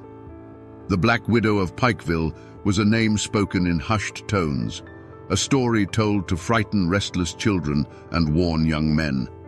She was the embodiment of the darkness that could hide behind a plain face, a boogeyman born from their own community. The fear was palpable. Who would be next? What man would be foolish enough to get tangled in her web? It seemed impossible, and yet, in the desperate poverty of Appalachia, there was always someone willing to take a gamble, someone who believed they could outsmart the devil herself. Michael Adkins didn't die. Wounded and bleeding, fueled by a primal will to live, he stumbled through the dark woods, every rustle of leaves sounding like his executioner returning. He finally collapsed on the doorstep of a remote house, his plea for help a ragged gasp. That desperate cry for help was the shot that finally broke the silence, the one that the law could not ignore. It reached the ears of Pike County Sheriff Charles Fuzzy Kesey, a man who had been carrying the weight of Luana's story for years. For Kesey, the rumors were more than just holler gossip. They were a series of ghosts he couldn't lay to rest. Michael Adkins, alive and talking, was the proof he had been waiting for. The hunt began immediately, but it wasn't for Luana. Kesey was smarter than that. He knew Luana was a fortress, her walls built of lies and feigned innocence. The weak point, the unlocked gate, was the hired help, Danny Lee Ross. Deputies found him easily. He wasn't a hardened criminal hiding in some mountain cave. He was a scared young man, haunted by what he had done, and he folded the moment the law cornered him. There was no fight left in him, only the sickening weight of his conscience. They brought Ross back to the sheriff's office, the air thick with the smell of stale coffee and impending justice. Under the harsh fluorescent lights, away from Luana's influence, the dam of his fear finally burst. The story came pouring out in a torrent of guilt and terror. He told them everything. He described the cold, methodical way Luana had laid out the plan, her voice calm as she discussed the best way to kill her husband. He talked about the promise of money, a sum that must have seemed like a fortune to a young man with no prospects.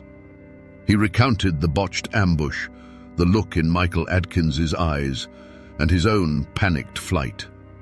With every word Ross spoke, the web of rumor and myth that had protected Luana for a decade was being systematically dismantled and replaced by a cold, hard chain of evidence. Sheriff Kesey now had a confession, a motive, and a living victim. The ghosts of Norman Munsey and Curtis Copley and Jim Munsey now had a voice.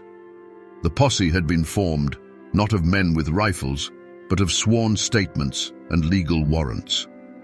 The hunt for the Black Widow was finally on. The arrest itself was eerily quiet. There were no sirens, no dramatic showdown.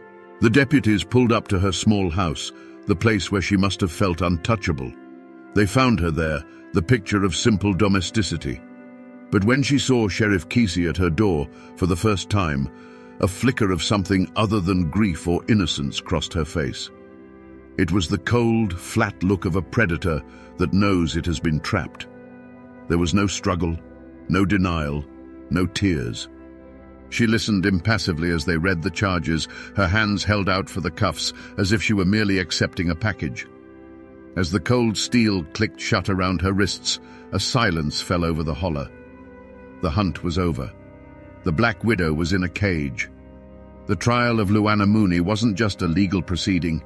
It was an Appalachian spectacle. The old Pikeville courthouse, a building that had seen its share of feuds and moonshine cases, became the epicenter of the county's universe. Every day, the courtroom was packed to the rafters with people from every surrounding holler. They came not just to see justice done, but to get a look at the woman who had haunted their imaginations for over a decade. Armed deputies lined the walls, their presence a testament to the tension that crackled in the thick, un-air-conditioned room. This was more than a trial. It was a reckoning. The prosecution, led by a lawyer who understood the mountain psyche, methodically built their case, brick by damning brick. They laid out the timeline of death and profit.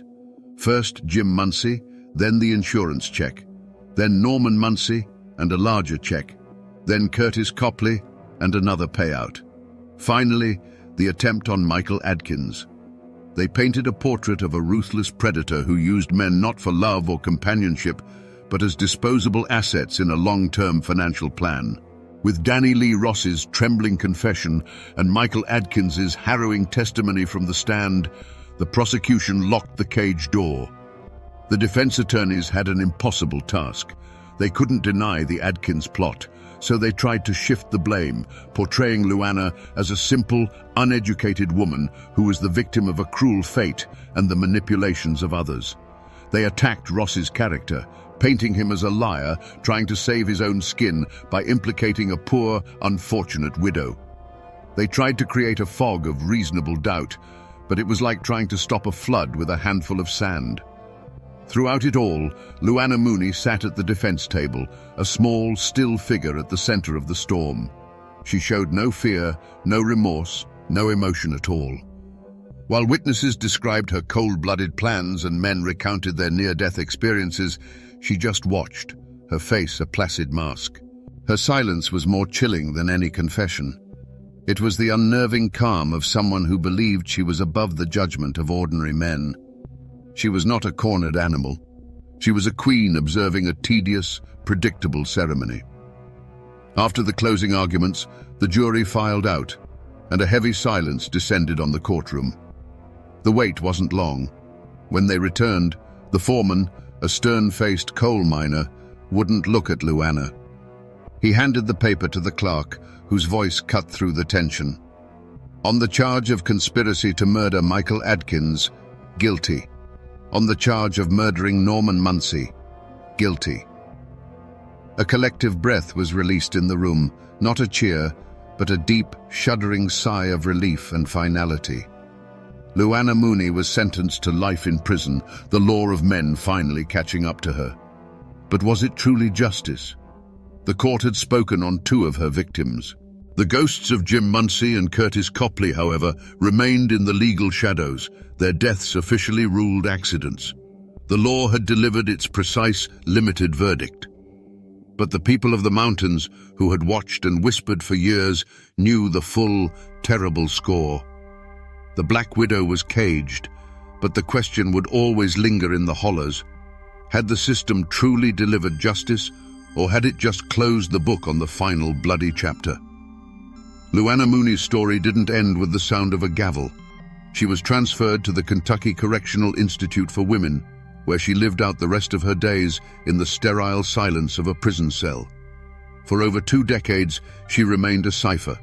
She never confessed, never offered an apology, never gave any insight into the darkness that had driven her. She died in 2005, a quiet, anonymous end for a woman who had caused so much chaos. She took her secrets with her to a prison grave, leaving behind only a legacy of death and unanswered questions. The echoes of her life, however, still ripple through Pike County. Michael Adkins, the man who survived, became a reluctant legend. He was forever known as the one who got away, a living testament to Luana's evil and the one loose thread that unraveled her entire murderous tapestry. Her own children were also victims, forever branded by their mother's sins. Her son Danny, a pawn in her final failed plot, paid for his loyalty with a prison sentence of his own, his life irrevocably broken by the woman who should have protected him. The physical scars on the landscape have faded, but they haven't vanished. The old courthouse still stands in the center of Pikeville, and people will still point to its windows and say, "That's where they finally convicted the Black Widow." The treacherous mountain road where Jim Munsey died still claims cars in the winter ice. And if you ask the right old-timer, they can still show you the overgrown, empty patch of land where a house once burned to the ground, a place that feels colder than the surrounding woods, even on a summer day. But the most indelible trace Luana left behind is her name. In the hollows of eastern Kentucky, Luana Mooney is more than just a name. It's a cautionary tale, a piece of modern folklore. It's a shorthand for a heartless woman, a boogeyman used to warn men about who they trust. Her name has been woven into the very fabric of the place, a dark thread in a rich tapestry of mountain history. And in the old cemeteries, you can still find the weathered tombstones of her husbands, silent stone markers in a story of greed and murder. They stand as quiet, irrefutable proof that even though most of the world has forgotten, the mountains remember everything. So we come back to the question that hung in the air at the very beginning. Was Luana Mooney a woman cursed by fate? Or was she a cold-blooded predator hiding in plain sight? The evidence leaves no room for doubt. There was no mountain hex, no evil eye. The curse was her own calculated greed, a chilling emptiness where a human heart should have been. But the more unsettling question is the one that has no easy answer. Was she born a monster, or was she forged in the crushing poverty of the coal fields? In a world where a man's life was often valued at little more than his next paycheck, perhaps she simply saw her husband's as another dark seam to be mined for profit. The story of the Black Widow of Pikeville is more than just a chilling true crime tale. It is a profoundly Appalachian story about the darkness that can fester behind a quiet, unassuming facade. It's a testament to the fact that for a full decade, the only justice her victims received was in the whispers of the community. The holler knew. The law needed a confession and a survivor, but the people, with their long memories and watchful eyes, had passed their verdict years earlier. It serves as a stark reminder that the most terrifying monsters don't lurk in the shadows of the deep woods. They sit on the front porch, they shop at the same store, and they know your name. This is a story of cruelty, yes, but it is also a story about the resilience of a place and its people. It's a story that has been absorbed by the very mountains that witnessed it all. A cautionary tale that will be told as long as there are campfires to gather around and cold nights to whisper in. The names on the tombstones will fade, but the echo of Luana Mooney's reign of terror serves as a permanent warning. And now, my friends, you know the rest of the story.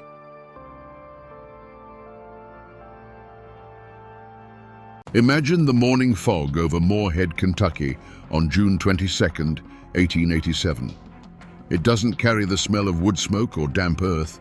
It carries the deafening roar of 100 rifles firing at once. This wasn't a simple duel.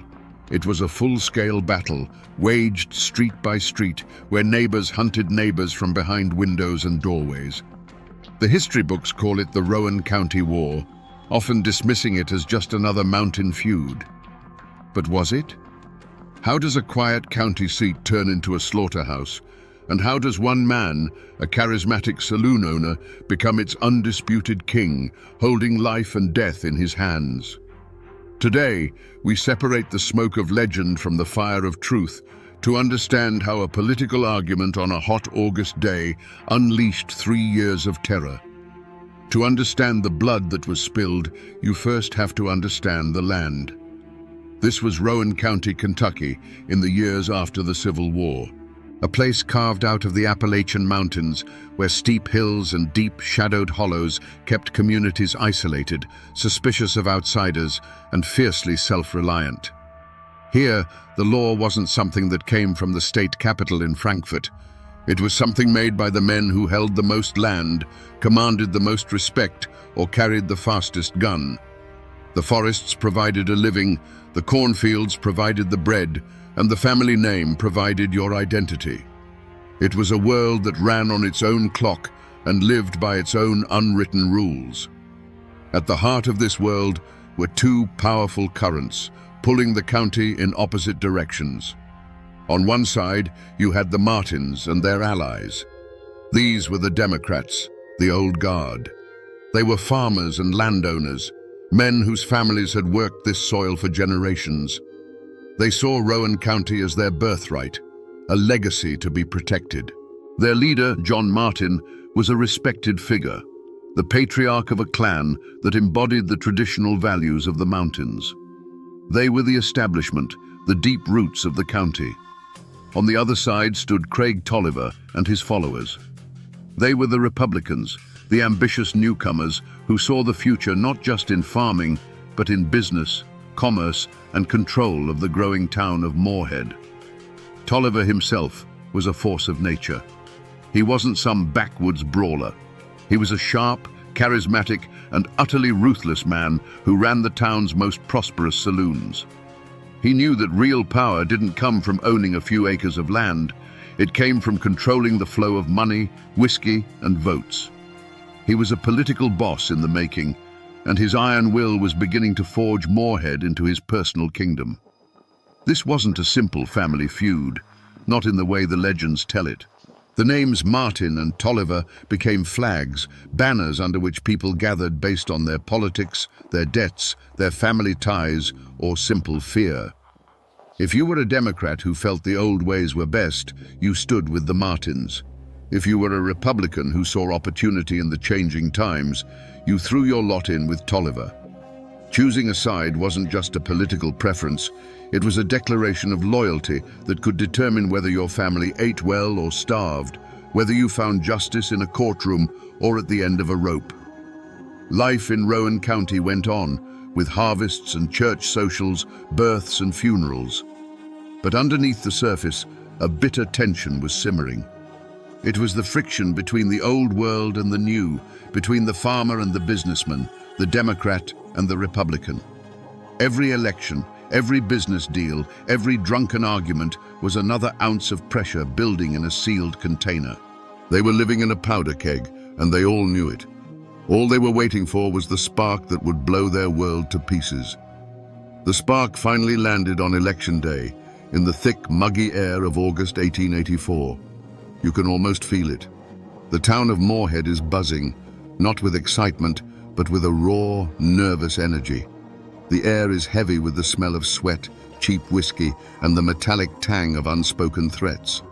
Men, their loyalties and their tempers stoked by liquor and politics, are gathered near the polling station, eyeing each other with suspicion. It was here that the first words were thrown like stones. The argument started between a Republican named Solomon Bradley and the Democratic patriarch John Martin. It was the same argument happening all over the county, a clash of the old world and the new. But then, a new player stepped into the circle, Floyd Tolliver, a relative of Craig's. The shouting quickly turned to shoving, and in the chaotic scuffle there was a flash of steel. In a single brutal motion, Floyd Tolliver's knife found its mark, and John Martin, the leader of the county's Democrats, fell bleeding into the dust. This was more than a murder. It was a public execution, a message sent in broad daylight. The Republicans had struck down the head of the Democratic snake. The Martin clan, stunned and enraged, demanded justice. They turned to the law, but in Rowan County, the law had a name, and that name was Craig Tolliver. He controlled the courts, he controlled the sheriff, he controlled the narrative. And so, it came as no surprise to anyone when a jury declared Floyd Tolliver had acted in self-defense and set him free. For the Martin clan, that verdict wasn't justice. It was a declaration of war.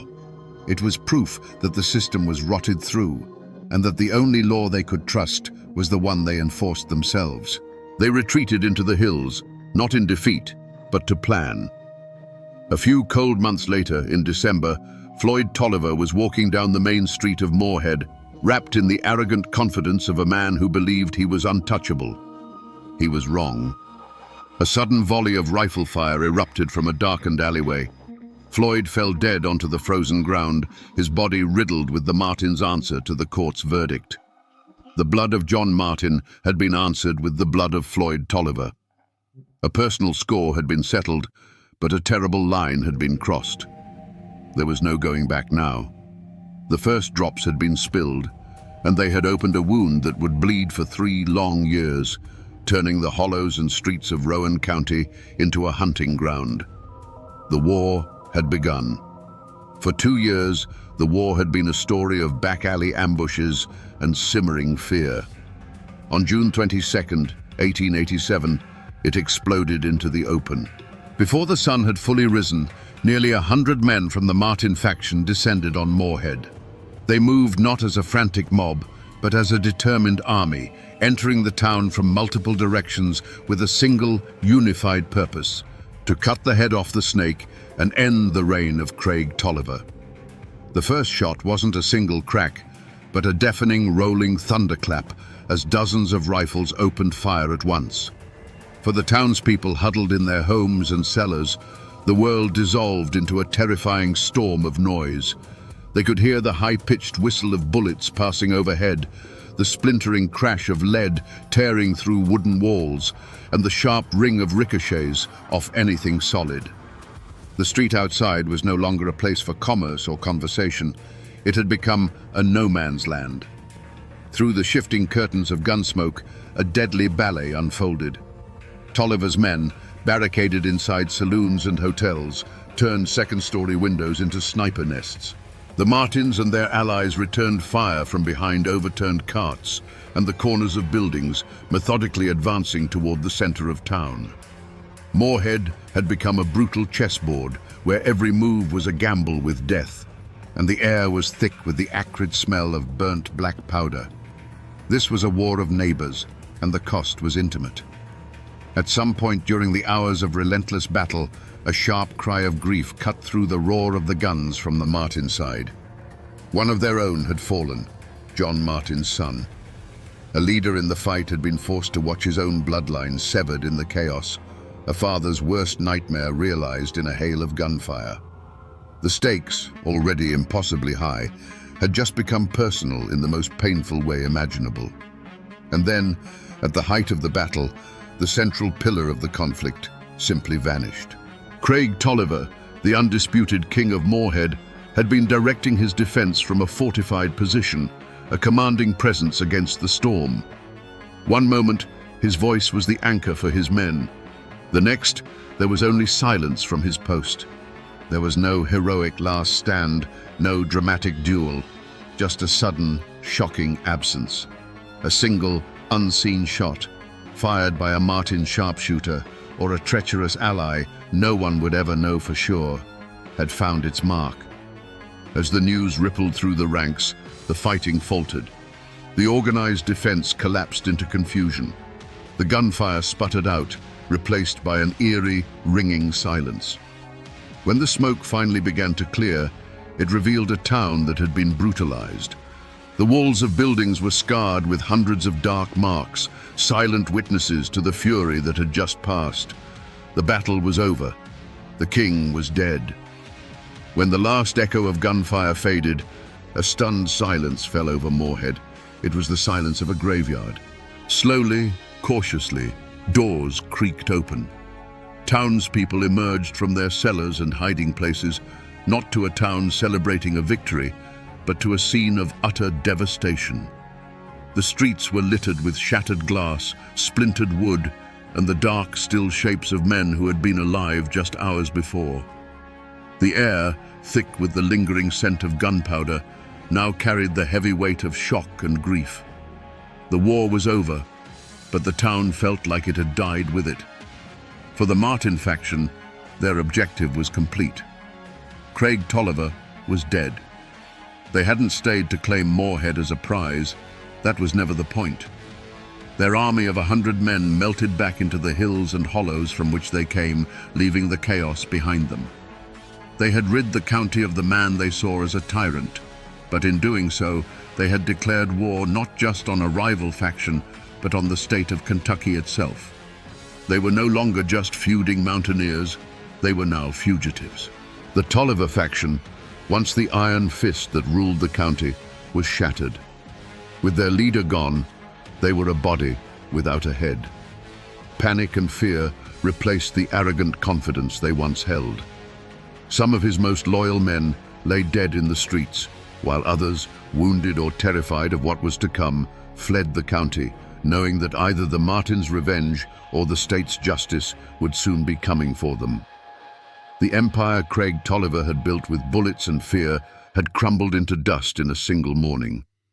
This time, the news of the slaughter didn't just prompt a temporary response from the governor, it demanded a permanent solution.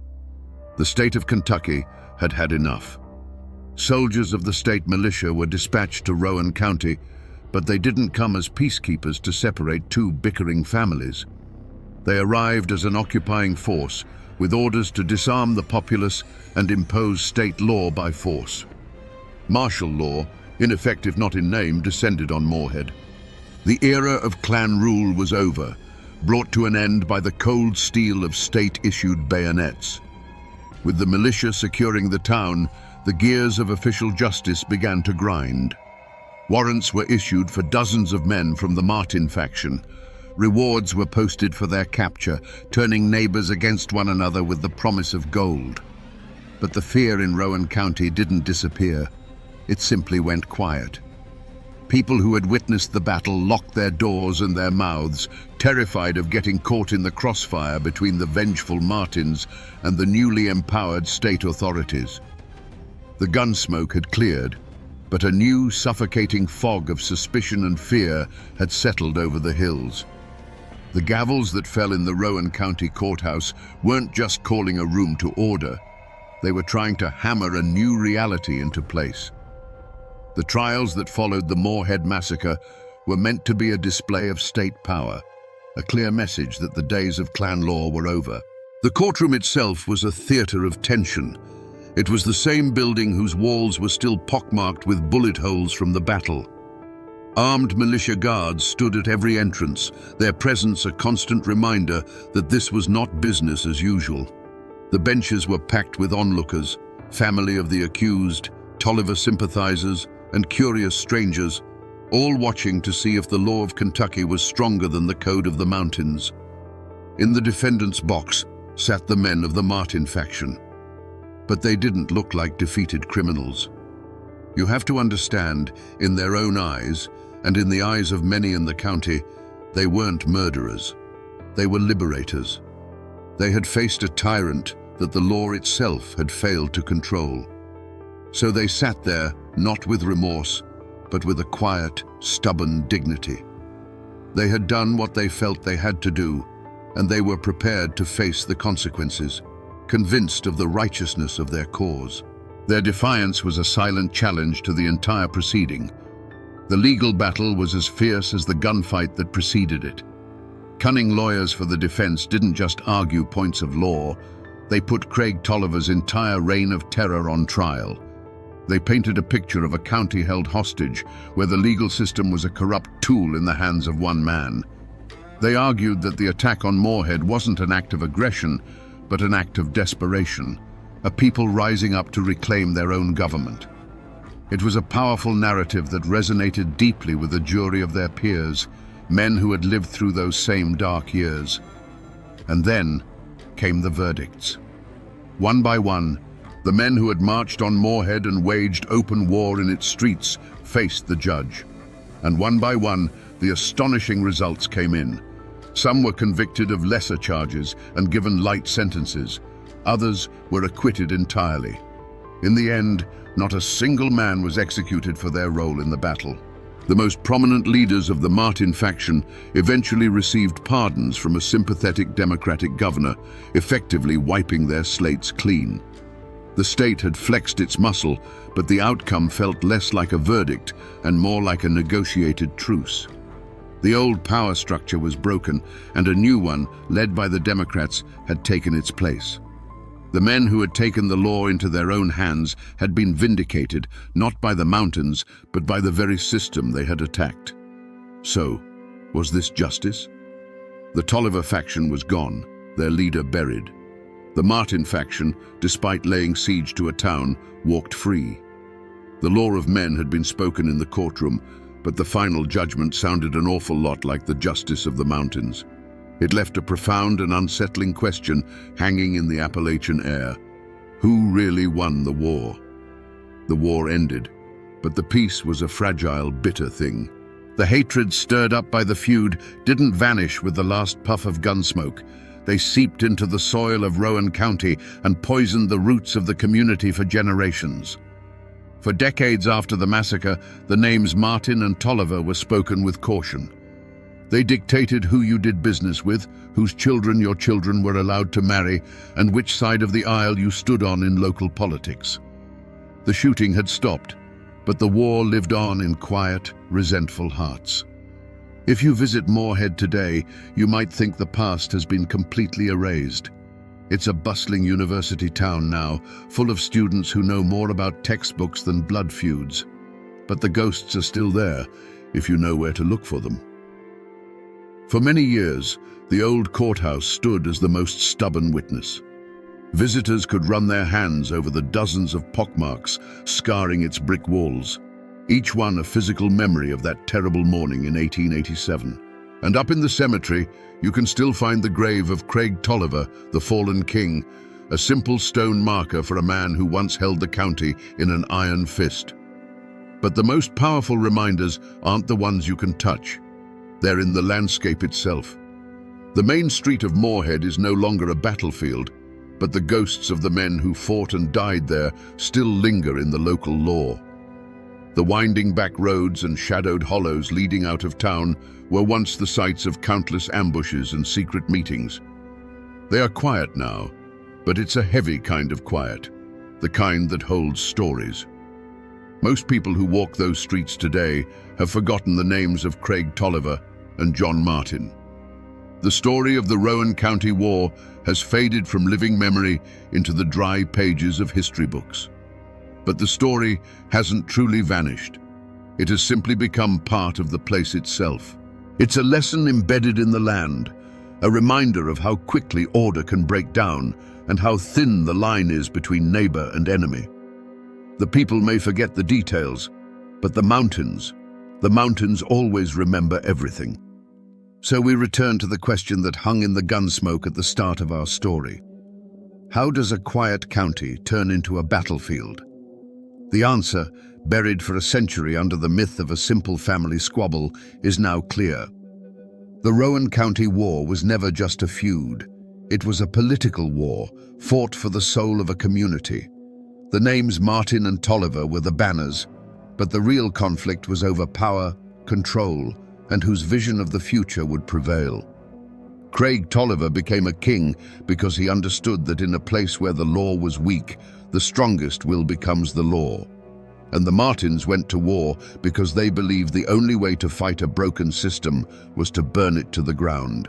This story is more than a dark chapter in Kentucky's history. It is a brutal lesson in what happens when people lose faith in their institutions, when they believe the ballot box is broken and the judge's gavel is for sale. It shows that when official justice becomes a mockery, men will seek out their own, older and bloodier form of justice in the streets. This is a story not just of Appalachian violence, but of the indomitable and sometimes terrifying spirit of people who refuse to be ruled by a tyrant, even if it means becoming killers themselves.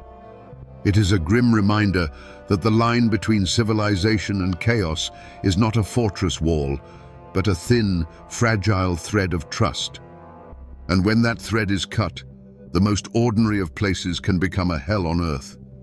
The men who fought and died in Moorhead have long since turned to dust, but the lesson they left behind, written in blood and gunpowder, must never be forgotten.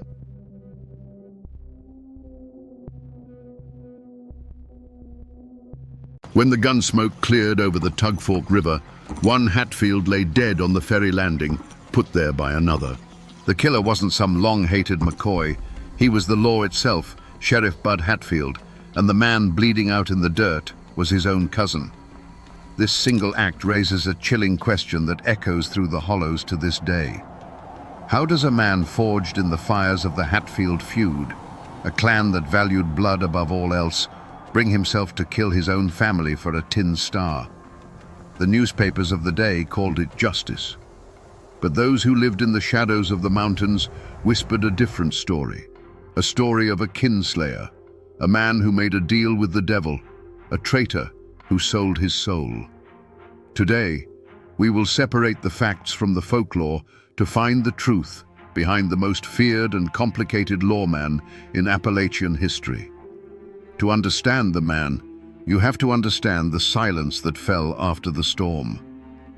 By the turn of the 20th century, the great Hatfield-McCoy feud was over. The shooting had mostly stopped. The famous raids were now just stories told to wide-eyed children. But the peace was a fragile, wounded thing.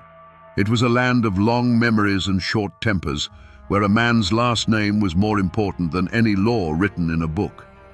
The Tug Fork Valley was a world unto itself, a labyrinth of creeks and hollows where families lived by codes carved into their very bones over generations.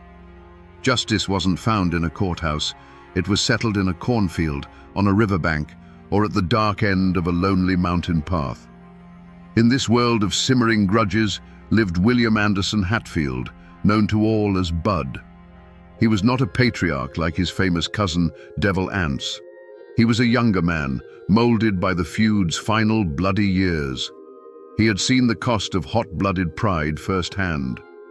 While his kin were known for their booming laughs and explosive tempers, Bud was different. He was quiet, watchful. He moved through the woods not like a man, but like a shadow, his eyes missing nothing. He didn't boast of his skill with a pistol. He simply practiced, hour after hour, until the Colt revolver felt like an extension of his own hand. He learned the mountains as a hunter, but he wasn't just tracking deer. He was learning how men think when they're being hunted, where they hide when they're scared, and the fatal mistakes they make when they believe they're safe. He was absorbing the brutal lessons of the feud, not as a brawler, but as a student of violence. He was a weapon being forged in the quiet aftermath of a war, waiting for a purpose. His world was one of clan loyalty, where the only thing that mattered was protecting your own, no matter the cost. But a new sound was beginning to echo through the mountains, a sound louder than a rifle shot. It was the chugging of steam engines and the grinding of machinery. Coal companies with their fat checkbooks and their armies of private detectives from agencies like Baldwin Felts were pushing their way into the hills. They saw the mountains not as a home, but as a treasure chest to be cracked open. They brought with them a new kind of law, corporate law, and they had no patience for the old ways of the clans. The world that had created Bud Hatfield was about to be devoured, and he would soon have to make a choice that no Hatfield had ever faced. The conflict that would define Bud Hatfield's life didn't begin with a single gunshot. Its seeds were planted generations before, deep in the rocky Appalachian soil. The Hatfields, like many of the Scots-Irish families who first dared to cross the mountains, carved a kingdom for themselves, not with a pen and a deed, but with an axe and a long rifle. This land wasn't just property. It was their lifeblood, their fortress, and their identity. They owed allegiance to no distant government. They were kings of their own hollows, and they held their land with a fierce, possessive grip that outsiders could never understand. The deepest scar on this landscape was the Civil War. While the nation tore itself apart, the borderlands between West Virginia and Kentucky became a brutal theater of guerrilla warfare. The Hatfields were fiercely Confederate, seeing the Union as an invading force trying to impose its will upon them. Devil Anse himself led a band of irregulars, the Logan Wildcats, who fought a vicious war in the hills long after the main armies had gone home. They weren't just fighting for a political cause, they were fighting for their own sovereignty against any and all outside control. This deep-seated division bled directly into the Hatfield-McCoy feud. At its heart, it was a continuation of the war on a more personal scale, with the largely Confederate Hatfields pitted against the largely Unionist McCoys. The conflict was fueled by old loyalties and betrayals that the rest of the country was trying to forget. For these families, the war never ended. It simply smoldered under the surface, waiting for any spark, a stolen pig, a forbidden romance, to erupt into a full-blown inferno. In this world, a family name was everything. It was a heavy cloak of obligation and pride worn from birth. And to be a Hatfield meant you lived by an unwritten, unbreakable code. It meant you stood by your kin, right or wrong. It meant you settled your own scores, answered insults with your fists or your gun, and never backed down from a fight. Above all, it meant you never, ever turned to an outside lawman for justice, and you certainly never became one. The law was the enemy, the outsider, the threat to the clan's power. This was the legacy Bud Hatfield was born into, a legacy of fierce independence, deep suspicion, and a sworn duty to put blood before all else. The end of the feud didn't bring unity. It left a vacuum. With no common enemy to fight, the old clans began to turn on themselves. The Tugfork Valley became a tangled web of personal slights and simmering resentments. The supporting cast wasn't just Hatfield and McCoy anymore. It was the Hatfields who sold timber rights to the coal companies versus the Hatfields who refused. It was the families who wanted schools and roads versus the families who saw every change as an invasion. It was a community teetering on a knife's edge, where everyone was watching everyone else, waiting for the first sign of weakness or betrayal. At the center of the old guard's resistance was Bud's own cousin, another Elias Hatfield, but this one went by a different name, Bad Lias. He was everything the old Hatfields were supposed to be, wild, violent, and utterly contemptuous of any law but his own. He drank, he brawled, and he took what he wanted. While Devil Anse was growing old and making calculated deals with the coal barons, Bad Lias was a living, breathing reminder of the clan's lawless past. He was a festering wound, a source of both pride and shame for the family, and his violent exploits kept the old animosities burning bright. The air itself grew thick with gossip.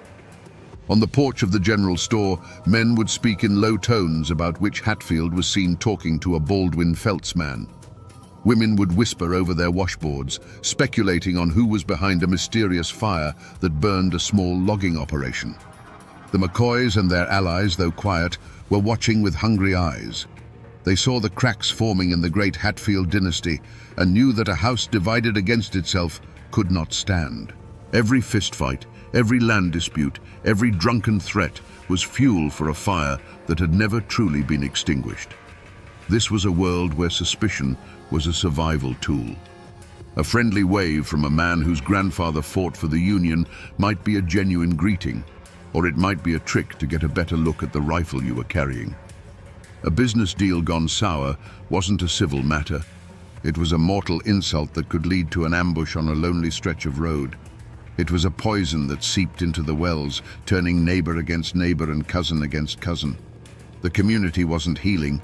It was rotting from the inside out with paranoia and fear. And into this poisonous air, a new rumor began to spread, one more unbelievable than all the others. That Bud Hatfield, the quiet one, the dead shot, was thinking of doing the unthinkable. In the months before Bud Hatfield pinned on his badge, the old folks said the mountains themselves seemed to hold their breath. The air went still and heavy, the way it does before a lightning strike tears the sky open. A hoot owl, that feathered messenger of death, was heard crying in broad daylight near the Hatfield family graveyard.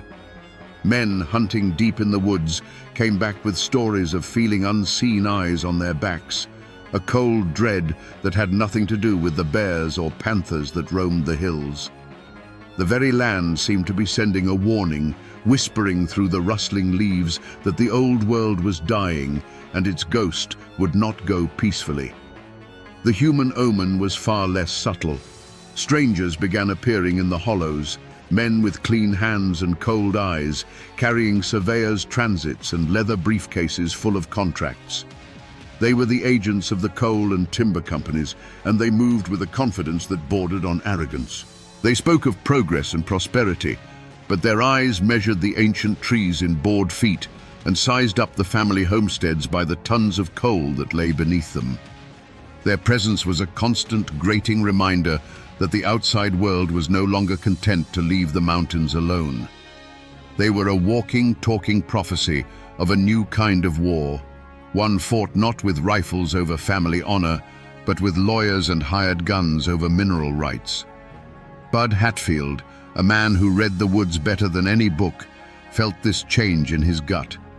It was a coiled tightness in the air, a new kind of fear in the eyes of his neighbors.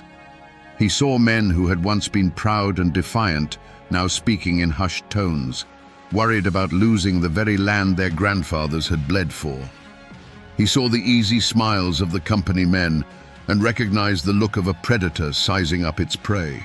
He felt a deep, chilling premonition that the old Hatfield code of settling their own problems and protecting their own kin was no longer enough. It was a code designed for fighting other mountain men, not for fighting a corporation with limitless money and its own private army. Something terrible was coming, and Bud knew, with the certainty of a hunter sensing a shift in the wind, that he was standing directly in its path. The law in Logan County had become a ghost. It haunted the courthouse, but it held no power in the hollows. The chaos that Bud Hatfield had foreseen was no longer a distant storm. It was a flood. Drunken brawls turned into shootouts in broad daylight. Payrolls for the coal mines were robbed on the open road. Witnesses to crimes would suddenly lose their memory, their silence bought by a quiet threat delivered on their doorstep in the dead of night. The old system of clan justice was crumbling, and the new corporate law of the Baldwin-Felts agents was nothing more than organized brutality, serving only the interests of the coal barons. The county was bleeding, and there was no one to stop it. It was in this desperate atmosphere that the county officials made their move. They needed a man who could not be intimidated, who knew the mountains and the mindset of the men who haunted them. They needed a man who was feared more than the outlaws themselves. And so, they came to the one man who fit that description perfectly. They came to Bud Hatfield. The offer was laid on the table, a deputy's badge. It wasn't a job offer, it was a plea. They weren't asking him to be a peacekeeper. They were asking him to be a hunter, a one-man army who could walk into the darkest hollows and drag the violence out into the light. For Bud, this was the moment the world stopped. To accept the badge was to turn his back on everything he had ever known. It was a declaration that the code of the Hatfields, the sacred bond of blood, was no longer his law.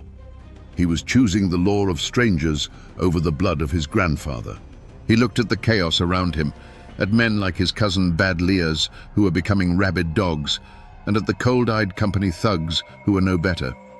He saw two paths leading to the same ruin, and in that moment he chose a third. With a steady hand, he reached out and took the small piece of tin. He pinned it to his chest. The word spread through the hollows like a pestilence. A Hatfield was the law. To his family, it was the ultimate betrayal. Whispers of traitor followed him like a shadow. Uncles and cousins who had known him since birth now looked at him with a mixture of fear and contempt. The community was instantly and violently divided. You were either for the old ways or you stood with the kinslayer. There was no middle ground. This was the first drop of blood. It wasn't spilled by a bullet, but by an oath. By pinning on that badge, Bud Hatfield had drawn a line not on a map, but through the heart of his own family. From that moment on, he was no longer just Bud Hatfield. He was Deputy Hatfield. And for men like his cousin, Bad Lears, who saw the badge as a declaration of war, it made him a target. The confrontation was no longer a possibility. It was an inevitability. The confrontation was inevitable, and it happened, as so many things in that country do, by the river. Bud Hatfield and his posse cornered his cousin, Bad Lears, at the ferry landing. The water of the tug fork was slow and brown, the air thick with tension. It wasn't a long standoff. There were no grand speeches. There was only the low, steady voice of Sheriff Hatfield ordering his own blood to surrender, and the wild, defiant laugh of Bad Lears in response. For a moment, the two men stood as living symbols of the two worlds colliding, the old, lawless clan and the new, iron-willed law. What happened next took less time than a single breath, but the silence it created would last forever. There was no Hollywood gunfight, no men diving for cover. There was only a sudden, blurred movement, and then the calm was shattered by a deafening roar that echoed off the water and slammed into the hills. It was followed almost instantly by a second shot, so close to the first they sounded like a single stuttered clap of thunder. The posse froze, their own guns still in their holsters. When the sharp, acrid smell of gun smoke cut through the damp air, Bad Lears was no longer standing. He was on his knees, his head bowed, looking not at his cousin, but down at the wooden planks of the landing. He stayed that way for a single, long second, a statue of defeat. Then, without a sound, he simply pitched forward, his fall making a dull, hollow thud that seemed shockingly loud in the sudden quiet. From across the river, a person would have seen almost nothing. Just two men facing each other, a puff of white smoke quickly stolen by the breeze, and then one man falling. They would not have seen any blood. They would only have seen a dark stain begin to slowly spread across the back of the fallen man's shirt, like a shadow growing in the afternoon sun. The true horror wasn't in the wound, but in the stillness that followed. Bud Hatfield walked forward, his boots making heavy, deliberate sounds on the ferry landing. He stood over the body of his kinsman, his own pistol still smoking in his hand. The pearl handle, they say, felt as cold as a river stone against his palm. He did not speak. He did not offer a prayer. He simply looked down at what the law had required of him. Members of the posse would later whisper that the most terrifying part was the look in Sheriff Hatfield's eyes. It wasn't triumph. It wasn't remorse. It was a chilling, empty calm, the look of a man who had just performed a necessary but terrible piece of work. A Hatfield had killed a Hatfield. In that moment, the old world of clan justice didn't just die. It was executed on a riverbank by one of its own sons. To understand what went through Bud Hatfield's mind on that ferry landing, you must first understand that he likely didn't see himself as a killer. He saw himself as a surgeon. In his cold, calculated view, his cousin, Bad Lias, wasn't a man anymore. He was a disease. He was the living embodiment of the chaos and violence that was strangling the mountains, the very sickness that Bud had sworn an oath to cure. His twisted logic was terrifyingly simple. To save the body, you must cut out the cancer. In that moment, the bond of blood was meaningless. It was an old-world sentiment that had no place in the new order he was trying to build. He wasn't executing his cousin. He was executing a problem. The true transformation didn't happen in the flash of gunfire. It happened in the quiet moment he first pinned the badge to his chest. That act was a silent vow to kill the part of himself that was a Hatfield clansman. He had to consciously sever the ties of blood and tradition that had defined his entire life. To become Sheriff Hatfield, Bud Hatfield, the cousin, had to die. So when Bad Lias made his move, there was no internal struggle. There was no hesitation. The switch had been flipped months ago. He was no longer acting as a man, but as an instrument of the law he had chosen to serve, and instruments do not feel conflict. As he drew his pistol, the world would have narrowed to a single point, the threat in front of him. His years of relentless practice took over, his mind becoming a place of chilling calm. There was no anger, no hatred, not even a flicker of sadness for the boy he once knew. There was only a target, a distance, and a trigger to be pulled. It was the detached, predatory focus of a hunter, but his prey was his own family. He was operating on a level of pure, brutal efficiency that few men could comprehend, let alone achieve. And afterward, standing in the gun smoke over his cousin's body, he would not have felt triumph or relief. He would have felt a profound and chilling emptiness. It was the quiet that comes after a storm has passed, the silence of a void created where something used to be. He had proven his loyalty to the law, but the price was a piece of his own soul. He had become what the county needed him to be, a monster to hunt monsters, but in doing so, he had become a stranger to his own kin, and perhaps even to himself. The legend of the fearless lawman was born in that moment, but so was the ghost of the kinslayer that would haunt him for the rest of his days. The silence that fell on the ferry landing was heavier than a tombstone. Bud Hatfield's posse stood frozen, men who had seen their share of violence now stunned into stillness, not by the death, but by the identity of the killer and the killed. Sheriff Hatfield broke the spell. His voice was flat, devoid of any emotion, as if he were cataloging supplies. He gave orders to secure the body and retrieve his cousin's weapon. He treated the scene with the cold, methodical procedure of a man clearing away a fallen tree from a road. There was no room for grief or hesitation. The law had been served, and now the paperwork had to follow. The body of Bad Lias was brought back to town, laid out on the back of a wagon. That grim procession was the only announcement needed.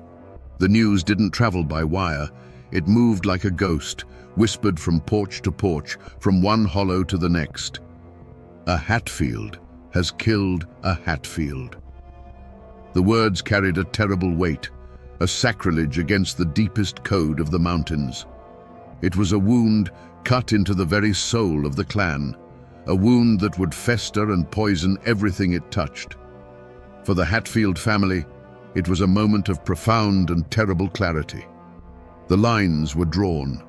Doors that had always been open to Bud were now silently, permanently barred.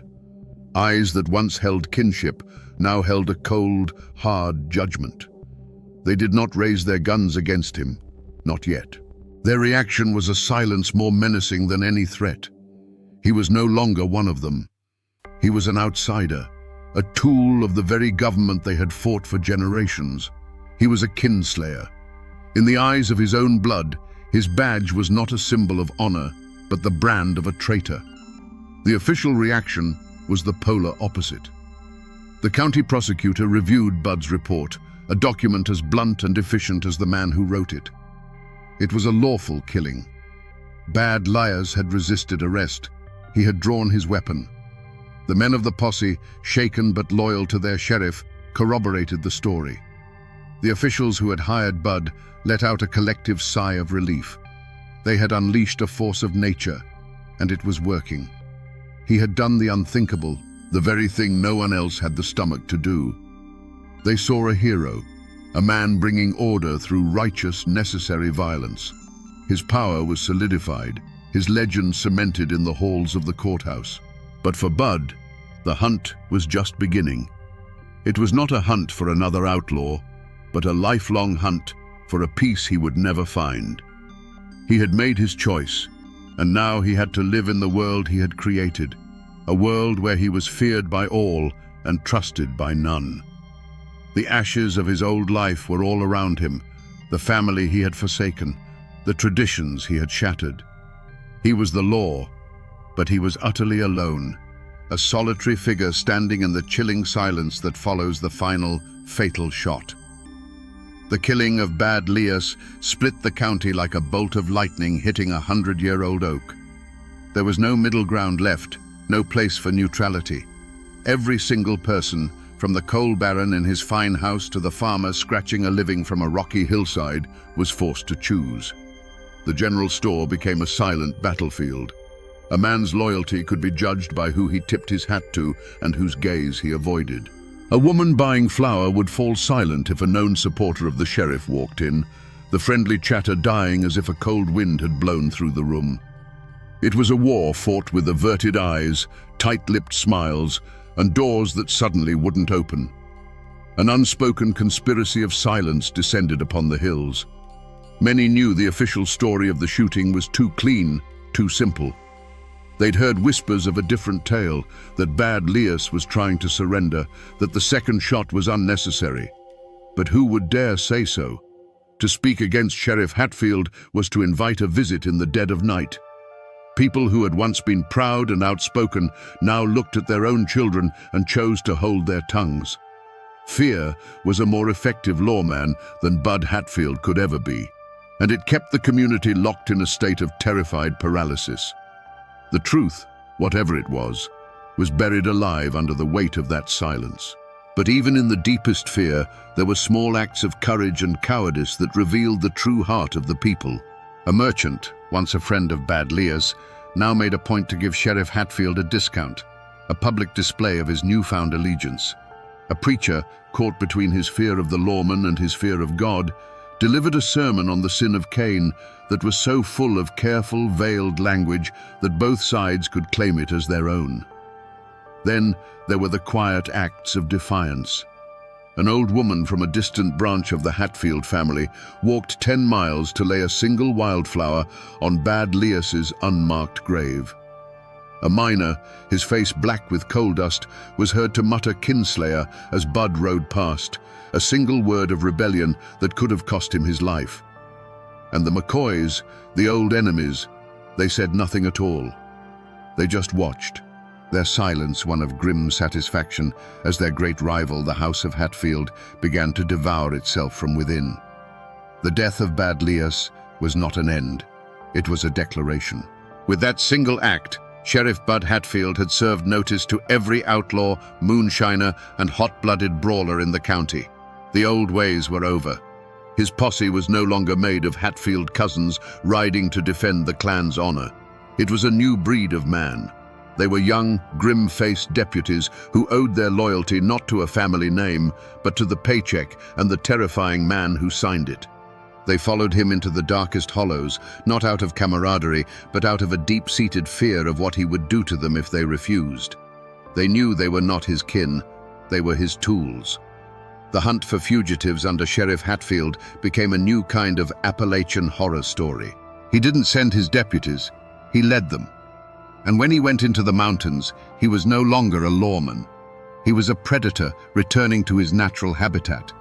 The very skills the feud had taught him, how to track a man through dense rhododendron thickets, how to read a footprint in a creek bed, how to move through the woods without making a sound, were now turned against the very people who lived by that same code.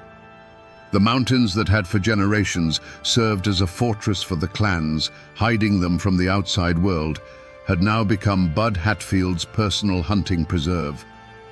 When a warrant was issued, a chilling game of cat and mouse began. The fugitive would run to the hills, believing himself safe in the familiar terrain. But he wasn't just being chased, he was being stalked. Bud was relentless, a force of nature that did not sleep or tire.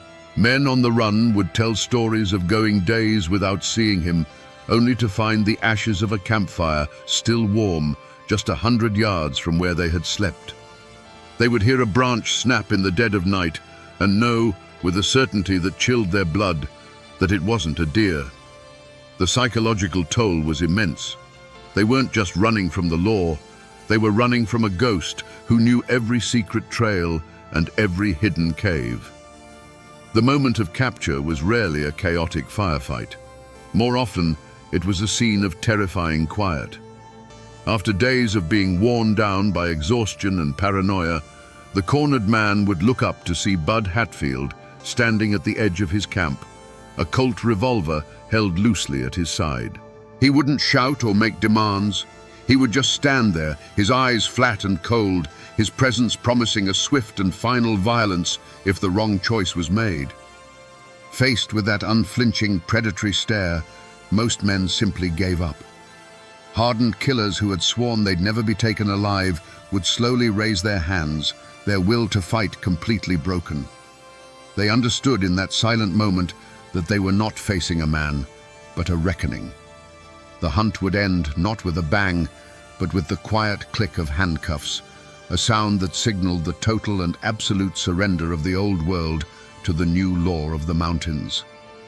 The Logan County Courthouse, once a sleepy building of legal debate, transformed under Bud Hatfield's reign. It became a theater of fear. When the sheriff brought a prisoner to trial, the room was packed not with curious onlookers, but with a silent, tense audience of clan members and enemies, all watching each other. Armed deputies, loyal only to Bud, stood at every exit, their presence a constant, unspoken threat. The air was thick with a tension that had nothing to do with legal arguments. It was the ancient tension of the mountains, of blood feuds and violent retribution, now brought indoors and wrapped in the thin veneer of official procedure. The trials themselves became a grim formality. The defendants Bud brought in didn't swagger or boast. They stood before the judge with the hollow-eyed look of a cornered animal that has already accepted its fate. Their real trial hadn't happened in the courtroom. It had occurred days earlier in a dark hollow at the end of a relentless manhunt when they looked up and saw Bud Hatfield emerge from the trees. By the time they reached the courthouse, their spirit was already broken. Their reaction was not one of defiance, but of quiet, defeated submission. Even the sharpest lawyers learned a new set of rules. You did not aggressively cross-examine Sheriff Hatfield. You did not challenge his account of the arrest. To do so was to imply he was a liar, and you could feel the temperature in the room drop when it happened. Witnesses for the prosecution spoke with a newfound clarity, while those for the defense often found their memories grew foggy under the weight of the sheriff's quiet, unblinking stare from the front row. It wasn't jury tampering in the traditional sense, it was an atmosphere of pure, suffocating intimidation. The verdicts, when they came, were swift and almost always the same: guilty. The conviction rate in Logan County skyrocketed. The payroll robberies stopped. The open brawling ceased. On paper, it was a staggering success. The law of men, with its procedures and its juries, was finally working. But a chilling question hung over every conviction, whispered on the courthouse steps after the prisoner had been dragged away in chains. Was this truly justice? Or had Bud Hatfield simply brought the old ways of the mountains inside the courthouse walls? He had not replaced the clan's code with the state's law. He had merged them into something new and terrifying. He used the tools of the state, the badge, the courts, the prisons, to enforce his own absolute, iron-willed version of mountain justice. The mastermind of it all was Bud himself, and he was never on trial. He was the judge, jury, and executioner long before any gavel fell. The people of Logan County had order, but many wondered if they had sacrificed justice to get it. After the trials were over and the jail cells were full, the Hatfield clan did not declare open war on their cousin. They did something far colder, far more final. They simply erased him. He became a ghost in his own family tree, a name spoken only in whispers of contempt. To the world, he was the powerful Sheriff Hatfield, but to the people who shared his blood, he was a dead man walking. The price for his iron-fisted order was a profound and permanent exile. He had brought the law to the mountains, but in the process, he had lost his home. Bud's life became a strange paradox. He was the most powerful man in the county, yet he was also the most alone.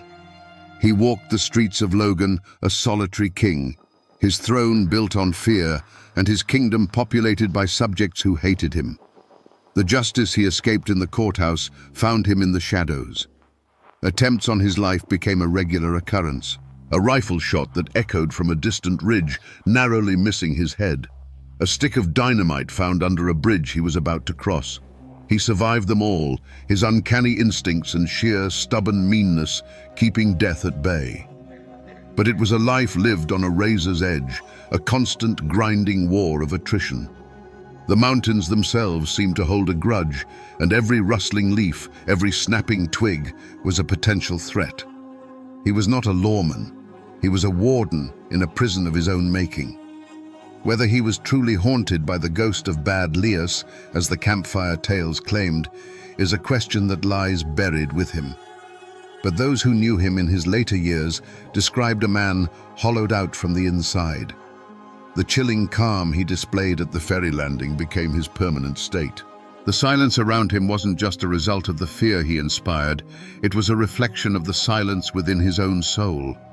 He had made a deal to bring order, but the cost was a lifetime of looking over his shoulder, of seeing his cousin's face in the eyes of every man he arrested, and of knowing that the blood he spilled could never be washed away. This was his true sentence, not a curse from a ghost, but the relentless atonement of a man living with the consequences of an unforgivable choice. As the years passed, and Bud's era of iron rule eventually faded, the community did what communities do after a great trauma. It chose to forget. It was easier to talk about the Hatfield-McCoy feud, a distant, almost romantic conflict, than to speak of the time when a Hatfield hunted Hatfields. The story was too raw, too close, a mirror that showed a reflection of themselves they did not want to see. The tale of Sheriff Bud Hatfield, the kinslayer who brought order, was buried under new roads, new coal mines, and a thick, heavy blanket of willful silence. Today, the name Hatfield is known across the world, often romanticized as a symbol of rugged Appalachian defiance. Tourists flock to see the statue of Devil Anse, the great patriarch, standing proudly in a family cemetery. But there is no statue for Sheriff Bud Hatfield. For his descendants, the inheritance is a far more complicated thing. They carry a name associated not with a legendary feud, but with a kinslaying. It's a legacy of uncomfortable silence, a chapter of the family history that is rarely spoken of, a ghost that still lingers at the edge of family gatherings. The physical traces of his reign are faint, like old scars on the land. The courthouse in Logan may have been replaced by a newer building, but the spot where it stood remains a symbol of his absolute power, a place where the law of men was bent to the will of one man.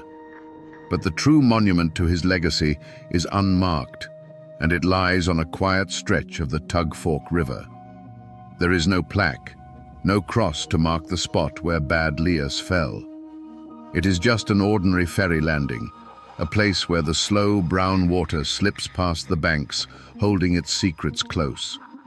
It is a place of profound and terrible memory, hiding in plain sight. The official records of his arrests and the newspaper articles praising his efficiency still exist, gathering dust in archives. But the true story of Sheriff Hatfield is no longer found in books. It has seeped back into the soil from which it came, becoming a piece of folklore. It lives on in the quiet conversations of old men on their porches, a cautionary tale told to grandsons about the danger of putting a badge before blood and the terrible price of absolute order. The coal mines have scarred the hills, new roads have been paved over the old horse trails, and the world has moved on. The people have forgotten, or perhaps have chosen to forget the specifics of that dark time. but the mountains have not. They were the silent witnesses to it all, to the oath, the hunt, and the final fatal shot on the riverbank. The mountains remember everything. So we return to the question that hung in the air like gun smoke on that fateful day. How does a Hatfield bring himself to kill a Hatfield for a tin star? The simple answer is that he didn't. Bud Hatfield wasn't fighting for the law of the state. He was fighting for his own brutal vision of survival. He saw a world of chaos and blood that was being devoured by an even greater predator, the coal companies and their armies of hired guns. He believed the old ways of the clan were a sentimental weakness, a path to extinction. So he made a terrible choice. He became a monster to save the mountains from other monsters, sacrificing his own family and his own soul in the process. This is a story not just of one complicated man, but of the brutal, heartbreaking bargain Appalachia was forced to make. It's a story about what happens when the forces of the modern world come for a land steeped in tradition, blood, and honor. Bud Hatfield is the personification of that collision. He was the iron will that brought order, but it was the order of the gallows, the peace of the graveyard.